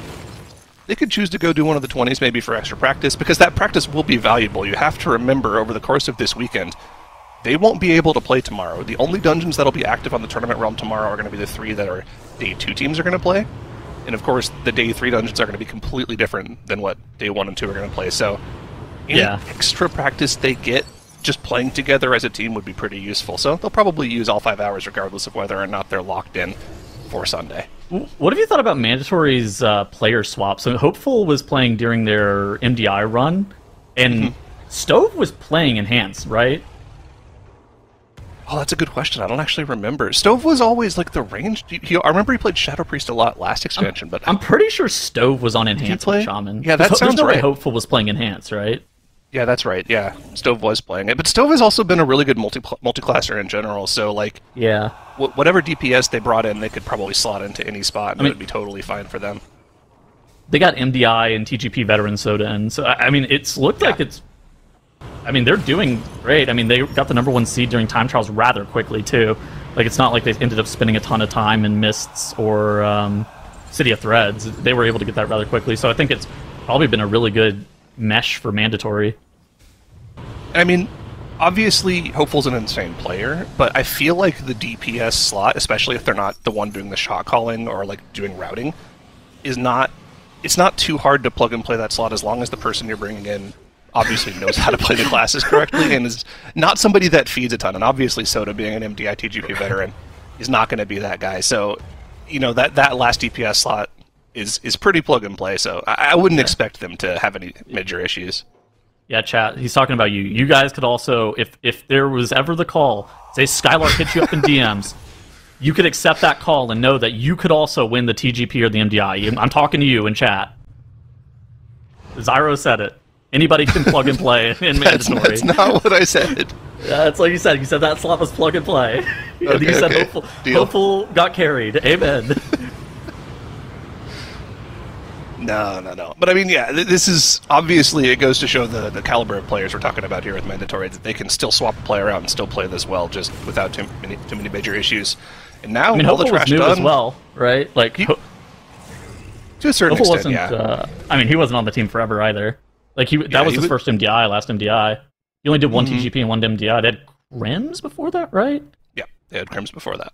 Yeah.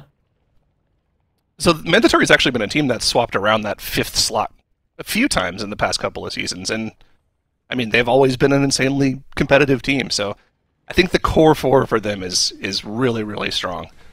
And whenever they figure out who their best 5th is going to be, this team is going to, you know, be a very tough juggernaut to deal with. I mean, they already are, being our last 2 MDI winners, so love to see this. I think like you were saying, having your shot calling on lock and making sure that you just have like an insane tank and healer that are super consistent tier in and tier out. I think that's like the backbone of being able to perform super well. I think that's the makeup of a TGP MDI winning team, is just making sure that you have excellent shot calling on top of like a world-class tank and healer combo. Absolutely. And it looks like they're going to be getting this 2 chest done in the Stone Vault here. Plenty of time left on that, 3.5 minutes. Boss already below 30%. TBD. They pretty much got that on lock. Dude, TBD's going to one chest this a little bit. Yeah. A little bit slower in this dungeon. And I mean, it's going to be expected, right? They're the 16th seed. Yeah. I feel like they've actually been playing pretty well, considering the fact that they are the 16th seed. They're kind of close to BCS and Firmawand. Right. Not only that, but I mean, you have to remember, you know, they're a substitute team, right? They got told on Wednesday that they're playing, so they didn't have that much time to practice. And so, considering all that, they're playing quite well. I'm going to be honest. If they didn't wipe really late into that Mist, and they didn't wipe late into that Arakara, I think that they could actually be completely tied with BCS and Firmawand. I actually don't think it's out of the question that BCS and Firmawand kind of have a really bad into their day, and TBD actually has a really good some really good Stone Vault runs, and they're able to either go get 19 aura probably. I can see TBD actually maybe squeaking in a qualification to Sunday that way. It's not even like that outside of the realm of possibility here. You have to think about how much time there is left in the day and how many good dungeon runs that actually leaves you to play, right? We're at an hour and 40 minutes. You maybe get like 3 good runs and then maybe 1 to end off the day that goes over time. So Firmawand needs to time. They have to do 20 minutes of breaks, right? Yep. And then they have to do 18 Stone Vault, and they probably need to do 19 Mists, and they might need to do 20 Aura. Right, like that's kind of what the situation we're looking at for them to be like safe. I think if any team puts up those keys, you're like pretty much safe. So BCS, Firmawand, or TBD, if any of them are actually going to be able to put that up, you're safe. But I think that like BCS, Firmawand, and TBD have all had struggles in specific keys, which is why they're a little bit behind the pace. Right. Now, so TBD is going to be one-chesting the Stone Vault. Obviously, 16 is not going to be the last key you want to go for. They're probably going to have to push this up to 18 to give themselves a chance. I agree. For TBD, when do they go back and do their Arakara? Is that an end-of-day thing? Or... Okay, so what? You time this on 16. You go and... You have to time this on 17 and 18. So that's, let's just say another hour to do that.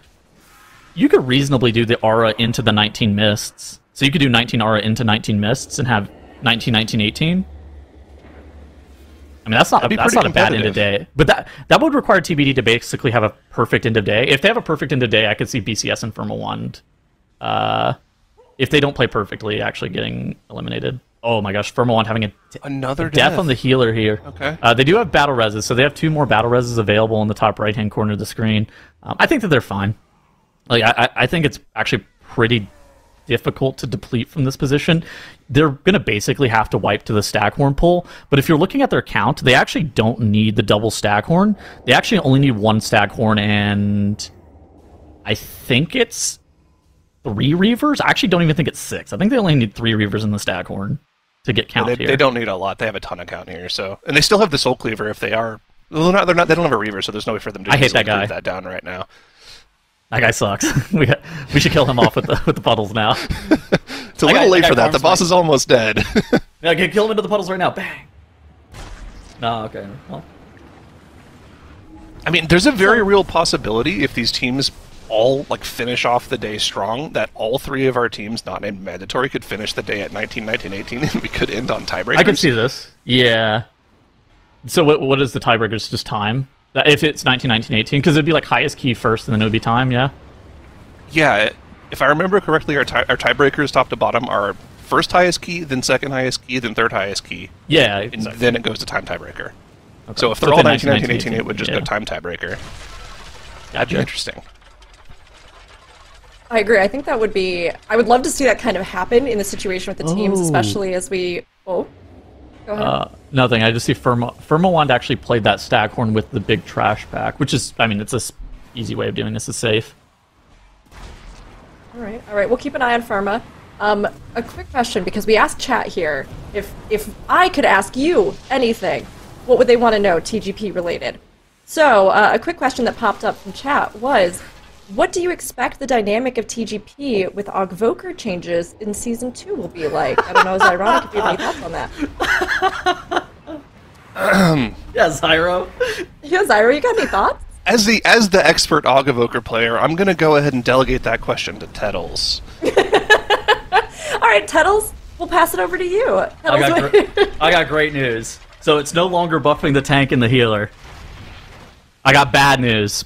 It's really big damn right now. So you're going to see it again. We're back. 5th season in a row. We are back. As the Chumbawamba song goes, I get knocked down, but I get up again. They're never going to keep me down. All right, chat, you heard it here. Tuttles is hyped about it, and it seems like you are so back. But I will let you get back to your commentary. Thanks, chat, for the question. I don't want to play it again, please. Not again, man. All right. BCS here in the 16. I don't feel like... I'm looking at the timer here. Is 2 chests on the table? I feel like the answer is no.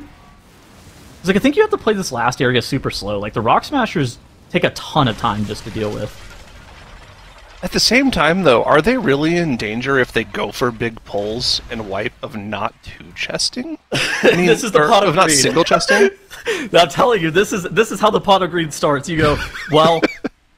If we pull big, we get 2 chests, and then you wipe it, you go, well, we depleted it. I mean, the timers, it seems like they have enough time, even with a wipe, to still time the key, right? So why not go for it? Yeah. Okay, After all, why shouldn't I draw 2 cards from my deck? So Firma Wand here is actually taking their 20-minute break. Which, again, yeah, we knew that they were going to have to at some point soon. Yeah. We have a TBD wipe in the bottom right here. It's the very first pull of the dungeon, so it's only like a 30-second time loss. Maybe a minute if you count the town portal out. Bro, this is by far the hardest first pull of any dungeons. This is we talk about sometimes front-loaded difficulty in the dungeon. That pull is by far the hardest first pull of any dungeon, I think. Just the amount of damage that goes out from those the crushing smash and the curses that are on all the players is really tough. And it looks like some of their players actually died zoning out of the instance. And the weird thing is, if you die zoning out of the instance, then you have to run back from the graveyard. How does that work on Tournament Realm? Well, you can run back from the graveyard. They try to port you while you're a ghost? No. There's no restrictions on zone location on the tournament realm. Oh, okay, that's good. It used to not like it if you went outside of the major city, and it'd port you back to the major city. Yeah. Oh, okay. Well, they'll be going again here, getting ready to go back into that 17 stone vault. Mandatory, taking very little time to get back into their 18 after two chesting the 16. I think TBD has to time this key like in the next couple of attempts, just looking at the amount of time that they're going to have for the rest of their day. Like, I don't think that you have too many more attempts that you can even throw at the first pull of this dungeon. I think they're on a pretty tight clock, otherwise they're going to watch their Sunday aspirations slipping away a little bit. But again, this is a 16th seed, and I actually think they're playing quite well. Yep. I actually think that this team has actually been doing...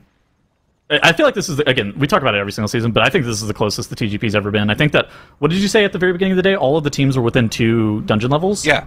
Total? Our number 1 seed and a few other teams had a 20 and a 19. Our 16 seed, actually our 17 seed, had a 19 and an 18. And I think actually there were a lot of teams at 19 and 18 that just barely missed out on qualifying due to tiebreakers. So, like, this is probably the closest time trials and the closest tournament for TGP that we've ever had. All of these teams are very skilled, and it really just comes down to how you play on the day. And I think for TBD, there still is, like we were talking about a few minutes ago, a very narrow path through.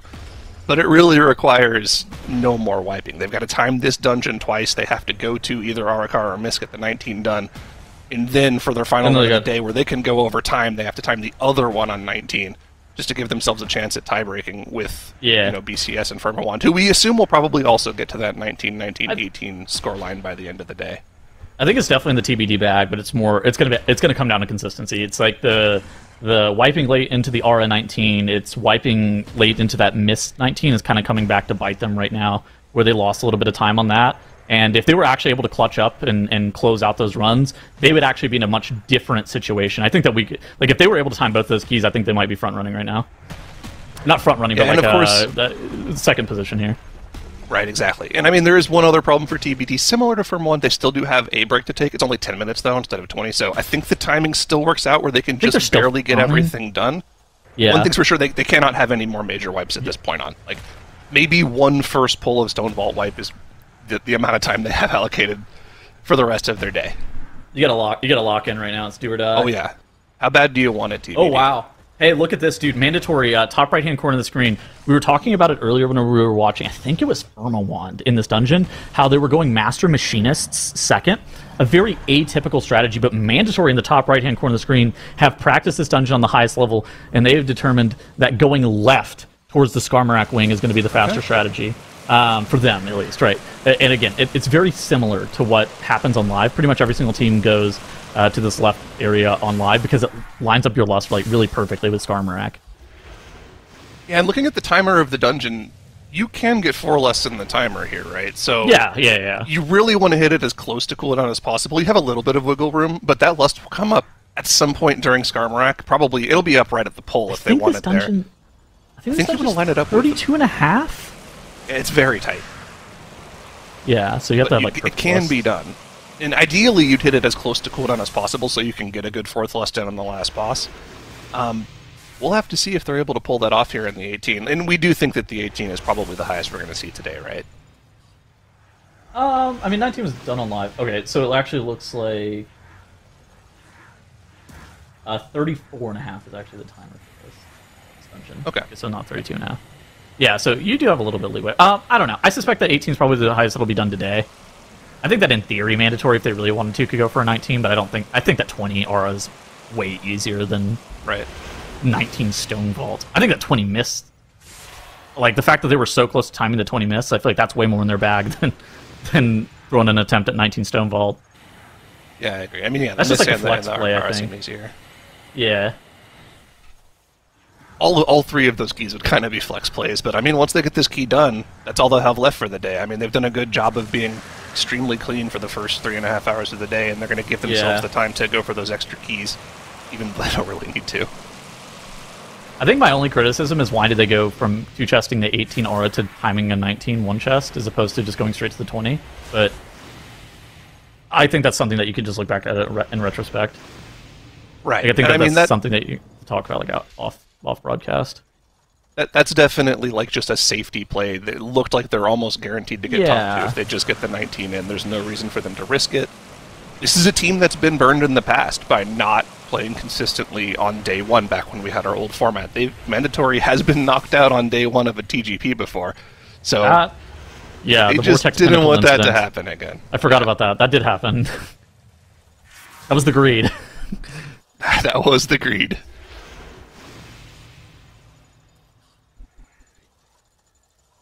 Gearing up for Skarmorak here on the 18, though. The Bloodlust is ready. The cooldowns look like they're actually just about to come off here with the Ascendants coming off cooldown under 2 seconds, so they're ready to burst this boss, and there's the Bloodlust. We're ready to have a great burn on the boss before the first shield here, and these first crystals should be very easy for them to cleave down, so they can get mostly boss damage off. So they just get cleaved down by the Enhancement Shaman here. The scary part is actually the first shield of this phase. Since you're basically committing all of your offensive CDs on pull to the boss, you're really worried about actually being able to kill off that first shield. However, you have a lot of damage to actually be able to break the shards, and so it's like kind of fine. You're gonna have at most basically 1 shard. You might actually be able to get 0 crystal shards depending on how much your Enhancement Shaman prioritizes killing those. And it looks like they're gonna go for 1. And Soda getting up to 7 stacks here. It's kind of interesting because he actually doesn't have that much damage available to him here.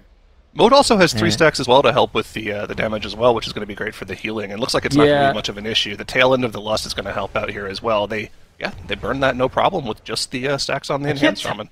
I can't tell if he got sacked or not. I didn't see either. I mean, he definitely didn't 7 stacks is a lot of damage.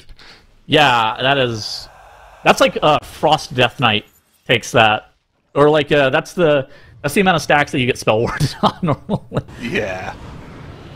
That's crazy. But again, no problems there. I think the Druid should have his cooldowns back up for the next shield if he'll have his Incarn. Yeah. I'm interested in seeing what exactly strat they believe is best.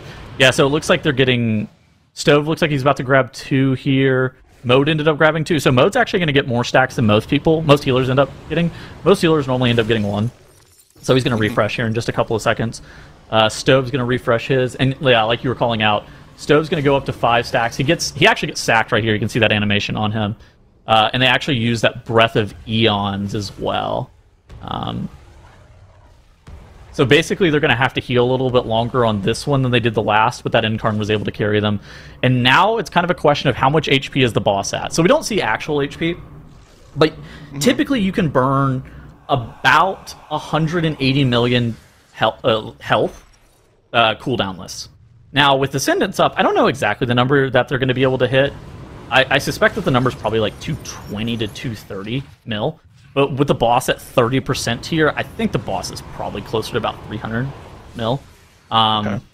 So I think that they're just going to have to play safe and get another shield. I don't think there's really much you can do to actually skip the shields. But it's gonna open them up for a fast kill. They actually don't even play the safe strat with the Ascendants. They don't save it for the shield. They actually just commit it to the boss even. I think that's scary though. Shell's going to do a lot of damage. Yeah, I would have played this a lot safer.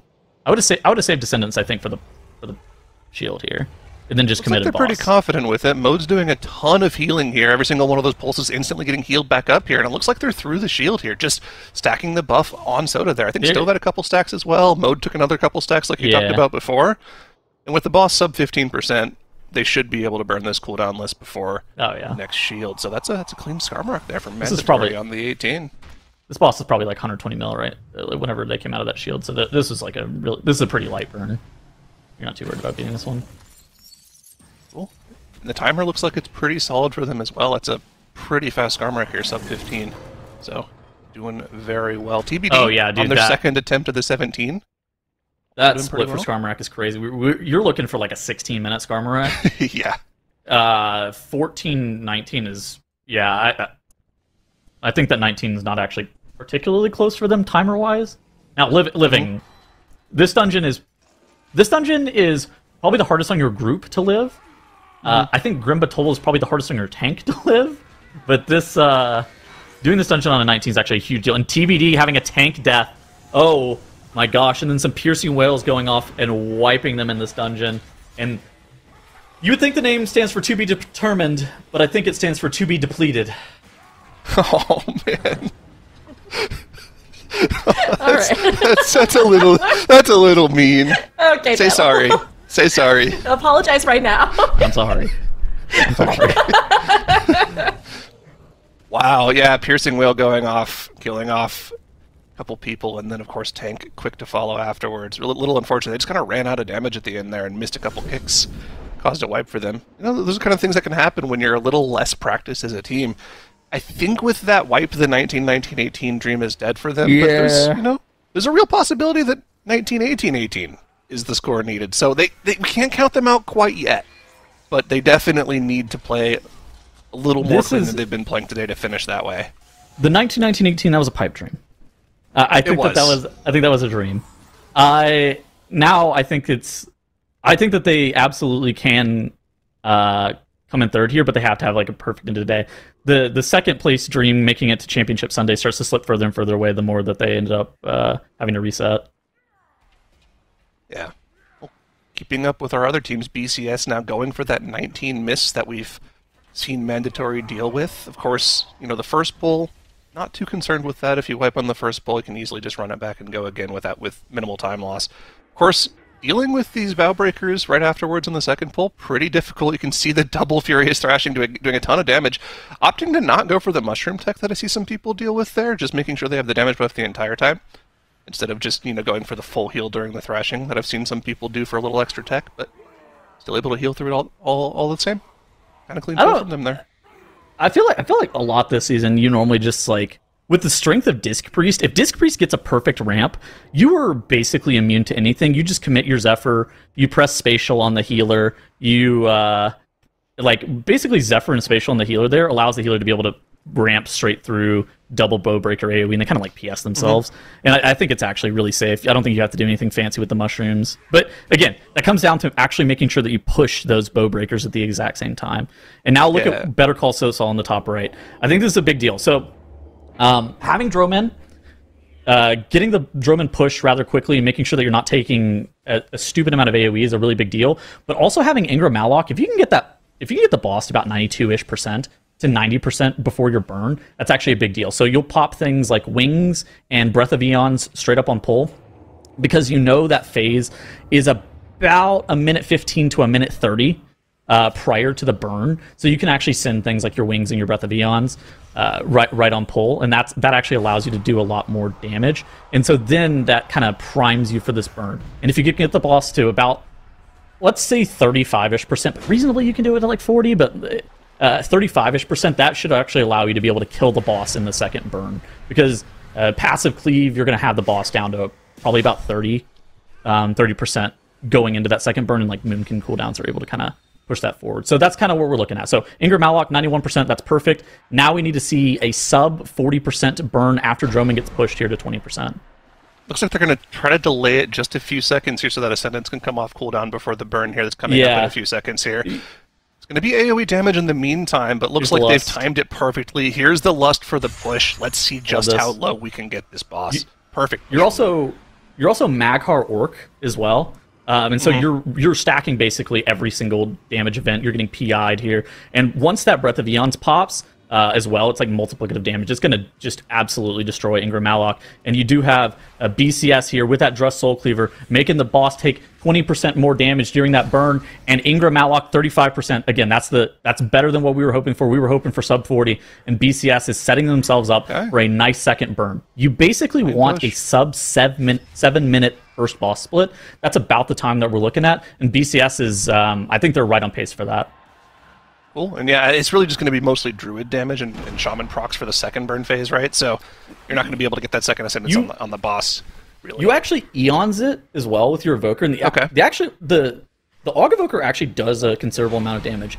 The scary part is if you press your Lust too early, it's actually difficult to get the Droman killed off. That's why you actually want to Lust as late as possible to have that Bloodlust damage carrying into that second Droman phase.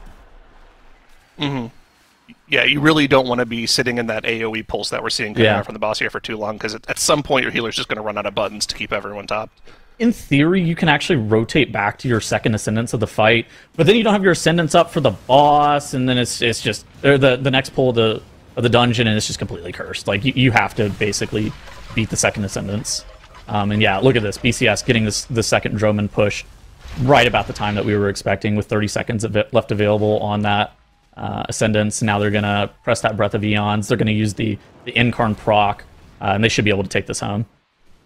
Yeah, sub 20 should be able to push this, as long as the boss gets, sub 5%.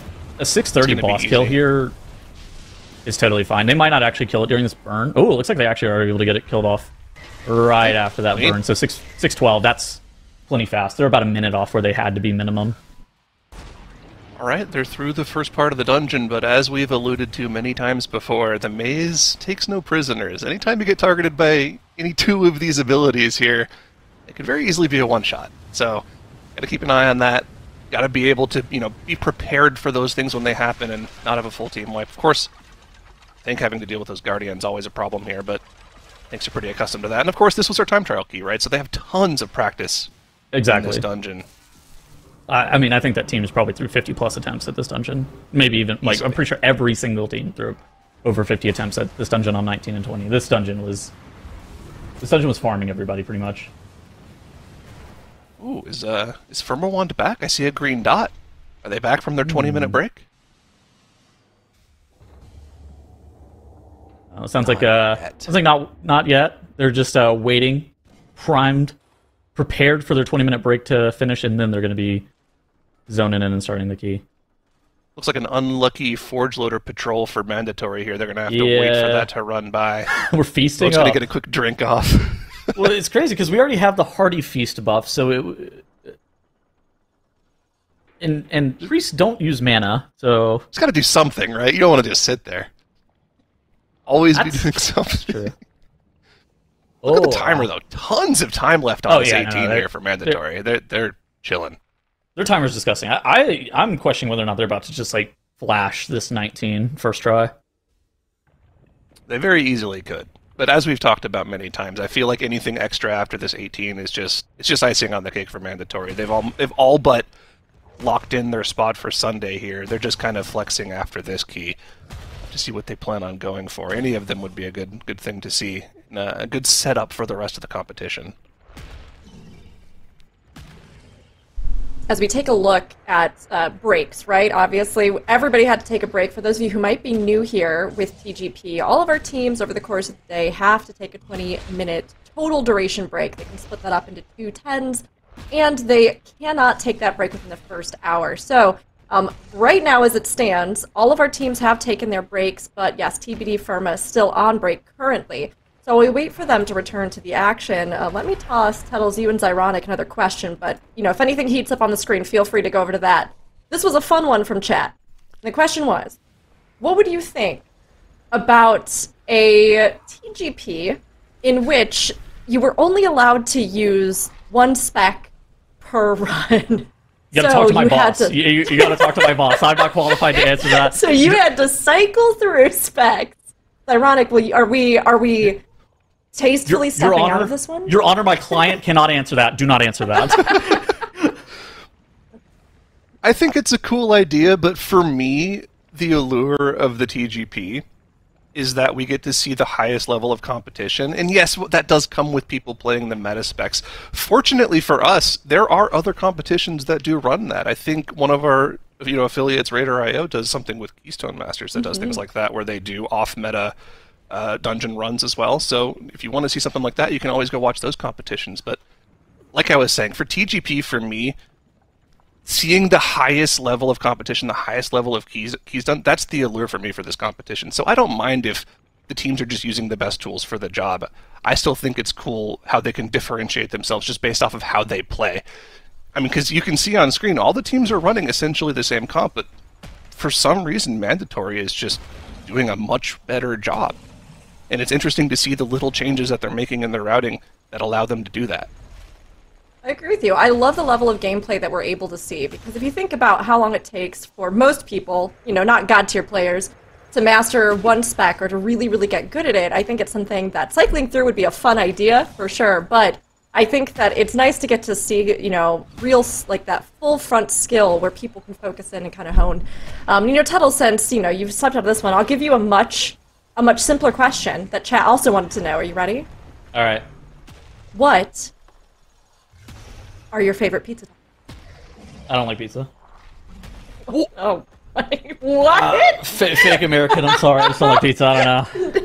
Just period? You don't like any pizza? Not even Chicago-style pizza? You're asking for trouble by calling Chicago style All right. pizza Okay, pizza. everybody. Look, Tettles, it's been great. You know what? It's been fantastic having you on desk. But, well, we won't be swapping specs here. We will be swapping casters. Tettles will, go take a little time out and think about what he's done with this pizza question. And we'll be having some more folks coming onto the desk. So, Ironic Tettles, thank you so much. We'll have Makes and Dratnos coming on in.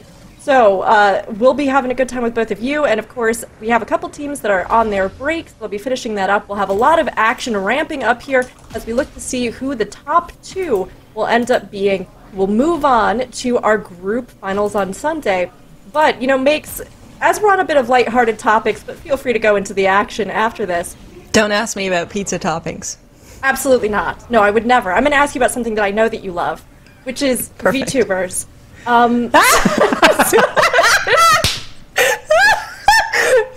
So, Makes, Old Man Tettles didn't know what HoloLive was. We're really teasing Tettles a lot right now.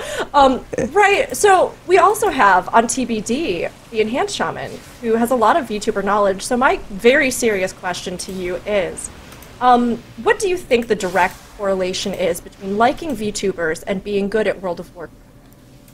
Oh, I mean, you'd have to ask Dorky, right? Like, I'm no professional, of course, but I mean, evidently, it makes you really good at Shaman if we're looking at TBD here.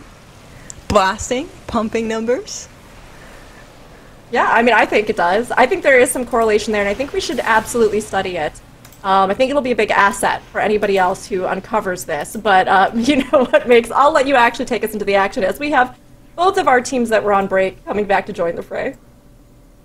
Yeah, I'm really excited to see them back, and of course, with these break timers, there was a little bit of a scary moment for TBD there as they started a dungeon with 30 minutes to start their break timer, and you never want to portal out just to take a break, but that thankfully didn't happen here. They unfortunately had a wipe, then took their break timer, are now back. All of our teams have taken the breaks that they needed to, but Firmawand starting off this 19 miss here with a big wipe and a big go again on that corner of the dungeons as the rest of the teams are making their way through the higher keys now. I'm really excited for what our Stonebolt timers are going to be towards the tail end.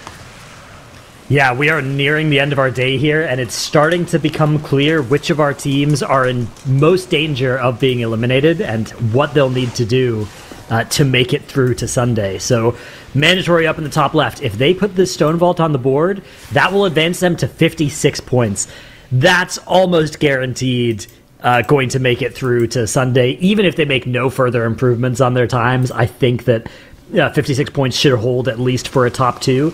Maybe one more point for them to feel completely secure. So this boss nearing the end here. They've still got 6 minutes on the clock. Mandatory in great shape.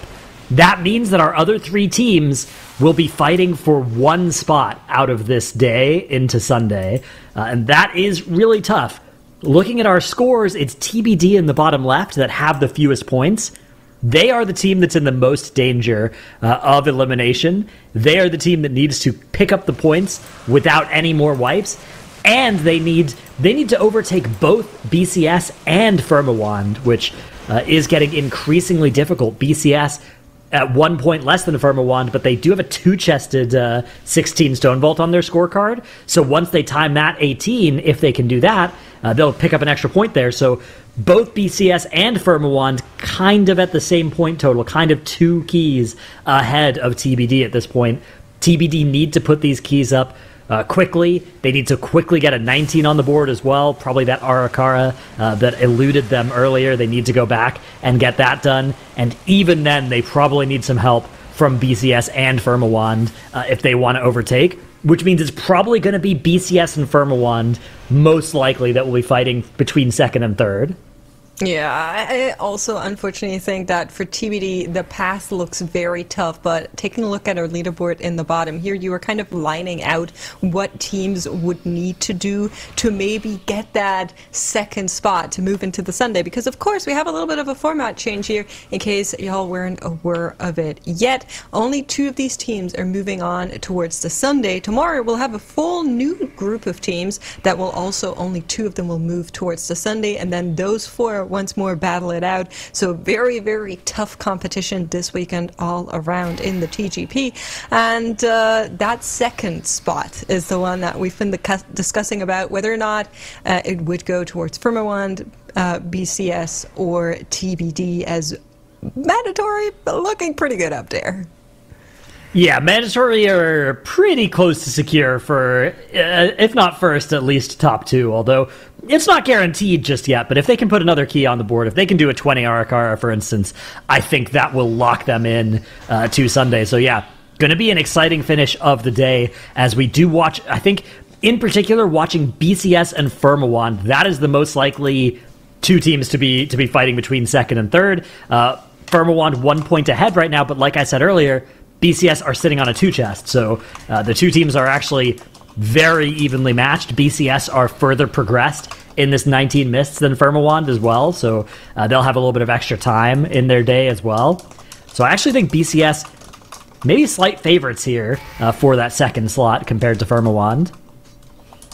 Yeah, maybe, it all comes down towards what they're doing now. Of course, now that the keys are getting tougher, you are more likely to have these really tough situations, these wipes, these go-agains. We just saw one happening for Firmawand there in that miss, and especially with Mists, I feel like a lot of the difficulty is at the very end when you get to the greed of pot pulls, as Tettles has been calling them. So, pot of greed, the other way around, my bad. So, you can lose a lot of time, not necessarily voluntarily, which could be a problem. Yeah, it's a dangerous portion of the dungeon. It's very costly to wipe at the end of a dungeon in this format as well. We have a little bit over an hour left in our day. So teams are starting to now kind of figure out how many runs they're going to have left, right? How much time is available here for them. And it's starting to get very, very important that they don't make any further mistakes for some of these teams, right? Because you need all the time you have left to actually put up the keys that you know you can do. Yeah, you definitely do. Now, we're back at Firmawand for the boss. That did cause them trouble, so let's see if they can get through it this time around. Dealing with Ingram Malik in the 19 here. Only team to be able to finish that 19 was mandatory. BCS, however, also on their way to maybe get it this time around. Also not their first try here. 1 death on the timer top left corner as they're now getting into the dicier polls with all of these stack horns. Yeah, scary section of the dungeon indeed. Looks like things are going okay for them so far. So that Breath of Eons does come out again for BCS up in the top left. Power infusion as well. Oh no, we have a death to that Acid Nova at this plus 19 key level. That is quite lethal. Defensives are indeed required to live through that kind of that huge AoE damage. And now we're in some danger of the pull living longer than it's supposed to. That can lead to more deaths. Maybe we'll get another Acid Nova cast. This is a very tense moment for BCS. So they're having to be very careful here. Evoker nearly down to that next Nova. But it looks like they're going to be okay. Their Moonkin player not releasing here. Going to wait for a res after combat ends. Makes a lot of sense. They also have a combat res, but maybe not a good way to get this one off with their combat res class being on the ground. Yeah, it would have to be the Paladin. Put the Paladin down. Uh-oh. Oh, no. This is catastrophic here for BCS. So now the question is, will they still have time to finish this run? It does look like they updated their graveyard at least. So they can release and still be here, but they are looking at their timer and they're saying, you know what? There's no time. We have to town portal out. And that is hugely bad news for BCS. They now have an hour and 5 minutes left. They need to put that 19 Mist on the board, and they need to get back into Stone Vault and probably one-shot the plus 18 Stone Vault if they want to overtake Firmawand here. Firmawand, though, it's not all good news for them either. They, of course, I think they wiped to this boss earlier, right? The Ingramalic fight. So hoping that they can get through it here. Let's take a look, though. It looks like our Paladin was fleeing from those mobs, ends up going down to that poison, and that can be one of the problems when you're playing Prot Paladin. Whenever you're kiting mobs, whenever you're running away, you're not in your consecration, and when you're not in your consecration, you take a lot of damage from those dots. If you're in your consecration, you take hugely reduced damage from them, but it looks like unable to stay in consecration and run away from the pack at the same time, the Paladin went down, and often that's not actually necessarily the Paladin's fault. Often you've just run out of your defensives there because one of your DPS players died a minute ago, right? And so you've had less damage, so the pull is living for longer than it's supposed to, and it all kind of dominoes from there. Yeah, it certainly does. I was kind of thinking for Firmawand, it's good news that BCS had that trouble there, because that will allow them to maybe finish out this key. But of course, they also, like you said, still need to do just that. Have made it through the boss fight. Ingramalic is down, but that's not all that there is. Miscall are also being a challenge for some of these teams, especially on the +19. There's so much damage every single time you're in the puzzle game. And even here, you can get meleeed, of course. Thankfully, we do have the graveyard updated, so Tommy back with the team instantly. However, still going to be 15 seconds against the timer. Those deaths are not gracious with how tight these keys are. Yeah, one of the best places to have a death here, but definitely not something you'd choose to have happen if you could avoid it.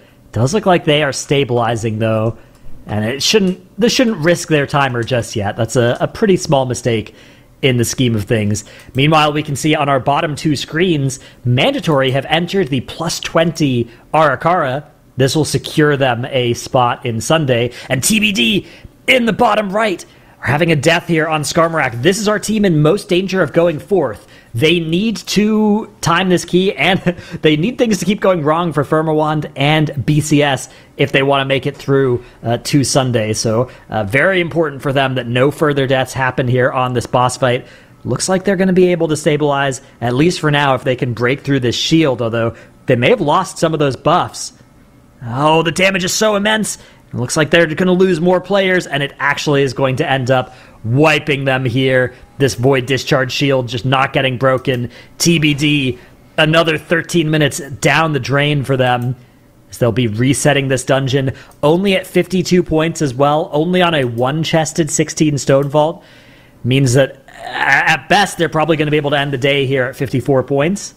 I guess they could theoretically get to 55 if they time 2 keys within the next hour and start another one.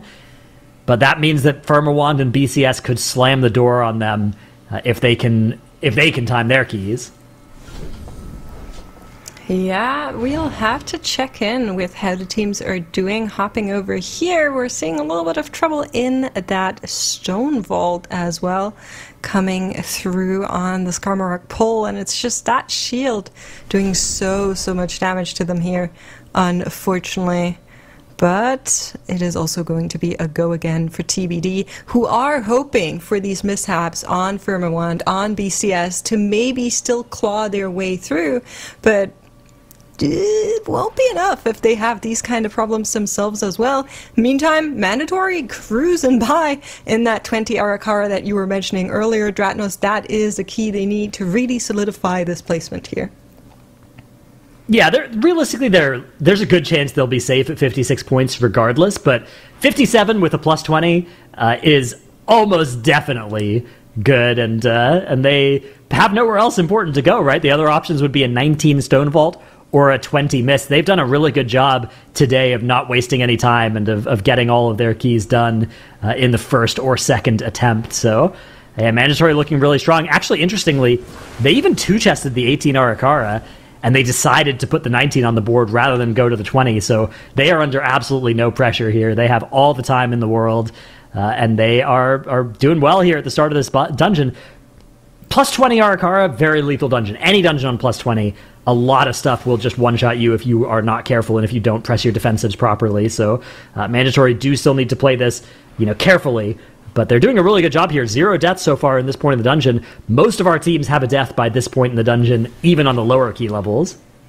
Yeah, and mandatory was one of them. On the plus 16, they actually had a bunch of deaths here as an enrage went through Avenox.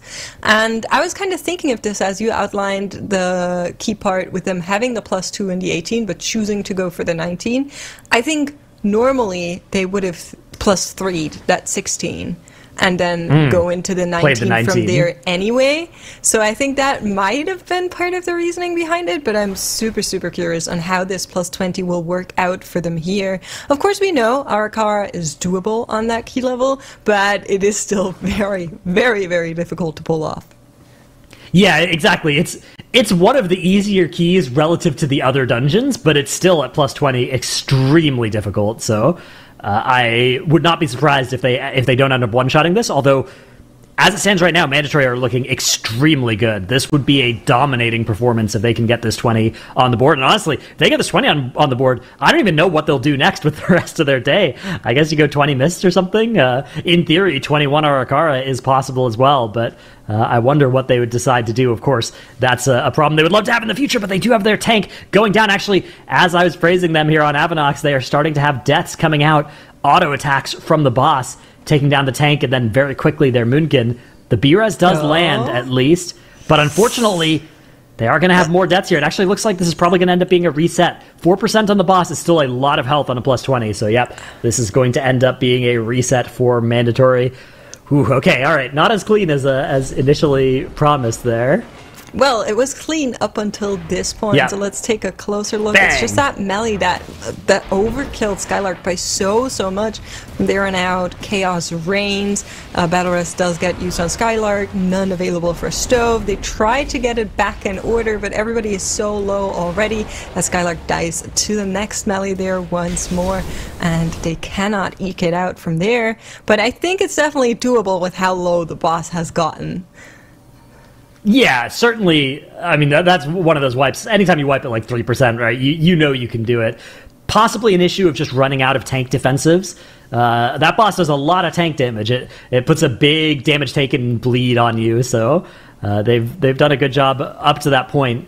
Maybe something where that pain suppression or something needed to be used on those few autos there. Maybe that was a point in the boss fight that maybe their damage was low and they usually beat it by then. I'm not sure exactly what went wrong, but definitely up until that point it was looking so clean. So meanwhile, our two teams that are in the most contention for second and third here, which again, top two is the most important spot today. Being second makes you through to Sunday. Being third, you are going home. So Firmawand and BCS up in the top two screens. Those are our teams to watch. Both of these teams currently resetting and retrying their 19 Mists. BCS up in the top right with that wipe just towards the end are now on Ingram Malik again. Meanwhile, Firmawand had a little bit of trouble on the first boss, but they are now making their way through the middle of the dungeon. They've just had the one death in this run. Didn't cost them very much at all. They have one more point than BCS, but BCS have a 16 two-chested Stone Vault, so they'll be able to pick up an extra point if they can do that 18. Really meaning these two teams are pretty much tied right now. It's going to be a very close finish at the end of the day. Speaking of close, looking at TBD in the bottom right, they're taking a lot of damage from Etna there. Quasi, a couple seconds ago, was really close, just a slither of health there as they're trying to work through that 17 Stonewalled. The highest we've seen earlier was an 18 from Mandatory, so we know the sky is kind of the limit when it comes to the 17, but they would still need to get through this and then also put that 19 Arakara and potentially that 19 Mists on the board if they want any chance to take over BCS and Firmawand. Both of them. However, if they keep wiping in that Mist and TBD gets a really good run, there's a chance. Yeah, it's definitely still possible. There's a lot of time left in our day, but TBD in particular, they're getting to a point where they need things to go right for them and to go wrong for BCS. And to go wrong for Firmawand, right? A lot of stuff will have to happen for TBD to qualify out of our day. Whereas Firmawand and BCS, they have a much more clear-cut path to top two, right? Like if both of these teams play well, and if the other team makes one mistake, that would be enough for them to qualify here. So going to be a very important end of our day. 55 minutes are left on the clock. So realistically, the teams can all complete the dungeons they're currently running. They could complete another dungeon afterwards, and then they could start one more key, because the way it works is that at the end of our day, right, in 55 minutes, you won't be allowed to start a new key, but you will be able to finish any key that you've currently started. So even if you're only a minute into the key, you get to finish that whole key at the end of the day in the overtime. So that could be something that works out really well for these teams if they end up getting the lucky side of that timing. Yes, but you also need to really get that clean run after you start it, because once the clock strikes, if you have a key that is depleted, it's depleted. No go agains anymore. You can only finish the run that you're in. And we've seen some teams really cut it close and get some timers like 35 minutes after midnight EU time is where we would be. So yeah, it is possible. It has been done, but it's very, very hard. And it used to be a question of what do you save for this? However, now that the format has changed, you need to go all in. You cannot save anything for tomorrow because these teams are not playing tomorrow. Yeah, exactly. It's this is it. It's kind of 3 one-day events this weekend, right? Rather than a 3-day tournament. Each day really is a full reset with a new set of teams and a new set of dungeons this weekend. And then, of course, on Sunday we will be having our best teams from Friday and Saturday playing. So not a fully new set of teams, but it is going to be entirely fresh tomorrow. So it should be a pretty exciting format change. I quite like this. It really means that performing on your day is, it's just vitally important. If you do badly on Friday, you're just done. It's all over. That's true. It's a lot more cutthroat, I feel like. Yeah. But it's also a little bit nicer in terms of being able to really focus on the 4 teams, since it's not 6 teams at a time per day. So we get a little bit more screen time for all of these guys, which I'm always excited about, to show these teams off and what they can do. Of course, I feel like this TGP, we have a lot of new teams, new faces joining a broadcast as well. So we would be amiss not to show them as much as we can now. Yeah, exactly. It's going to be a very close finish at the end of our day. 3 of our teams are near the start of the dungeons. That's BCS, TBD, and Mandatory. And it's Firmawand that are going to be the next team to be approaching the end of a dungeon, hopefully, as they finish off Mistcaller here. They've gotten through that last intermission, and they're going to have more than enough time to do the last section of this Mists. But they need to avoid any wipes to that Stag Shell section that we did just see claim BCS's last attempt in here. So it is not safe by any means for Firmawand, but they do have the time if they can play these pulls well. That's right. Let's see if they can do it. Mistcaller is finished. Now comes the spicy, dicey section. All of these stack callers, the Reavers are in there. There's a lot of poison damage that the healers will need to heal and take care of, as well as a lot of moving, which naturally classes like the Boomkin don't like too much. Disc Priest also not too happy about running a ton, so we'll have to see how they deal with it as they are entering that last part of the dungeon and grouping up, I assume, the left green marked pole and the one on the right, and that's exactly what's happening here. Yeah, quite a big pull, although crucially only 1 Staghorn in this pull, right? The Staghorns, those are the most limiting factor to what you can do in this section of the dungeon, because if you have 2 of them at this key level, the second Acid Nova cast is very likely to kill you. Even that first Acid Nova there, you can see through Barkskin still nearly kills the Moonkin. So that is the Moonkin, the Evoker. These players are in quite a bit of danger on these sorts of mechanics if they're not careful, if they don't have their defensives perfectly planned out. And honestly, the Priest and the Shaman are also, all of the non-tanks are kind of squishy this season, right, against those sorts of mechanics. Paladin is somewhat squishy for a tank, but look how low this entire team is already, and we're not even halfway through this pull right now. Still need to deal with all of these Reavers. We do have Rapture running to try and get some shields out onto the team to make them a little bit safer here, and it looks like Firmawand is getting through this pull. Nicely done. Yeah, they still have that mind-controlled enemy as well from the, I think from the start of the dungeon here. Oh, we have a death, though! It's the tank, again, going down, it's just okay, like they did for BCS. I take the blame. Okay, it looks like they're going to be able to stabilize They can here. recover now. I think they're going to be okay. Most of this pack is dead.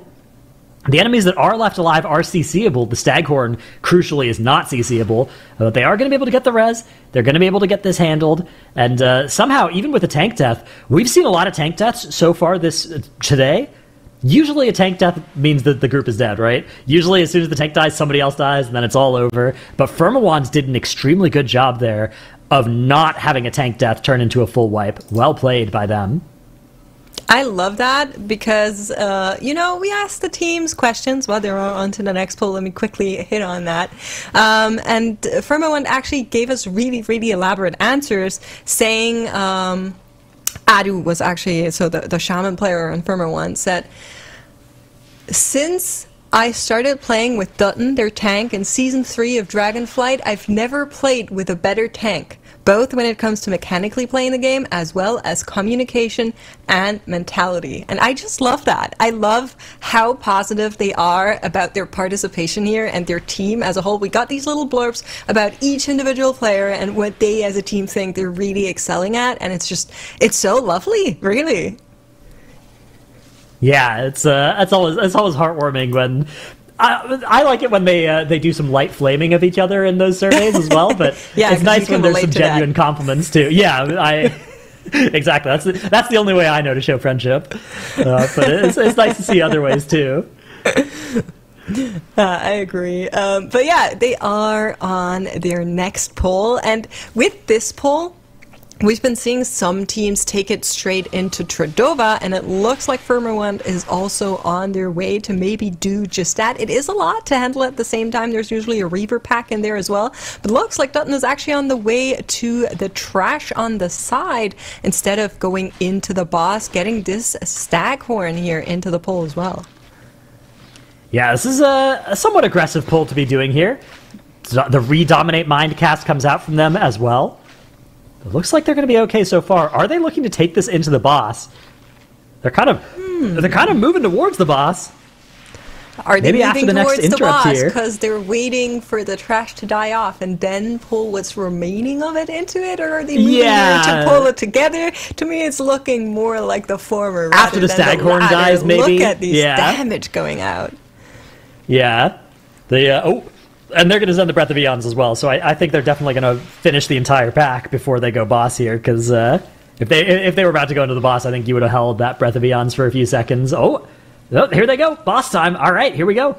Only a couple of enemies left. Yeah, so they definitely finished off all the dangerous ones here, and they still will need a little bit more count after this, but look at their timer. They have so much time here. As long as they don't wipe, Firmawand are in great shape here. There's no danger of this being a close timer deplete.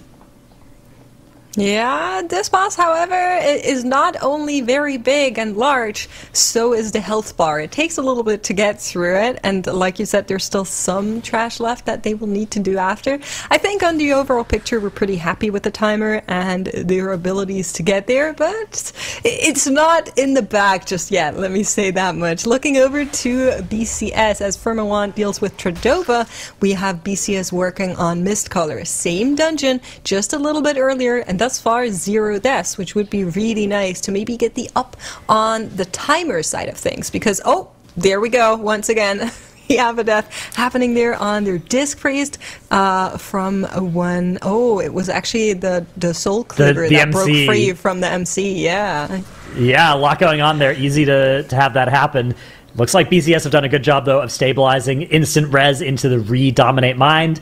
It looks like they're going to be able to continue. But yeah, like you said, the time tiebreaker might well be relevant here. Of course, the way our tiebreakers work is our first tiebreaker, if the two teams have the same score, is who's done the highest key, who's done the second highest key.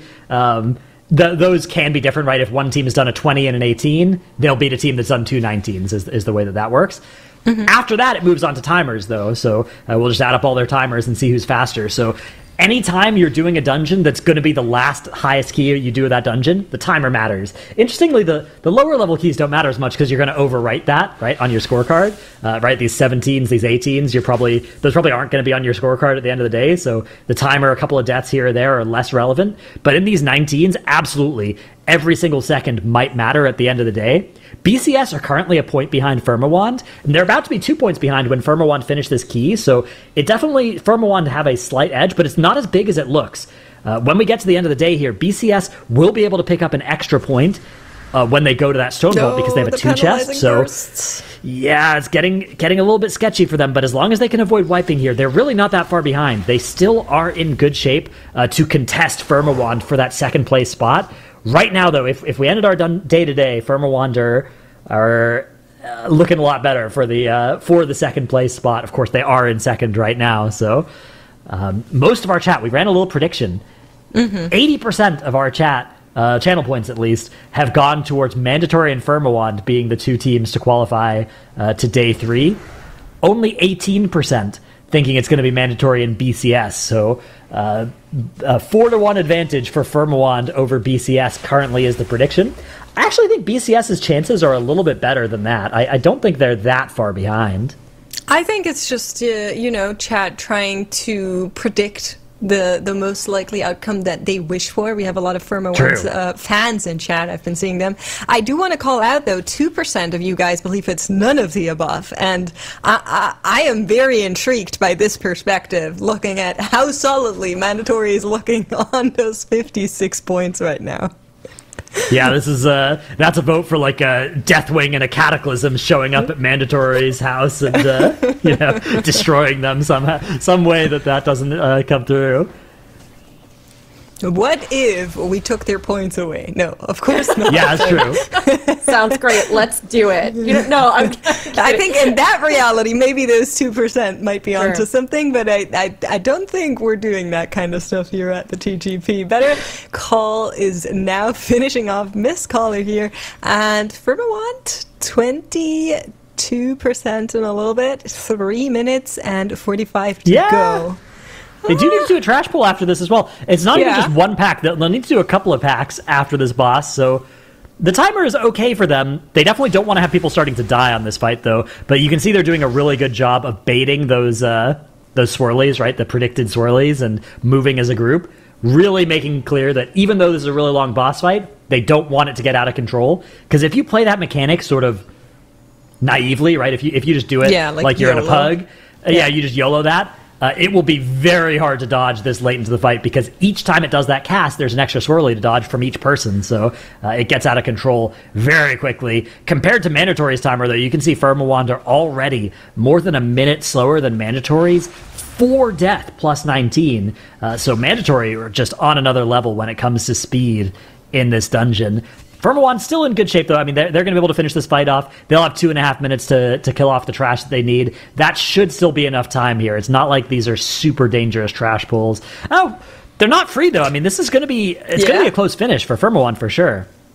It is going to be, and at the same time, BCS are back at the trash pull that's been giving them a little bit of misery in the previous attempts of this plus 19 miss. So we're going to be needing to look at Firmawand and BCS at the same time, seeing how they can get through this. Firmawand on their way to set up. BCS is, well, more than halfway through this, so looking pretty good here for now. A little bit more to deal with before they can move on to the dungeon. And Firmawand has found their Reavers, has found their Staghorns. Is this enough? They need like 7.2%? I think this should be enough here. Yeah, this is a Staghorn pull. Staghorns are worth quite a bit of count. They do have some cooldowns landing at least as well. And yeah, they have quite a bit of time here. 1 minute and 50 seconds. There are some patrolling Reavers they could pull in from above as well if they need a little bit more count. But you can see their mobs are starting to die. Here comes that barrier against the Acid Nova. Oh, they also have that Soul Cleaver. No! Oh, no! The Acid Globule takes out their Priest, and they're actually going to have their Druid go down here as well. Oh, beautiful. Beautiful life-saving play there. Somehow surviving that last tick of the dot, even without a healer for a sec there. Firmawand, 1 minute and 10 seconds left now. They are going to stop the clock. It's going to put them up to 55 points. In good shape for second place coming out of our day. Behind just Mandatory now, but they still will not be safe unless they can get some more points on the board, because BCS are about to move to 54 here, and then they can do the 18 Stone Vault and move up to 56. Wow. I mean, I was really, really scared for Firmawand there for a second, but they recovered this beautifully. I'm of curious on how it's going to go for BCS and also where Firmawand is going to move next, because their Stonewall looked really brutal, but I fear they don't really... I mean, they could put a 20 if they think they can do a 20 in the Arakara. Timer-wise, I'm not that enthusiastic about this perspective, though. Yeah, I think it'll be close for Looks sure. That's like always... it's the Stone Vault. Okay, yeah. Yeah. All right, we have a death actually coming out for BCS up in the top left as they just pulled Tradova. So they do have 2 B-Reses here, but they're going to need to use one of them. It's their Moonkin that's gone down, so they're going to need to have their Paladin be able to cast that res, which is always tough. A Paladin using a res is a dangerous thing to have happen during a big pull. And actually, they're not going to be able to res right away, it looks like. This is going to be sketchy. Maybe they need somebody to go in and use the engineering res, but the ground is just so nasty here. They also still have some trash. You can see the Reavers flying around. There's some Gullets in there that their tank is still kiting, so not really able to get to where that Boomkin is. And do they have the engineering res? Yeah, this is strange. This maybe their death was farther back or something, or maybe a DC or something. I'm not sure. It seems so strange to me to not res within 30 seconds or so of the person dying. So we'll see how they decide to play this. If they need to, they could also reset the boss and probably still time this key, but they would need to do it sooner rather than later if they need to do that drop combat. Oh no! Oh, beautiful fear into the Redominate Mind. And yeah, this is getting quite sketchy for BCS. Down a DPS means all this trash will live for so much longer. It means that those poisons will be going on a smaller set of players that'll have fewer defensives and they'll be alive for longer. It's scary times for BCS. And the timer as well, with a full DPS dead, when you're playing an Augmentation Evoker, if one of the other DPS players is dead, it's such a huge time loss as well. But it looks like they're going to be able to go and land the res. Okay, so the death was up here. There's the B-res. They're waiting for those swirlies. The Redominate as well. And oh no, maybe the spot where the B-res is now in the puddle as well. Yeah, I think so too. Okay. Oh, no. Maybe that was also the issue before? Maybe. But I also don't see a res pending on the UI. Yeah, so maybe it is a DC of some kind. I'm not sure. BCS possible. Yeah. Still have time. Honestly, they might still have time to do this with 4 people. The big problem again is that it's an Aug Evoker comp, right? So you're kind of down 1.5 DPS if one of your other DPS players does go down. But they're still continuing here as they're sort of walking back towards where that corpse is, and it looks like their Paladin is now going for a res, because of course that is a ranged res, and they've done it. Okay, so it was just waiting for that res so that it was in some spot that wasn't in the puddles. And it looks like BCS are attempting to restabilize here. All right, nice work. So, it's nice that they finally got it. The question is the timer still workable? So right now we are over the +2 timers, 6 minutes to go on the overall dungeon timer, and they still need a big chunk of trash. That is more than 1 pack that they need. Even if you add additional reavers into it, I'm not sure it's going to be enough. And they only have 5 minutes 45 to go. I think, yeah, I mean, it's a long boss fight, but it shouldn't be that long, right? Like, they are already done with half of the boss's HP. I think they could probably finish this boss off in 3 minutes. Oh no, Firmawand, bottom left, wiping in their Stone Vault 18. Firmawand aren't safe just yet. They need the Stone Vault to go well so that they can stay ahead of where BCS can get to. So, resetting here. Only an extra 37 minutes left in the day. We're starting to run out of time here for 2 keys to be finished for these teams. They need to not reset too many more times if they want to be able to do that. Well, just while we're also keeping our eyes on BCS, a quick mention of Mandatory, who have advanced in the +20 quite far. They're on their way towards the last boss, still a little bit of trash to go. Now, we did see them have some issues with that final boss, so it's not all won just yet, but thus far they're looking pretty good in this 20 Arakara, and BCS are making their way through this boss fight. 4 minutes 40 to go, 45% boss HP, and then they're also going to be needing 12% trash count. I think it is doable, but I think it's going to come down right to the wire. Absolutely, yeah. It's going to be close here. Mandatory probably safe either way, but this would secure them a spot into Sunday almost for sure here if they can get this 57 on the board. Meanwhile, up in the top right, TBD working on that last boss as well of their dungeon. They need this key to go well. Honestly, they're not actually on the boss yet, but they're about to pull the last boss here in this area. They have more than enough time, so TBD finally able to get this 17 Stone Vault is absolutely what they needed. This will bring them to 53 points. The problem for TBD is they need to get to 55, right? Firmawand are already at 55. Even if Firmawand don't improve their score at all, TBD need to get to 55 to have a chance of beating them. So they will need to do the plus 18 Stone Vault and then also do a plus 19 somewhere else. Oh, honestly, even that isn't enough, though, because Firmawand have two 19s. So, TBD are in so much trouble here. Even if Firmawand don't make any improvements to their score, I think after this, TBD, I guess that they can make two more upgrades to their score, but it might need to be two 19s. Yeah. Yeah, what TBD would need is basically for Firmawand and BCS not to get any points. Yeah. And then they need to finish the 17 that they're in right now, instantly go into the 19 Arakara or the 19 Mist, finish that within our time limit, start the other 19 before the clock strikes 12, and then also finish that 19 in a one-shot, which sounds insane to say out loud, but that is their win condition, their way to maybe get to the Sunday.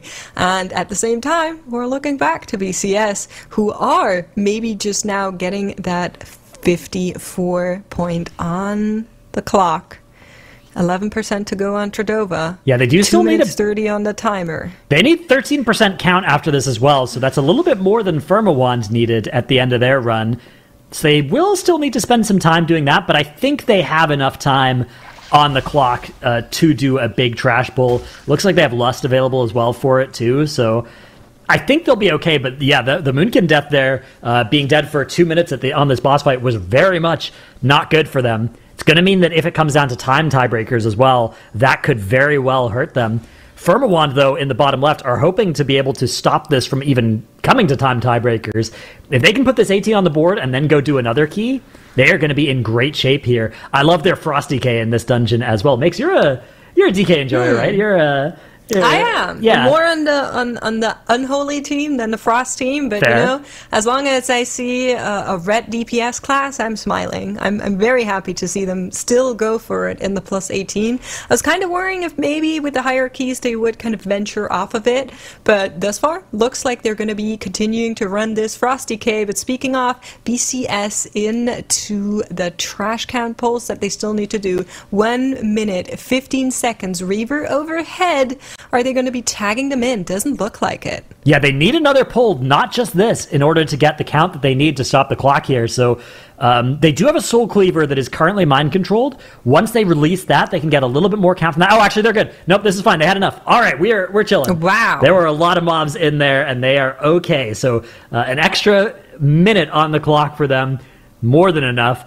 Even with that Moonkin catastrophe on the last boss, they are going to be okay. So they will advance to 54 points, 1 point behind Firmawand, but they are sitting on a two-chested Stone Vault that they can go and improve, and they are basically tied with Firmawand, maybe 10 minutes behind in real time. But that might not matter, as we only have 31 minutes left in our day, so maybe enough time for BCS to do 2 dungeons, right? Like to finish one dungeon run and then start another before the end of the clock here.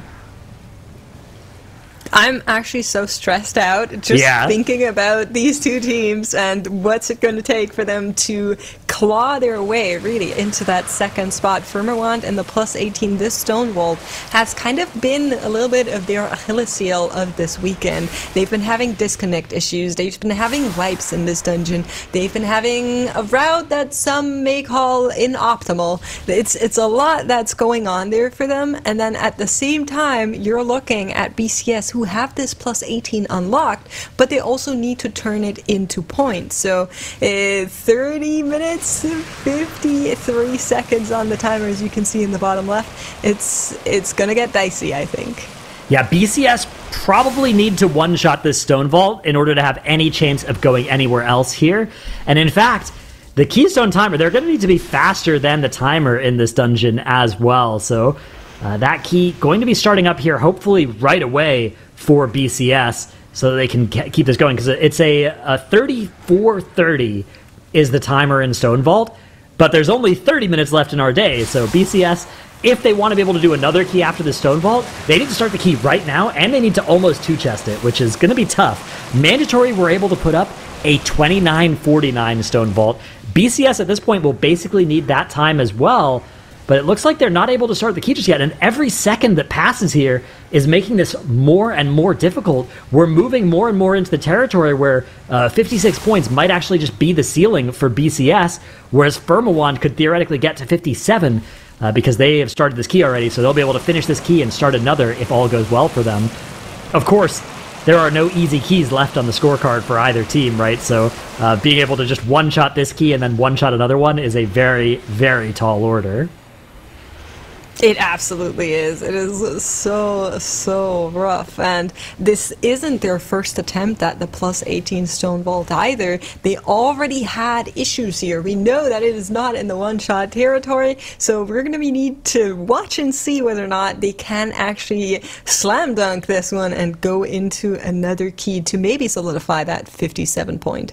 They're going to have to slam dunk it, and to kind of build up to this action that you two have taken us through as we watch these two go head-to-head, we have another caster joining the desk, making his return, hopefully having thought about what he said about pizza.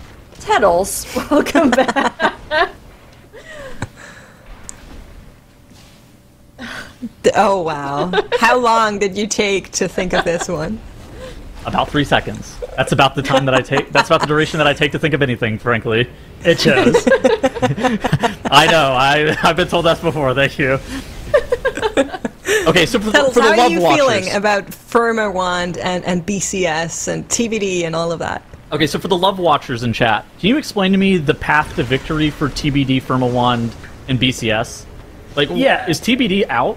TBD aren't out, but their pathway is narrow. So TBD's path to victory is time this 19 Arakara within the next 29 minutes, then go time a 19 mists. It's theoretically possible, but it's almost impossible, and they need Firmawand to not make any improvements, and BCS to not overtake Firmawand as well. Okay, so I'm looking at the 17 Stone Vault time from Firmawand as well, compared to TBD's, and that's a tough one to overcome as well if we go 19, 17, 19 tiebreaker. Yes, right? it's almost impossible. TBD are, I don't want to call them dead, but it is very narrow path for them. BCS love watchers, what do they doing? I will also quickly point out the 18 Arakara for TBD is already slower than what they would need in the 19. So, I don't know about that. At the same time, we have a very important note from one of our admins pointing out that BCS is actually not in the plus 18 that they have unlocked. So instead, they ventured into a plus 17. Yeah, BCS, if you look at the leaderboard, right, they are at 54 and Firmawand are at 55.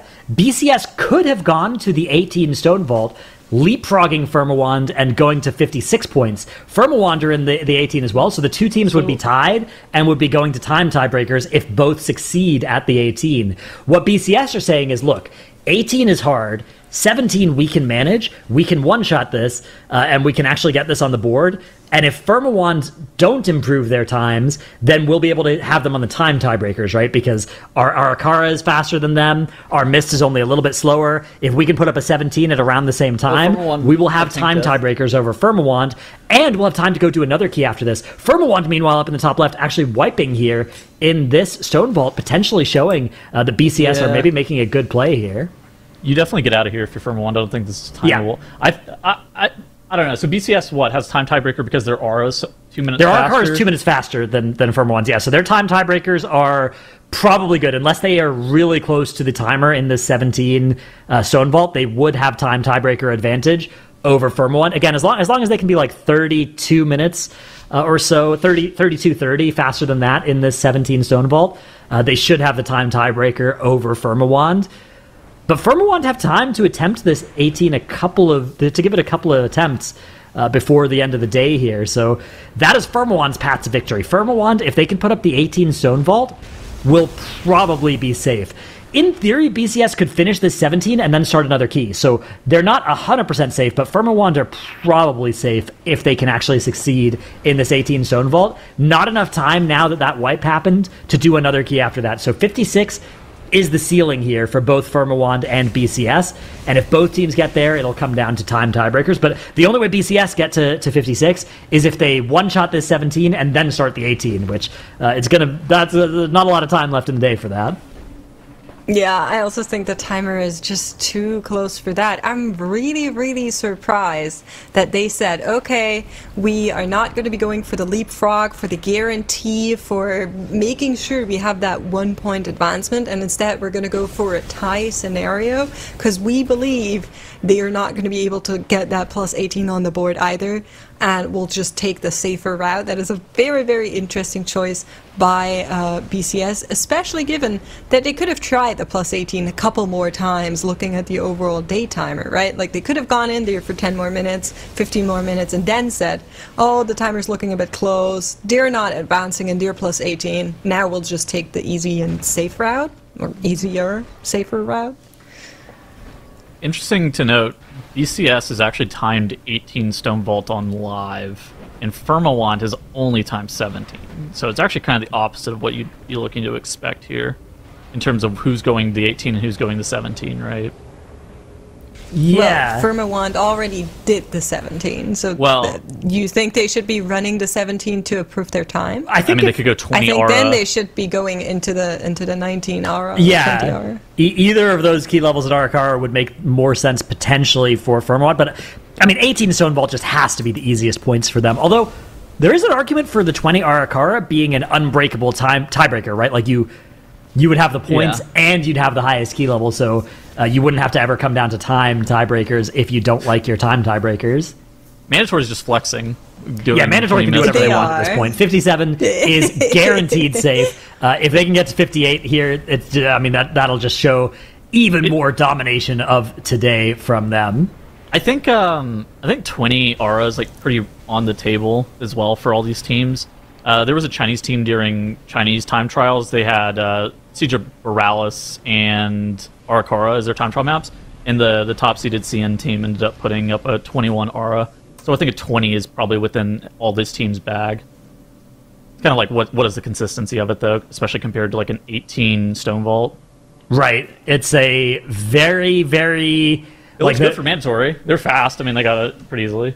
And actually, at this point, a lot of these keys, right, like Firmawand in the bottom left, we moved from time being, very tense to now they're kind of chilling for the next 20 minutes, right? Like, if you need to, you can just restart the key, and it doesn't really cost you anything because you only have enough time for one key left in the day anyways. So there's sort of this weird. You think that this is the correct dungeon? Yeah, I think so. I think Firmawand will be able to pick up a point in this dungeon more easily than anywhere else, and that's probably better than playing for tiebreakers. Well, so they auto win with a +1 anywhere, right? Not for sure, because BCS can time the 17 and still start another key. There's still 23 minutes left in the day. BCS, if they can put up a 29-minute plus 17 Stone Vault, which is realistic, they would have enough time to start another key. Okay. Okay. Fair enough. That's fair. We're getting really we're getting really close to it basically being if Firmawand times something, though. They're in. Yeah. See, but that's the thing that I'm a little bit worried about, because the Stone Vault has not been their strongest key. And I just feel like maybe the plus 20 Arakara would be easier achievable for their specific team. So funnily enough, Firmawand is actually playing by far the safest strat in Stone Vault 18. They're going Master Machinist Wing first, and they're playing a comp that, in theory, should never wipe to Skarmorak. They're playing a DK. So by going Master Machinist first, you are basically front-loading the hardest 10 minutes of this dungeon in the first 10 minutes. Honestly, this first pull is probably the hardest pull of the dungeon, so it's obviously very front-loaded. But you have the hardest parts of this dungeon being in that first 10 minutes, and then you just kind of have to hope that your timer's going to be strong enough with that DK composition to kind of carry you at the end. The downside of DK is they're a little bit low AoE damage compared to some of the other alternatives, but they're really, really, really good at Skarmorak, which is the wipe point for a lot of other teams. Yeah, absolutely. We've seen a lot of things going wrong on Skarmorak. That fight is so hard. Yeah, even in just the few stone vaults we've seen today, it's been a common pain point.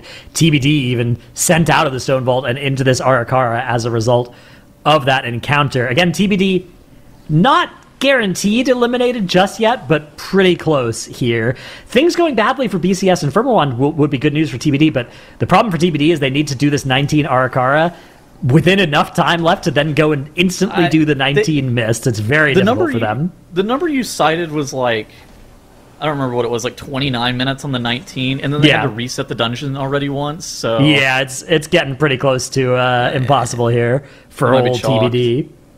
But although, I mean, they were 17th seed that got brought in as the 16th seed. So I think that they've actually played quite well. Yeah, and they're potentially still playing for third as well, which would be always nice to move up in the standings, even if it doesn't change elimination. Sky DM'd me. He goes, "We're showing up so I can get some ice cream." I go, "That's like $300 ice cream. That's pretty expensive ice cream." He goes, "It'll be really good ice cream, glorious." Yeah, this is going to be a movie. Is what the line was. So I was like, what are you talking about, man? That's one approach. The other approach is just a large quantity of ice cream, right? Like you could just, you buy the regular ice cream, but you just buy so much of it. You buy like 40 tubs of it. All right, would you rather have $300 ice cream or like $300 worth of ice cream? Yeah, $300. I would take 300, $5 tubs of ice cream. Okay, or I guess quantity over 60 quality. Of those. Yeah, okay, exactly. Good deal. To be fair, ice cream is usually still pretty good, even if it's exactly. not. He's rubbing his hands together like he's made like a fly. Yeah, this is a good idea. I'm doing this after broadcast today. Trade offer: $300 worth of ice cream. So yeah, again, the situation here, we are seeing BCS up in the top left, hitting their lust on Skarmorak.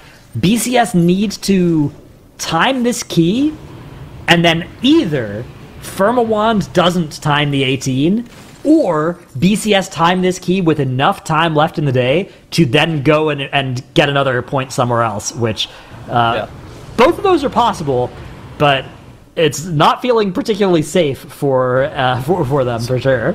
So let's actually take a look at, I know Mandatory is kind of locked in, but let's take a look at Mandatory in the top right. So whenever we were looking at Mandatory in their previous 20, they actually had a 645, 640-ish, I think it was, Ingram Malloc split. Now the timing you really want for that boss is anything sub 7 is like pretty solid, but Mandatory losing a little bit of time on that first boss split, I wonder how that's going to factor into Mistcaller, because this maze, there is a lot of ways that you can actually lose a lot of time, particularly with a Gorge Gullet into like defenders. Getting that Gorge Gullet DR'd, there's a lot of ways that you can accidentally mess up and lose a lot of time. So I think that Mandatory here, to be able to flex and time this 20, they're going to have to play super clean through this maze. Yeah, that's right. It is very, very tough of a key.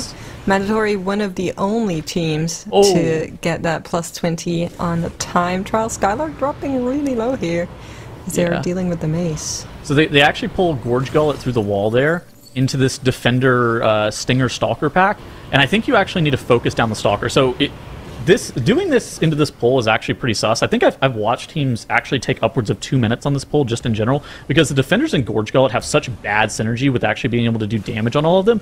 And on top of that, whenever you're dealing with this pack, you actually have to focus down that Stalker. The Stalker's allowed to get 2 casts off, and I mean, this is exactly why this is so scary. The defenders are leaping around, the Gorge Gullet's jumping out of melee, then tongue lashing in a frontal back towards your tank. You need to make sure that you're focusing down that Stalker. The Stinger needs to die before it gets the 3rd sting off, otherwise you're also going to end up dying. And that's why doing that pull that Mandatory is doing can be so sketchy at times, and it looks like I think they're probably going to be town portaling. It looks like they're not yet, but I think they've lost way too much time to actually be able to time this key.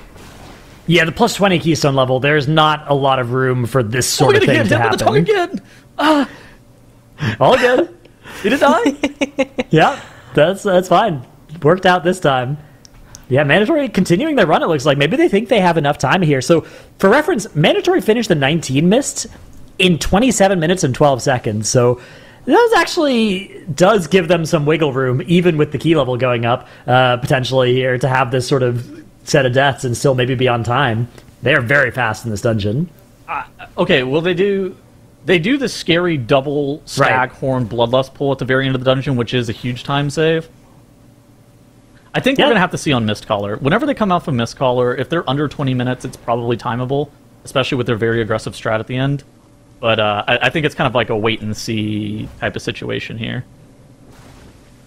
I mean, speaking of wait and see, Dratnos saying no, the same thing. We do yeah. have Firmawand and BCS here still battling it out in that stone vault. BCS just finishing out Skarmorak, and Firmawand just downed Edna. Now, we know they're going Master Machinist first, so that is what they're setting up for right now. The same time, for BCS, having Skarmorak down, that is a big pain point in this dungeon, so having that cleanly done with 0 deaths is a good part of this run. Still more to do, but looking pretty nice thus far. 15 minutes left in our day. Remember that BCS aren't just playing against the dungeon timer here. They are hoping to finish this dungeon in those next 15 minutes so that they can start another key potentially here. They might not need it. If Firmawand don't improve, then BCS don't need to start another key after this. But if they do, then BCS will have to manage to start another key. So it's going to be vital here. Both of these teams, it really matters how well the other one does. As Firmawand are they're trying to get this done. They won't be able to start another key after this. There's no way. They have to make this key count. Or have BCS wipe a bunch of times. That would also be, if we stop the scores right now, of course, it is Firmawand in second. So if everything goes wrong for BCS, Firmawand don't need to make anything happen. Firmawand's actually a little bit slow in their first boss split, but I think it kind of comes down to that DK that we were talking about earlier. So now DKs are slow, Tettles? Yeah, it's mostly just taking that time to actually get there to that boss fight, right? With the exactly. just movement speed, right? Yeah. Yeah, I don't know. Well, it's a decent amount lower overall than a druid composition is more or less. It's probably higher single target, frankly, but not by much, not by enough to. I mean, that first boss split, you probably want about a 6-15, but anything sub 7, you can still time the key. You just have to play really clean. Yeah. But again, they're going for the super safe comp. They have anti-magic zone. The DK survivability is perfect. You're able to basically solo the Skarmorak shield, so we knew that they were playing a safer composition. Now, it's just an execution test for Firmawand. Well, I'm so curious how it works out for them as they have their next boss coming up. I'm looking back over to BCS. You mentioned the timer there, Dratnos. 13 minutes to finish out Master Machinist and Void Speaker Eirik, as well as quick mass, 34-point-something% of the trash count. So that is a lot to do in the remainder of a time. Are we feeling confident about this? Yeah, I wouldn't say confident, but it's doable for sure. I think, particularly if this run stays on that 0 death counter, they should be okay. There's an interesting effect here as well, where deaths cost you 15 seconds towards the dungeon timer, but they don't cost you 15 seconds towards the end of day timer. So it's actually kind of less costly to have deaths if you're playing against that end of day timer. As we actually have TBD wiping in the bottom right, that is going to eliminate them for sure here. There's no way now, even with everything going perfectly, for them to reach 55 points. So farewell TBD, that's tough for them. I guess maybe they could still get third instead of fourth, but they are definitely not going to be able to get to second. What was the time that BCS needed? They're pacing to be like 3.5 to 4 minutes under right now. Yeah, they need to get 29 minutes or so on the dungeon timer here to have enough time to start the next key. I don't have the precise timer. That'll depend on the admins and the clock and everything, but something around the 29-minute timer is what BCS need. Yeah, they were about 3.5 minutes under on the Skarmorak split of like timing the key super tight. So if they can continue to accelerate even more here, I think it's pretty reasonable that they were able to get that 29-minute run that you're talking about. Yeah, I agree. Taking a look at Firmawand, they're on their way to get to that boss. A little bit of waiting there included. There's a reason they're slower here, and it's not only the DK, but also some of the pathing that needs to line up with the paths here. Now pushing everything together, and at the same time, Mandatory just trucking on, plus 20 miss, just showing off for everybody, taking an extra victory lap in that Mist of Turn of Sight, as BCS and Firma battle it out between the two of them. Who's going to get to that second spot? You can see the leaderboard bottom left one more time. It is very close between the two teams here. Yeah, this is a photo finish at the end of our day that we are watching between BCS and Firmawand. A lot of different ways that this could end, even with just 10 minutes left in our day. Like 4 different permutations of success and failure between BCS and Firmawand that will determine which team is second and which team is third. Meanwhile, Mandatory up in the top left are taking a victory lap here in this Mist. If they can time this 20, they will be so far ahead of the rest of the field. But even if they can't, they will still be in first place at the end of our day. This is bottom right. There's actually a great pull by Firmawand in this 18. So they actually end up going right after Edna. So they're the only team that's doing this so far. Most other teams end up going Skarmorak first. And this Lust pull into Master Machinist is actually a pretty big deal. More often than not, what you're doing is you're kind of slow playing that trash area. You're not pulling any of the casters. These Mender mobs, they cast Outload Bolt and then they cast a heal. And so they actually require a lot of CC and like interrupts. And so typically it's really, really kind of questionable to pull it into this boss. But I think with the Bloodlust here, you're able to actually get it killed off rather quickly and still be able to get effective cleave onto the boss. And so I think that this pull for Firmawand, they're doing a unique pathing strategy here, but I think it works with what they're trying.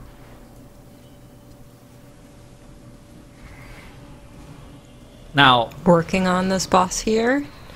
I mean, even with the DK, even with how safe they're playing this dungeon, that doesn't mean that Skarmorak is nothing, and also the wing before Skarmorak is nothing. There's still a lot of lethality and volatility in this dungeon that can happen, even towards the very end of it. The Voidspeaker Eirik area, we have seen teams have some trouble around that, and the bosses, notably in the Stone Vault, are long and exhausting sometimes. So I wouldn't count it all as safe just yet. I will say, I think the Skarmorak fight's going to be a little bit tough because I don't think they're going to have lust for it. Or if they are, it's going to be like really late. Realistically, you want it on pull. I mean, we just battle res that guy. That's fine. We got a DK. We have a second tank in our group now. But that's one of our combat res is out.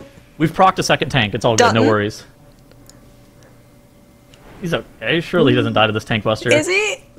No, please. We have 2 charges of PS, man. Like, please. If he's going to die, PS that guy. It's all good. Yeah, that's Ardent Defender falling now. A lot of defensives. Here's the PS, on cooldown here, so it's getting a little bit sketchy. Meanwhile, BCS actually finishing off that same boss fight here. They're in a slightly different path, though, so they've already done Skarmorak, now making their way towards the end of this dungeon. So we can compare a little bit those timers in the bottom left as well. Mandatory is actually fine, timer-wise, by the way. Yeah, Mandatory is great. They had this 3 deaths. The timer that we were talking about that they needed to be under for killing this boss was 20 minutes, and they were 19, so they're fine. They're going to have to execute that double Stackhorn pull at the end still, but they're okay. I thought that they were in a way worse spot whenever they started having deaths in that maze. Oh, TBD again. Do you guys want to know something funny? Yes. Sometimes when Mandatory is practicing, just for like funsies, they will fake cast their own dungeons as if we were casting them. That's good. That's good bit. I think it's so cool. All right, well, now I'm rooting for the team to stay together forever, so none of them come and steal our jobs after they, if they ever disband. Very good tech. Very good tech. Yeah. All right, and now you have Mandatory here, mode, mind controlling the mob. They even do the voices, by the way. So. That's Soul Cleaver actually running into melee. He's making sure that he's getting the debuff up on that Staghorn. It's actually a huge deal. And now Skylark posturing to be able to chain into the next pack. They're going to actually want to get the Shaman kick on the first cast to get his season wins damage DR. It actually only is affected by the shield and not by the AoE heal, so that's very important, just so you can make sure that you get that DR. And Mandatory trying to play this a little bit slow. They first pop their personals, and then they end up popping that Zephyr again just to try to keep them safe. Rapture shields are going to be coming out in just a couple of seconds, and now Skylark, again, posturing for that chain, as we're going to see this next Staghorn pulled here in just a moment, and we're going to have Mode mind controlling the Soul Cleaver, trying to carry this mob throughout the entirety of the dungeon. Yeah, like that? Is that what they were doing? Yeah, pretty much. Yeah, actually, I want to highlight the Shaman damage reduction that you mentioned there, because it's a new effect that maybe people aren't familiar with, but it's very cool. OP. It's when you interrupt, if you take this talent, when you interrupt things as a Shaman, you get like an 18% damage reduction against that school for a little while, so it's a crazy amount of damage reduction that you can get from it. And you do need to make sure, like you said, that you actually kick the Nature School spell of the two casts so that you get the Nature DR. Very cool effect, though. It's unbelievably broken for the first boss in this dungeon as well, and it's unbelievably broken in Dawnbreaker because everything in there is shadow damage. Right. But the first boss of this dungeon, you can basically have 30% DR versus the pulsing AoE, and Mode going down to the Soul Cleaver MC, and then Skylark getting killed off by the Tank Buster Soul Split, man. That's going to be the end of this run for Mandatory. No. Good news, though, is they have enough time to try it again if they want to. Still 6 minutes left before the day is over, so they can give this another go if they like, but definitely a town portal angle from here. There's no way they would have enough time after that to complete this run. Meanwhile, BCS, one of our two teams in contention here for making it out of our day. Again, the way our format works, top two teams make it through to Sunday, bottom two teams eliminated. BCS right now on the bubble here. They are the team in danger of going third. They need to finish this dungeon, and they hope to finish it in the next 5 minutes so that they can quickly start another key as well. Although, even if they don't, they might be able to get bailed out by Firmawand depleting their run up in the top right. BCS here is not actually going to finish this Stone Vault in time to actually start another key, I don't think. They got to pull the boss right now. No Lust. I think you're right. I think this is going to be a little bit too little, too late here. Only 4 minutes and 14 seconds. It's a long boss fight as well. It's probably like 3:30 without Lust, maybe closer to 4 minutes. So yeah, I think that they need to do this trash pack. Pull as well. Yeah, they're toast on starting another key. Take it into boss. Please do not take it into boss. That is the pot of greed. Pot of greed. It's time. That is how we deplete. Do not take it into the boss. But the good news is, I think they're going to have time tiebreaker. This run is actually so fast. So they will have the time tiebreakers over Firmawand, but Firmawand will be able to get an extra point here if they time this 18. So Firmawand's fate will be in their own hands here. It's all about this plus 18 Stone Vault that we are seeing up in the top right. Again, if Firmawand time this, they should be able to secure second place at the end of our day. So it is kind of very important for BCS if they want to have the power over their own fate to finish this dungeon in the next 3-something minutes and then start a new one, because otherwise they're going to be looking at Firmawand and seeing whether or not they can put the point, and if they put the point, that's the end of your run. So really, really important for BCS to kind of somehow find that damage, conjure it from somewhere. I don't know. And at the same time for Firmawand to just keep on going. They just need this point and then they'll be super safe. Dude, Firmawand on the top right is actually doing something super smart that's actually a very subtle change.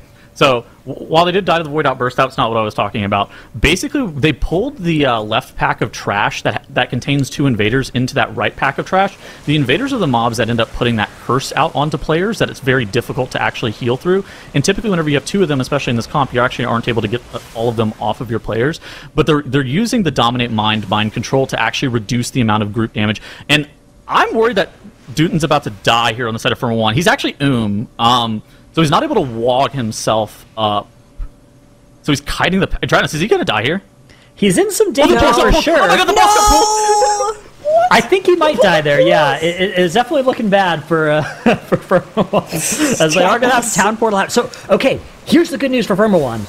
There's still 2 minutes left for them to start this up again. Here's the other good news for them. BCS are in some danger up in the top left as well. That dot nearly killing several of their players here. From that corruption, that ramping damage, it looks like they've been able to get rid of that dot, though. So, BCS here, running out of time to start another key. Probably not enough time left in the day, although, of course, we will let you know when these runs are actually final. It's our admins that have the official clock and everything that they are looking at here. This is going to be close for sure for BCS. Still a minute or so left in the day, but this boss has quite a lot of health, even at plus 17 left for them to chew through, and their cooldowns are running out here, so it's gonna take a while. They are gonna get another Breath of Eons at least. It depends on exact time. Like they can kill this boss under 2 minutes, but if they only have a minute left, then I think this is toast. No, I think it might just be a minute. Yeah, again, we'll but of let course you know. we have to wait for the admins. We'll inform you. Of course, there's a little bit of a delay on the broadcast for you at home as well. So we'll get the timer there. We'll lock all of the runs in, and then it will be confirmed. TBD. They're just saying we'll keep on going. We'll try to get this plus 19 done. Mandatory. Looks like maybe they're done for today as Firmawant start this plus 18 one more time. BCS, can they do it? And Mandatory's got one mo in them. Yeah, they can start this this miss down in the bottom left, try and further put their mark on the day. TBD also kind of playing for nothing at this point. Even if they time this key, they will have the tiebreakers. They won't have the tiebreakers against BCS or Firmawand. They'll be behind in points. So TBD are locked into 4th place. Mandatory are locked into 1st place regardless of the outcome of their keys. But it all is going to come down to BCS and Firmawand up in our top screens. These are our final runs now with this mandatory missed run starting in the bottom left. It is locking in, so BCS will not have time to start another key. Tragically, 8% left on the boss, but they won't be able to get another dungeon run going here. Heartbreaker for them. They are now going to be left to sweat and watch Firmawand's run, because this 54 points here, I think they have the time tiebreakers. Yep, they do. So BCS are currently in 2nd place. Firmawand now, they need to time this Stone Vault. If Firmawand time this Stone Vault, they are in. If they don't, that is BCS who are in. It all comes down to this. We've had 30 minutes ago, there were a bunch of different paths to victory for these teams. Now it all just comes down to this one key. Yeah, and I mean, Firmawand as well in that top left. Mandatory done. No one saw that. All right, that's fine. We're out of here. Cool. That. Nice. That's it. One of our teams is done there. BCS also done. So 2 of our teams are already done. TBD are in a for fun Arakara as well that won't affect their results either. So the only live key now really is Firmawand's. It's the only one that will affect tournament placement of these teams at this point. And wow, it's rare for the timer to stop and then instantly teams are done and they're out of there. Usually they're able to get a little bit more mileage out of the overtime rule. Firmawand here are in a kind of precarious position. I mean, they were hoping that last run, they were already through the hardest parts of this dungeon. For them, I think that making sure that they get Edna down in a pretty quick time, and then making sure that their tank is able to survive all the way through Master Machinist is by far the hardest part of this dungeon. And I mean, I actually think that they have a better, they're going to have a better first boss split than they had in their previous 18. So they're going to have a little bit more leeway timer-wise. I think they were about 7 minutes coming off of Edna last time, and I think that they're going to be a bit below that this one. How much room for error is there in an 18 Stone Vault with their strat? Like, do you think they could wipe on a trash pack and maybe still time? No. Not that. Okay. I think they're too slow for that. Yeah, so they can afford like an odd death here or there, but no wipes whatsoever. Do you think what do you think the chances are of them putting this timer up on the board? It's a good question. I think that I probably give this, looking at their strat, I think it's probably like a 20 to 40% success rate on this key. Just I was going to say 40. Yeah, I think they're slight underdogs to be able to succeed in this keystone, but it all comes down to how well they play here. I do think 75% of their wipes happen in the first 10 minutes, where a large majority of those are actually on the first pull. Yeah, Scarbarak also is so hard. A very dangerous portion of this dungeon, right? Yeah. I will say I would give them a higher rating if I hadn't been watching them wipe for the past hour. If I hadn't been seeing them play. Like a negative way. No, but like the track record isn't adding up, right? You look at their 17 and you're like, okay, I think it's possible. They play safe, like Tettle's lined out. Their route is very safe. They have that DK there to make sure Skarmark is not as much of a problem as we've been seeing it for the teams. But then in the reality of how these plus 18 attempts have been going, it just looks very, very hard to push through. They've been having a lot of wipes. This is not the dungeon that's been in their corner for the entire day, even in the earlier attempts on the lower key levels. And I just feel like I probably would have liked to see the plus 20 Arakara or even the plus 19 again to get the time improved rather than this, even though the timer plus 1 is the safer tiebreaker. It won't do you any good if you don't have it. I don't like rerunning the 19. I'm pretty sure we lose time tiebreaker in every single situation with what's going on. I think we had to go for the plus 1 somewhere. Yeah. And it kind of came down to 18's. What's easier between 18 Stone Vault and 20 Aura? And they clearly think that 18 Stone Vault is easier than 20 Aura for one reason or another. The problem for Firmawand is if you tried to improve your time tiebreakers, you're 2 minutes slower than BCS and Arakara, and now you're also 2 minutes slower than them in Stone Vault, so you would need to move to being 2 minutes faster than them in either dungeon. So we're talking about a 27-minute Arakara or a 27-minute Stone Vault 17, either of which are, I think, harder to accomplish than just timing the next key level up. Yeah, but I can see that argument. I still think the plus 20 Arakara would favor this team over the plus 18. But we'll sit and wait. We'll see. We're in it to win it for Firmawand. Can they maybe get that extra point on the board here on the back of this plus 18? The problem, there's like this weird dynamic where they've probably they haven't timed 18 Stone Vault on live necessarily, but they probably timed it during practice sessions, and I have a suspicion that this is a key that you practice like a decent amount, whereas Arakara, they haven't timed any 19s on live, and so there's no chance that they've timed, or like they've even practiced 20 outside of tournament realm, and so there's kind of this weird situation where I think that they're actually going to have more practice on this key on an 18 just in general than they would in an Arakara on a 20.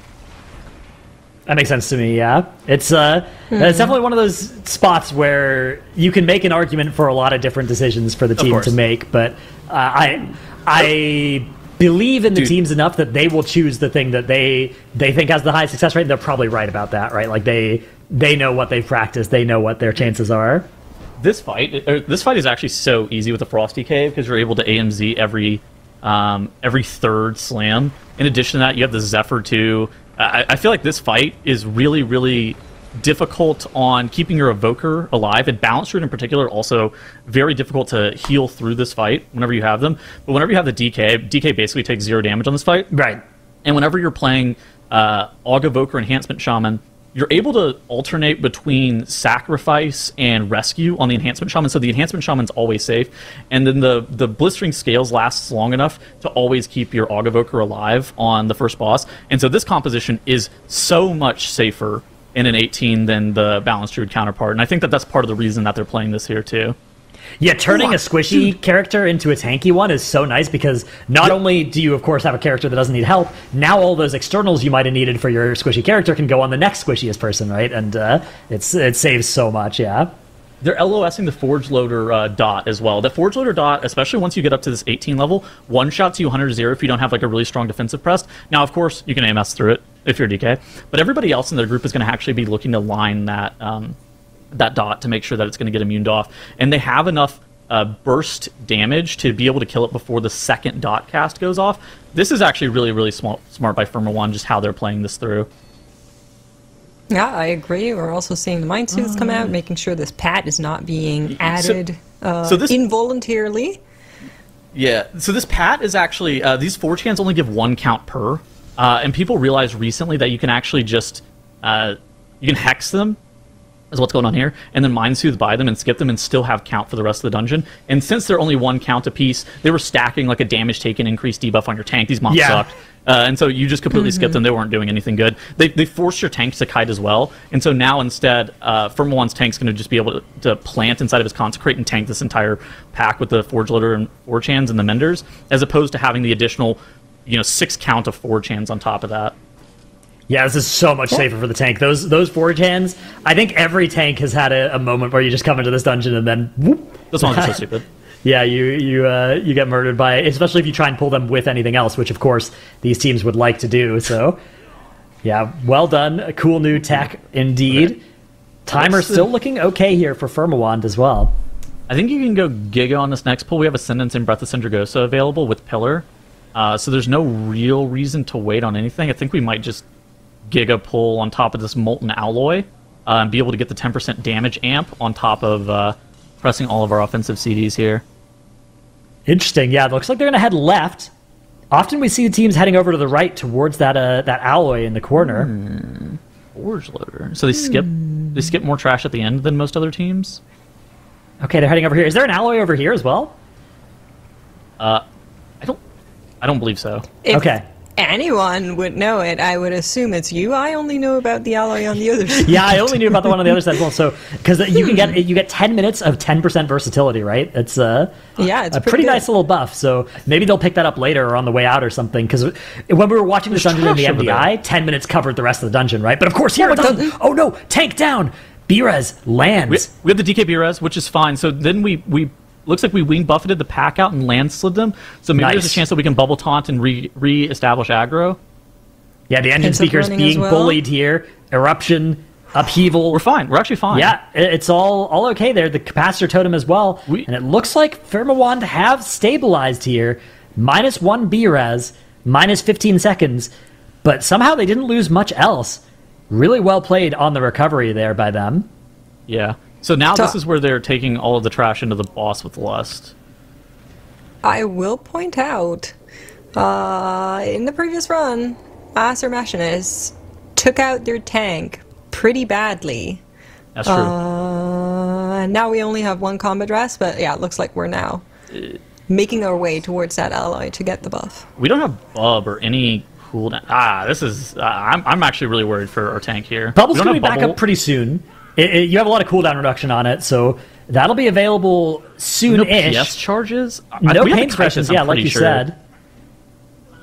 It's getting sketchy for sure. You can see a little bit of micro-kiting here by their tank, so sort of slowly backpedaling. This removes a lot of auto attacks you'd otherwise take. Yeah. And this looks like it's doing enough to keep them safe so far. Yeah, maybe Consecrate DR is just enough. Okay, now we're getting out of there. Yeah, we got nothing. We got no business in here anymore. Yeah, great work. Slow.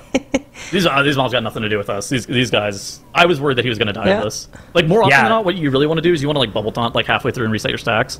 That almost guarantees that you never die, but doing these 4-champ pulls back-to-back is... The good news now is we're going to have Bubble available for the boss, which is really nice. This boss does a lot of tank damage as well. So the team moving through now. What sort of timer are we looking to have after Master Machinists if we want to be on pace to time this dungeon as well? Because their route is a little bit slower than we've seen some of the other teams in this dungeon. There is some danger of just depleting the key, right? I'm going to be very candid. I haven't gone right this entire season. Okay.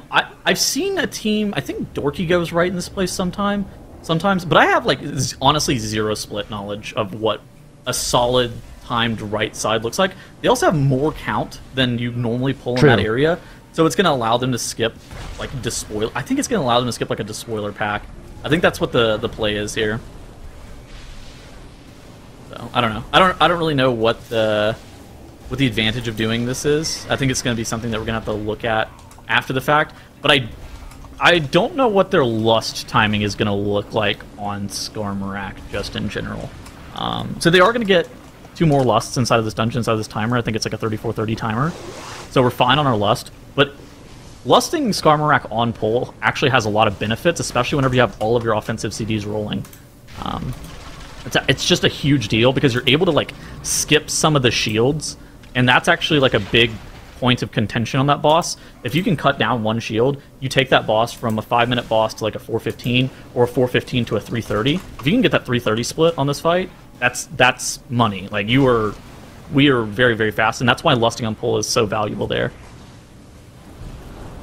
Well, you know, we actually, it seems like, have a special guest that we may be bringing in here for this final run, which is very exciting. So it does sound like Stove is here to come join us. Hey, Stove, how's it going? We're excited to have your perspective here. Congrats on some great runs today. Hey. Yeah, thank you. Well, obviously we're watching this run with Firmawand right now. So as you've been kind of decompressing, have you had much time to watch as they go through this one? Not at all, actually. I just finished the game. Sierra sent me the link and now I'm here, so I haven't had any time to really check anything out. Are we hate watching or love watching Firmawand? But you Love know watching, of course. What's up, We love right? watching? All right, I'm They in. need this Yes, dungeon yes. to get the second spot. Oh, okay. This high Yes. stakes then. So, exactly. Very high stakes. I mean, you can sit back. You've already done it. You've secured that place, but, you know, we all kind of were anticipating it. But Firma, they have to do this, and I don't know, you know, Tuttles, as you're keeping an eye on it, how's it looking for them? Again, I have no. Did you guys ever do this side? What is a good master? Like, what is a good master machinist split? Like, whenever you go right, like, I have literally no idea. They also are skipping mobs later. I think they're skipping like a despoiler or something. I actually, they're cooking. Like, I actually don't know what a good split looks like from here. I mean, Stove. Yeah, me neither, really. And I I have no never idea, went right first, to be honest. But, That's what I'm saying. Like, nobody did it. Like, I don't know, man. you know what? I'm gonna go off one death, you know, looking good. That's not bad. If we have no deaths, maybe we can time the key. I think that's what I'm thinking right now. Yeah, so the situation right now is basically Firmawand and DCS basically have the exact same amount of points, but DCS has much better time tiebreakers, let's say 4 minutes, better time tiebreakers, so Firmawand needs the +1 here in Stonewall to be able to make it to Sunday. But they do this weird thing where they don't go to Skarmorak first, they instead go to Master Machinists. And we're all kind of like, we don't know what a good split timer on this boss looks Yeah, like. that's interesting. Yeah, Since it's it's like the impossible wrong to way find out. around. Also, for Wait, anybody again. in chat asking, if you don't know the man, the myth, the legend, Stove, Stove was on our current first place team, Mandatory, who'll be moving ahead to the group finals on Sunday, was running some DPS. So Stove kindly jumped in here for a little mini winners interview before the big showdown. But, you know, obviously, right, we're talking about the run here with Firma. Dratnos, you know, how are they doing? Looking okay? We were just kind of diving into some of the details. The benchmark in this dungeon was set by Mandatory, who were several minutes under the timer, with 21 minutes being their split after killing both sides, right? Of course, Mandatory went to Skarmorak first, whereas Firmawand went to the Machinist first. So I think if Firmawand can get Skarmorak down with, say, like, in the next 6 minutes, maybe, we're chilling? Something like that? Are we not about to just have like a 5-minute Skarmorak? Like the biggest concern here is that we are going to have such a long Skarmorak since we're not having Lust on Pull, right? Yeah, look, maybe chilling is the wrong word here. Maybe This is it's going to be like 5 minutes. Like, what are we talking about? maybe we need all the time. Oh man, there's so much trash left ahead as well. I'm starting to get worried about the timer. I'm going to be honest. Yeah, I mean, they did get a little bit more count over in the other side of the dungeon, and they're still pulling a lot here. So, but you can only really skip the 2 mobs right at the end of the dungeon. There's not a lot else that you can skip at the end. So, yeah, I'm curious what their strat's going to be at the end here, because I guess it'll be the same thing they ran in the 17. I mean, if you look at their 17 was a 31-18. Not an awful lot of extra time on the clock for them in that 17. I'm worried here for Firmawand. This is going to be close. Stove, what are your thoughts on DK in here? Don't say anything I think wrong it's now, actually Stove. good. Yeah, no, I think it's good. DK is especially good for Skarmorak, actually, so I think they're gonna have a very easy time on Skarmorak. But it doesn't bring the Curse Dispo, and of course you're missing the Mark. But I think damage is not the worst. Especially on Skarmorak. Makes Skarmorak really safe. And last boss too, actually, since you can AMS the debuff, so you don't have to go out. Yeah. You can rotate every AMS other. and rescue. Yeah, every other, and then it's like so free. Well, the rescue is probably going to the Shaman, because that's the main character, but yeah. Well, no, you were not rescuing the DK, of course, but like, you know, lower amounts of debuffs. This is where they wiped last time. Their tank actually went on the pull that was right after this. I wonder if they're going to stop and drink here this time. Yeah, the tank out of mana again. It's that's the troubles with Prop Paladin right now. You definitely will run out of mana if you're casting a lot of those Words of Glory. So hopefully they'll be able to actually. I mean, the timer is so tight though. Do you have time to stop and drink? Do you have time to do that? Yeah. I don't know. I'm not so sure. We're getting close to the 20-minute mark here. Oh, he's on his way. Nope, no stopping. All right, this is a scary pull here. No breaks. Okay, they MC. Look at this. They MC one of these invaders to make sure that they get one less decurse. That way, they can decurse every single time. I think this is actually a big deal because most teams actually pull one of the trash packs. Typically, the speaker mobs that do like the gear silence into that last pull, but instead they're doubling it up and then MCing an invader. That way, they can put all their offensive CDs into this pack, which. Again, we're gonna have a 5-minute Skarmorak. I'm so worried that the Skarmorak is gonna be so long. Where is our cooldowns going? Like just in the trash, I guess. Like, I don't know, man. Yeah, this was Breath of Cindergosa on this pull, which makes sense, right? Like you're double pulling, a lot of enemies there, a lot of danger. But yeah, now they're gonna have nothing for this boss. I guess Lust is coming up in the middle of this fight now, and then you get another Lust. Do you even get another Lust at the end of the dungeon? You don't, right? Yeah, you do. You should. Well, looking at the debuff timer. Yeah, you're gonna get it for the last minute of Void Speaker. Well, with the lusts that they're going to have, they should have it for the last minute of the dungeon. Yeah, they need to press right on cooldown here, and they need no more deaths because every death, those 15 seconds, is going to mean 15 seconds less of lust at the end of the dungeon. Mm-hmm. So the DK is basically going to be looking to carry them here. He's probably going to get, I would say, 6 or 7 stacks of this buff. And then it's basically just like Reaper's Mark of damage. And then you either go Breath of Cindergosa or just a Pillar every single time with the Reaper's Mark. And you just kind of hope that it reapplies over and over again. And it should be able to just kind of carry you. And then you just Death Strike if you're actually ever in danger. Yeah, it looks like they're going to be able to be through this first one. Tommy. Easy. First shield down. Well, so now still your a enhance little bit more HP to get through. Yeah. What do? You rip this Ascendance on the boss, right? I think so. I think you have to. Yeah, I think you have Well, to. you got Breath coming up. Yeah. Oh my! But we have Lust, and I don't even know what the exact timer on this Lust is. But this is oh god. Okay, 1 minute. Okay. Maybe you could hold for Lust. But we're losing an Ascendance, and we would actually get the Lust still? I don't know, man. This is cursed.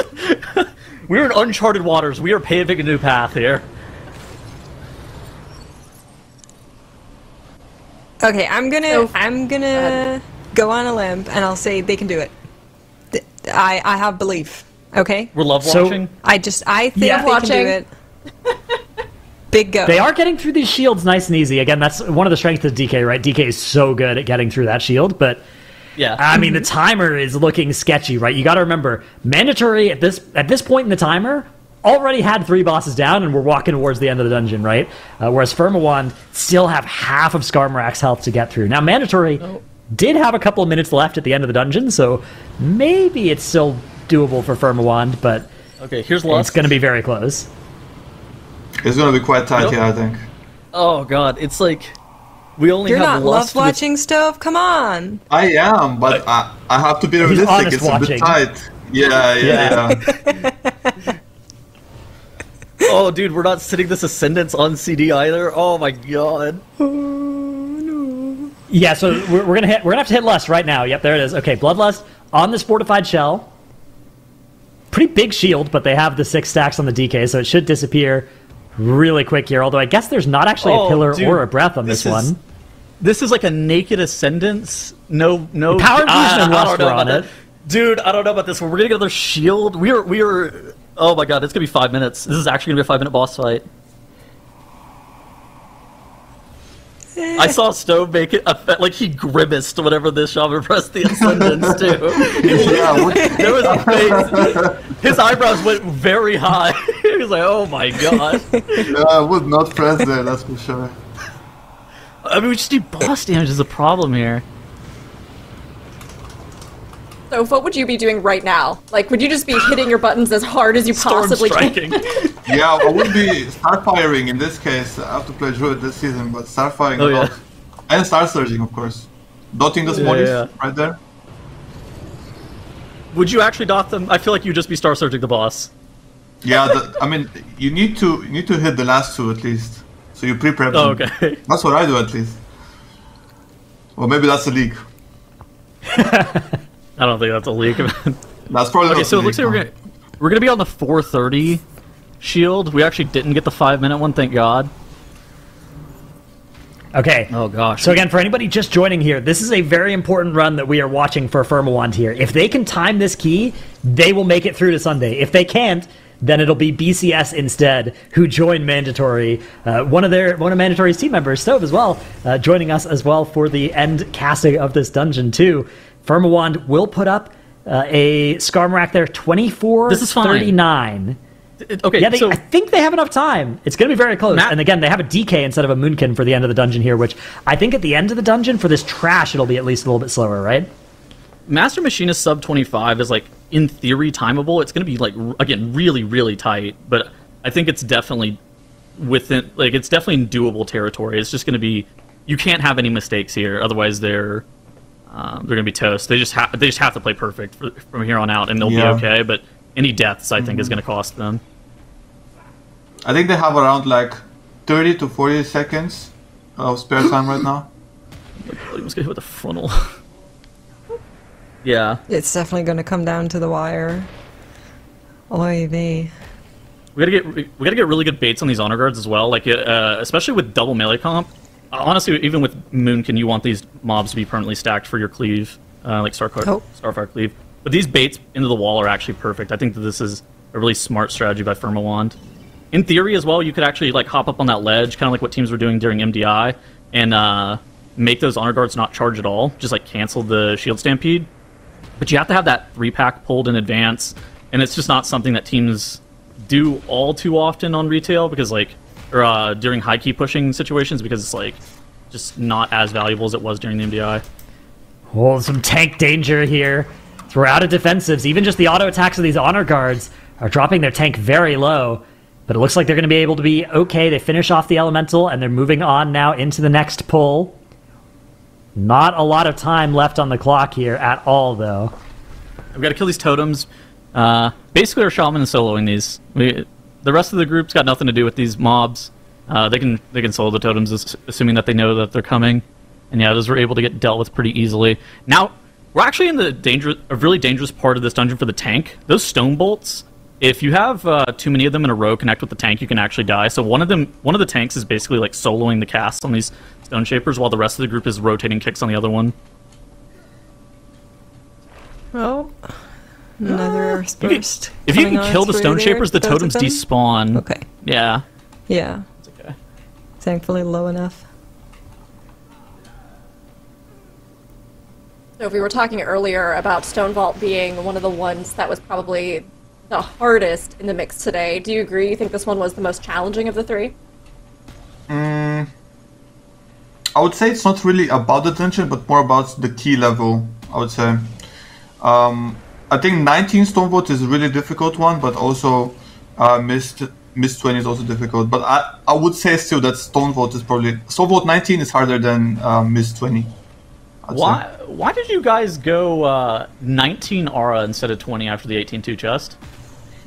Well, because we were scared.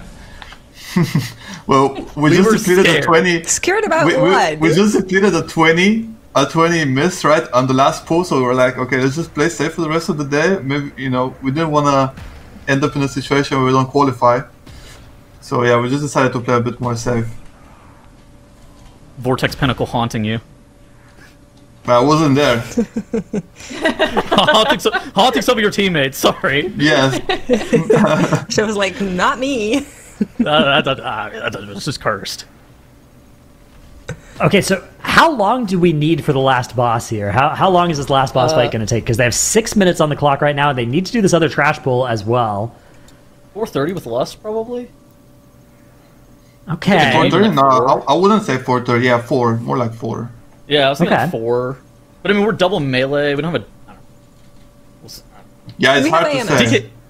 DK is slightly higher single target than Druid, but I don't even know if it is on this fight. Yeah, it should be. There's a lot of walking. Well, not for the DK, he just AMSs and then stands. Well, you also have a cooldown on AMS, contrary to popular belief. Oh, they do, really. Seems to be up for everything.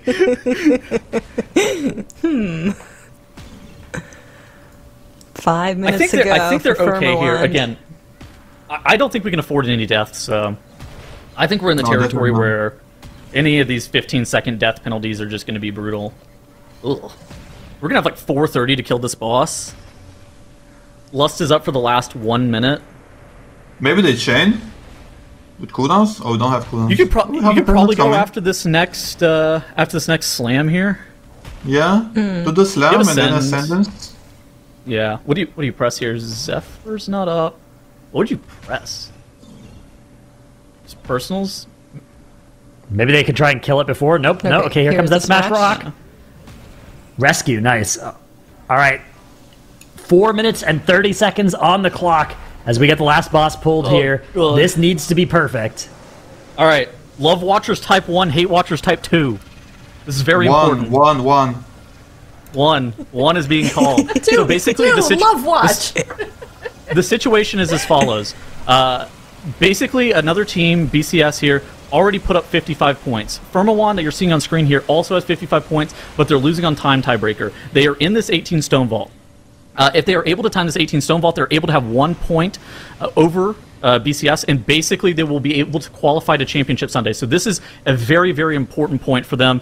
This is going to be a very tight boss. We think it's about 4-ish minutes, to the point where basically if any deaths happen, if your Shaman dies and loses Ascendance, if your DK dies and loses Breath of Sindragosa, we are probably in chalked territory. We're going to have Lust for the final minute of this boss, but we have to keep everybody alive here. This is time to clutch up. It absolutely is, and there's so much boss HP to get through. 3 minutes 30 on the timer. It's gonna be so close. 2 minutes until that Bloodlust is back up and ready for them to use. We're also still sitting on some of the coolies. At least it should line up with everything once that Bloodlust is ready to fly. But as you can see, there's so much movement on this boss fight that elongates the fight basically artificially, because you constantly need to run away if you're a melee player. Wow. And it's a lot to handle at the same time. 3 minutes to go for them. They're getting pretty good spawns, I think, on their portals for their debuff drop. They kind of do an interesting strat where the Evoker and the Priest on the sets that they don't have Rescue are actually dropping off first and leaving the Shaman in melee and just shielding him over and over again to make sure that he's not going to die. Typically your Shaman wants to drop it off first because they're really scared, and then the Evoker just holds, but it probably also depends on the portal locations relative to where the boss is. But yeah, I mean, there's also this situation every minute. So every other set, you're going to rotate AMS and Rescue. And if you get the Rescue well, you can actually cleanse off 2 stacks of that debuff due to how the stacked function works on that Rescue. Yeah, because you both like enter at the exact same time, so it cleanses off of both of you. Oh, wow. 2 So we minutes just pressed and our 12 Ascendance. seconds left here. How long does the Ascendance last? Like the enhancement Ascendance? 15. 15? Okay, at least like 18 or something, I think, something like that. So yeah. So he's going to have it for the very end with Lust. So they're going to hold this Lust, basically, for the final 45 seconds of this dungeon, because that's going to line up perfectly with the Ascendance. I think they're okay. I don't even know if they're going to get full value out of this. I don't even think they're going to rotate to this Ascendance. Yeah, we are going to get Lust here in a second, like you said, Stove, so that should be enough, I think. It's going to be really close still. 28% on the boss here. 90 seconds left here. Oh, going to be right down to the wire. The ground is also all messed up now. They've got to be very careful with how they walk around here to avoid dying. Okay, press this. I did That's see good, the actually. Bloodlust icon lining up earlier, so maybe they already had Lust. That's for the that's when the breath. That yeah. was Evoker. Oh, okay, Yeah. okay, I see. Yeah. It's a little bit of a bait. You passed the Yeah, test. I got baited. Well, I got baited. Yeah. To plot the future Lust. It's it's something. They don't even need this Lust. Okay, I mean, at some point you got to press it. You got to press it at some point in the next 13 we should seconds, in press. theory. Oh, here we go. There we go. They got this. We pressed a naked Breath of Sindragosa, no pillar. All right, we're back. 9% on the boss, 40 seconds. I think Firmawand have done it. There's just enough time here for them despite this run being so difficult, they've managed on their final attempt to conquer it. That's going to be a second place for them on our day. They are qualifying through to Sunday, joining Mandatory, unfortunately eliminating BCS and TBD. Wait, they missed Well count. played. What? Oh my gosh, you just scared me so bad. Don't say that. Incredible performance from Firmawand. Amazing to see, and great to have you here, Stove. Again, Stove being from Mandatory, who had already secured their spot on Sunday. But now we have our second, who will be moving on from Division 1 of Group A to compete in our group finals on Sunday. Firmawand, they pulled together, they talked about how they have such good vibes as a team, and that sort of group synergy really brought them through here in these clutch final moments. Amazing to see. Huge thanks to Better BCS and to TBD as well for being here, for participating, for giving it a run. We had some great times and some really great dungeons that we got to watch today. But we are going to have, hopefully, a second interviewee joining us from Firmawand. I mean, Stove, that was exciting to watch. I loved your input. Were you surprised that they pulled it off there? Did you feel like you were sensing it? You were love watching? Yeah, no, I could definitely feel it. Like I said, 30 to 40 seconds. I mean, they could have had more time if they pressed their cooldowns a little bit differently, I would say. But, you know, it is what it is in the end. I believed in them. They did good at the time to key. So yeah, we'll see them on Sunday. Yeah, it'll be exciting. And here we can actually see a bit of a matchup. I mean, Make's looking at it, coming through with the Stone Vault, these two. Now, there's a little bit of a difference, but, you know, what do you see looking at this? I mean, Stove, obviously, you're here, but Makes, give us your thoughts on the sort of comparison. Well, I think coming into this group weekend, Mandatory was the clear favorite.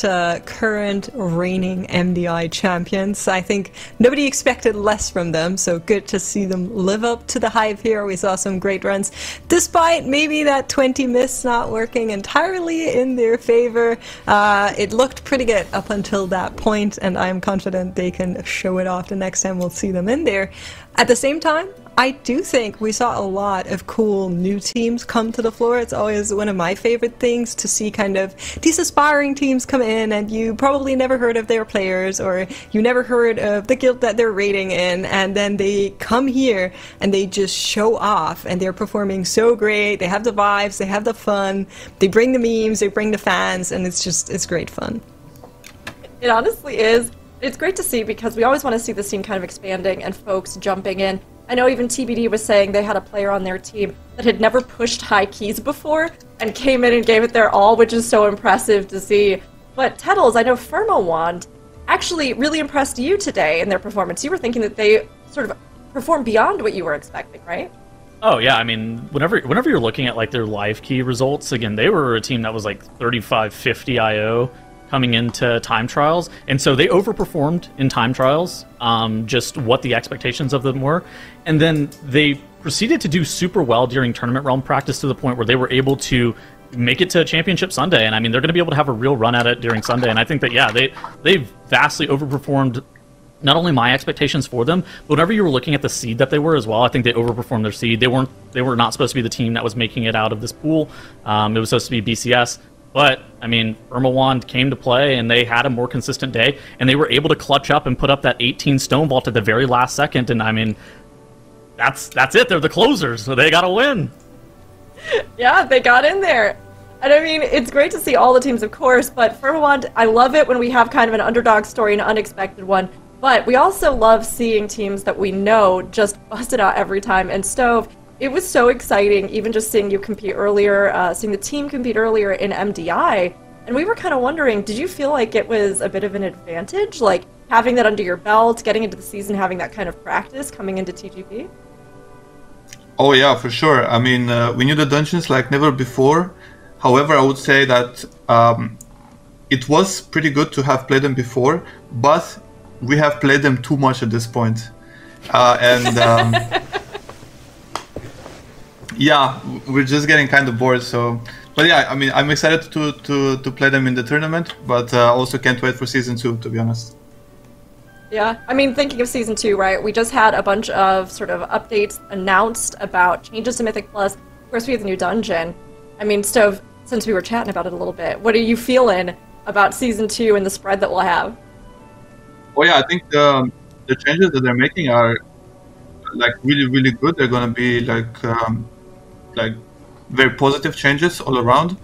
I think I haven't seen anything that I didn't like too much about the season. I haven't played the dungeons too much though. I played Shadowlands, of course, like Theater of Pain and Workshop. I've played them before, but there's probably going to be some changes to spice things up. But I haven't played them yet. I did play the Floodgate. I think it's a quite decent dungeon. So yeah, I'm excited about the season for sure. Yeah, I mean, we obviously have a lot of things ahead, but of course we have this competition finishing out, season 1 here and getting a little TGP in the War Within. But Dratnos, since we've all chatted a little bit here, I was curious, do you have any questions you want to ask Stove before we're able to get our second interviewee in? Yeah, I mean, are there any dungeons you're looking forward to or hoping don't show up on Sunday for you guys?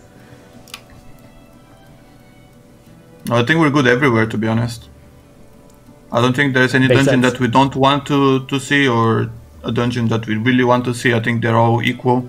We do really good in all, so whatever it is, we're gonna do good. I genuinely love that answer.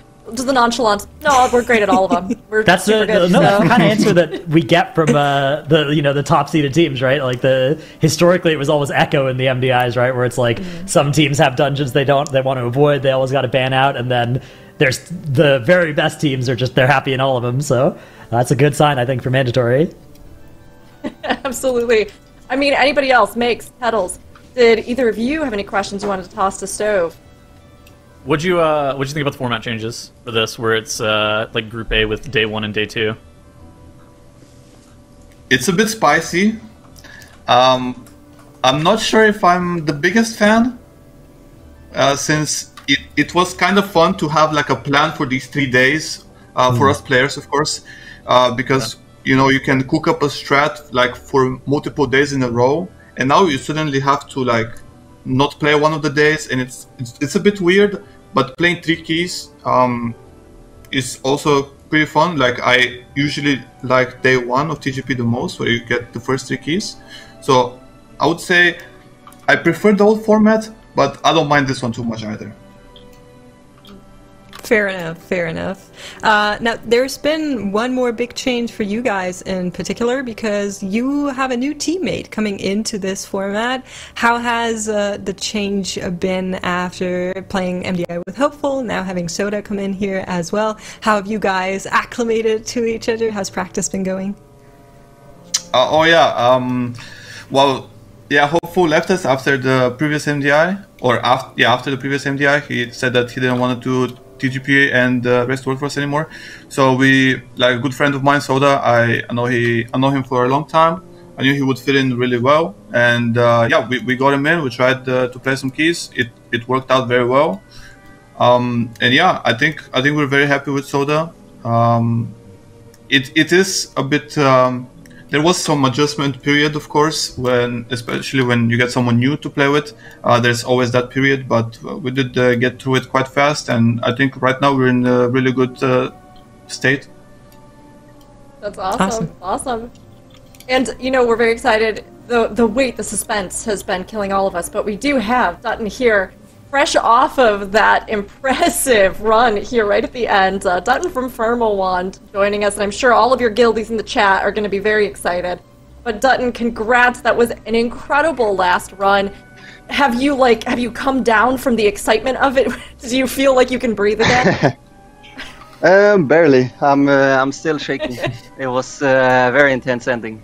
I'm still shaking. I can't really sit still. Oh my god, the gamer adrenaline, we're back. No, I mean, we have to ask, because it was a very intense situation you found yourself in, that last run being make or break as to whether or not you were going to make it to Sunday. How were you feeling? How much pressure were you feeling going through that stone vault? How did you all keep it together? So it's our first tournament, so we kind of just went all in to try to time the 18. We were thinking about going different keys and trying to get some time advantage when we saw they went into the 17. But we were confident we could time the 18. We have done it earlier today even, so we knew we could time it. So yeah, we went for it, and our shot caller Adu, he's very good at keeping us calm. Just yeah, he always has an eye on the timer and says, "We're completely chilling, guys. We just play the game." I love it. I love it. I mean, I think having a good shot caller, honestly, is oftentimes one of the most underestimated things that can like make or break a run. When you get to high levels, you know the value of it, but a lot of times I think people just underestimate that. So it's great to hear that it worked out for all of you and you were able to stay calm even amidst it all, right? Now, I mean, this is your first TGP, like you were saying. And with that in mind, I mean, how did you feel like coming through day one? Was it what you expected? Or do you have a lot of notes in mind moving ahead to Sunday? Well, when we signed up for the TGP, our only goal was to qualify. We weren't really sure what the competition would be like, but then we saw the time trials, and we didn't expect to go any further. Let's say, but I mean, we knew that it was possible if we got the right dungeons and we made the right choices, and somehow we made it. Yeah, I'm not sure why or how, but we did it. You just locked in, bro. You just gotta lock in. Exactly. I guess so. No, it's amazing. You know, anybody else here? We can take a look. Maybe Dratnos, did you have anything you wanted to ask Dutton specifically, or both of our competitors? So you said got the right dungeons. Were these three like dungeons you were happy to see today? Is that are these ones that you were hopeful for, or did that just you know, did you were there ones that you would have been sad to see that you dodged today? Well, Mist was definitely not one that we wanted, seeing as the other team, Better Call Saul, timed 20 in the time trials, and we didn't. So we were very scared of that key. But we actually timed 19 rather quickly, and with the amount of time we had, we kind of expected like no one to really go for 20, except maybe mandatory. So it was fine. Also, I think both Ara and Stonevault were keys we were okay in, and it could have been a lot worse, for sure. It could have been Necrotic Quake. Okay, I have a question. Who was cooking up the strat where we went right first in Stonevault? Like, how did this happen? Nobody goes right first. Like, it's just not a thing. No, we had been working on it for a while. It was actually Adu that came up with the initial idea, and then we kind of just developed it as we tried it, and yeah, we're pretty happy with the strat. Love it. Makes, did you have anything you want to ask either Dutton or Stowe?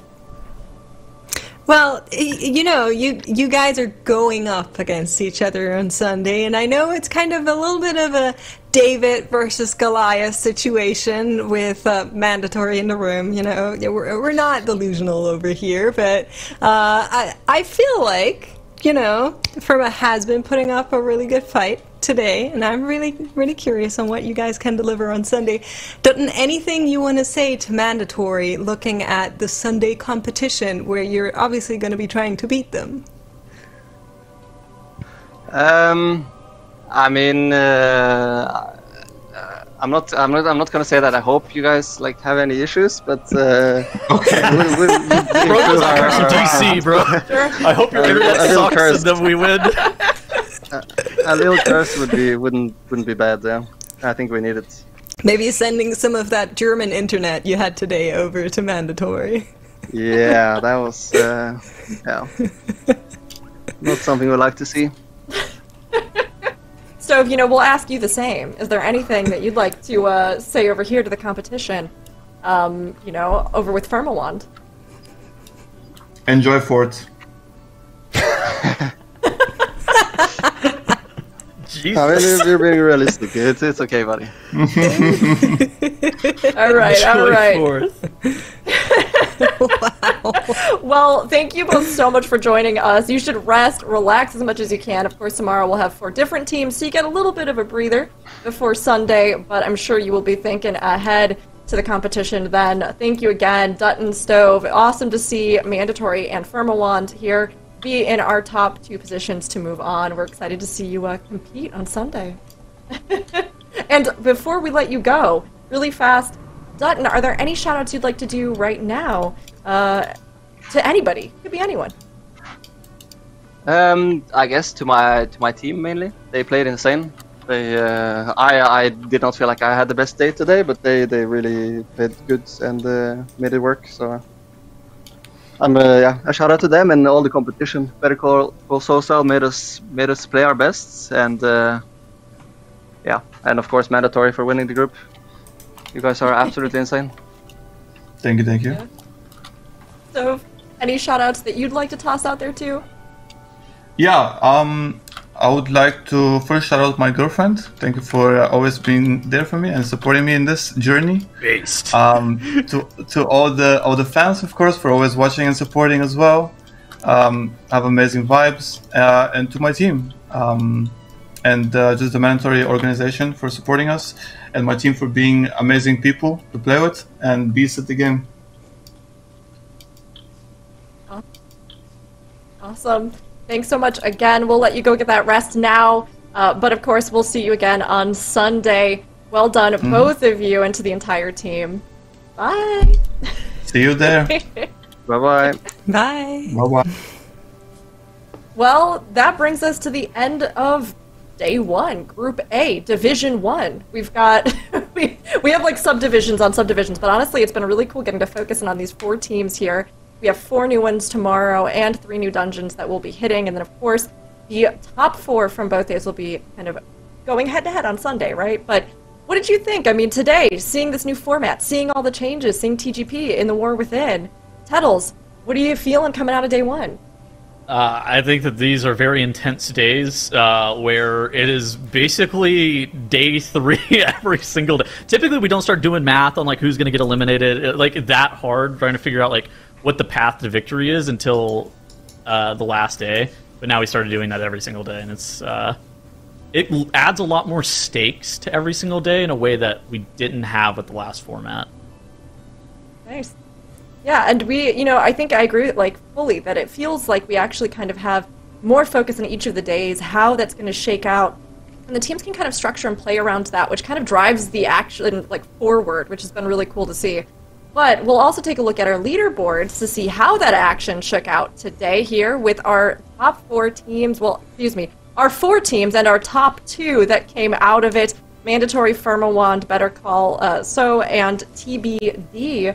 So, I mean, Dratnos, these 4 teams that we had, how did you feel they kind of performed? Do you think Mandatory, Firmawand, Mandatory's definitely got what it takes for Sunday, but where do you think we're going to kind of see them fall on Sunday? Yeah, I mean, Mandatory are certainly favorites in this whole weekend, and in this whole tournament. That team is extremely good. I wouldn't be surprised to see them win it all, and I think anything less than that, and they will be disappointed. Firmawand I was extremely impressed with, though, today, putting up that 56 points, only 1 point behind Mandatory, clutching out that Stone Vault at the end with their own unique cooked strategy, their first time playing in competition as well. Extremely bright signs for them. And, of course, BCS and TBD, a fond farewell. We'll be hoping to see them in some Season 2 esports, hopefully. I'm sure that they will have more to show for us then. But the cool thing about this format is we're now done with these 4 teams for tomorrow. Tomorrow we're going to come in and see an entirely fresh set of 4 teams, and an entirely fresh set of 3 dungeons. Should be a very exciting change. Tettles said it kind of felt like Day 3 already. But we also kind of get that Day 1 feeling again tomorrow, because we're going to have just a completely clean slate for the teams that we're bringing in tomorrow. It should be very exciting. Yeah, we're going to see No Speaky, Shiny Unicorns, Los Golfos, and Randomize showing what they've got tomorrow, fighting to be the 2 teams to join Mandatory and Firmawand on Sunday. So, yeah, I'm very excited for this format. I think it should be a lot of fun tomorrow and on Sunday. Agreed. It's going to be a great competition, and we'll have fresh teams tomorrow, just like Dratnos was pointing out. So be sure to come by and give them your support just as much as you gave today, because all of the competitors, it's honestly great to have them here, have them participate, and to have this amazing event to all be a part of. Now, before we let you all go for today, Makes, any final thoughts about Day 1? I just once again have the same conclusion I have every TGP. I love this tournament. I think it's so fun to see what these teams can do. I love seeing new teams coming into this eco space of WoW esports, and I think we today already got a good slice of what that entails, and I'm looking forward to tomorrow as well as Group B, giving us 3 more of these days essentially. Is going to be awesome. I know, it's literally just getting started. It's the first day. We have weekends and so much competition ahead, but make sure you don't miss any of the action. Tomorrow, our Division 2 teams of Group A are going to face a new set of dungeons, and they will determine who's going to move on to face Mandatory and Firm Award in our group finals on Sunday. Catch more of the Mythic Dungeon International The Great Push tomorrow, same time, same place, 10 a.m. PT, 7 p.m. CET. We'll see you there.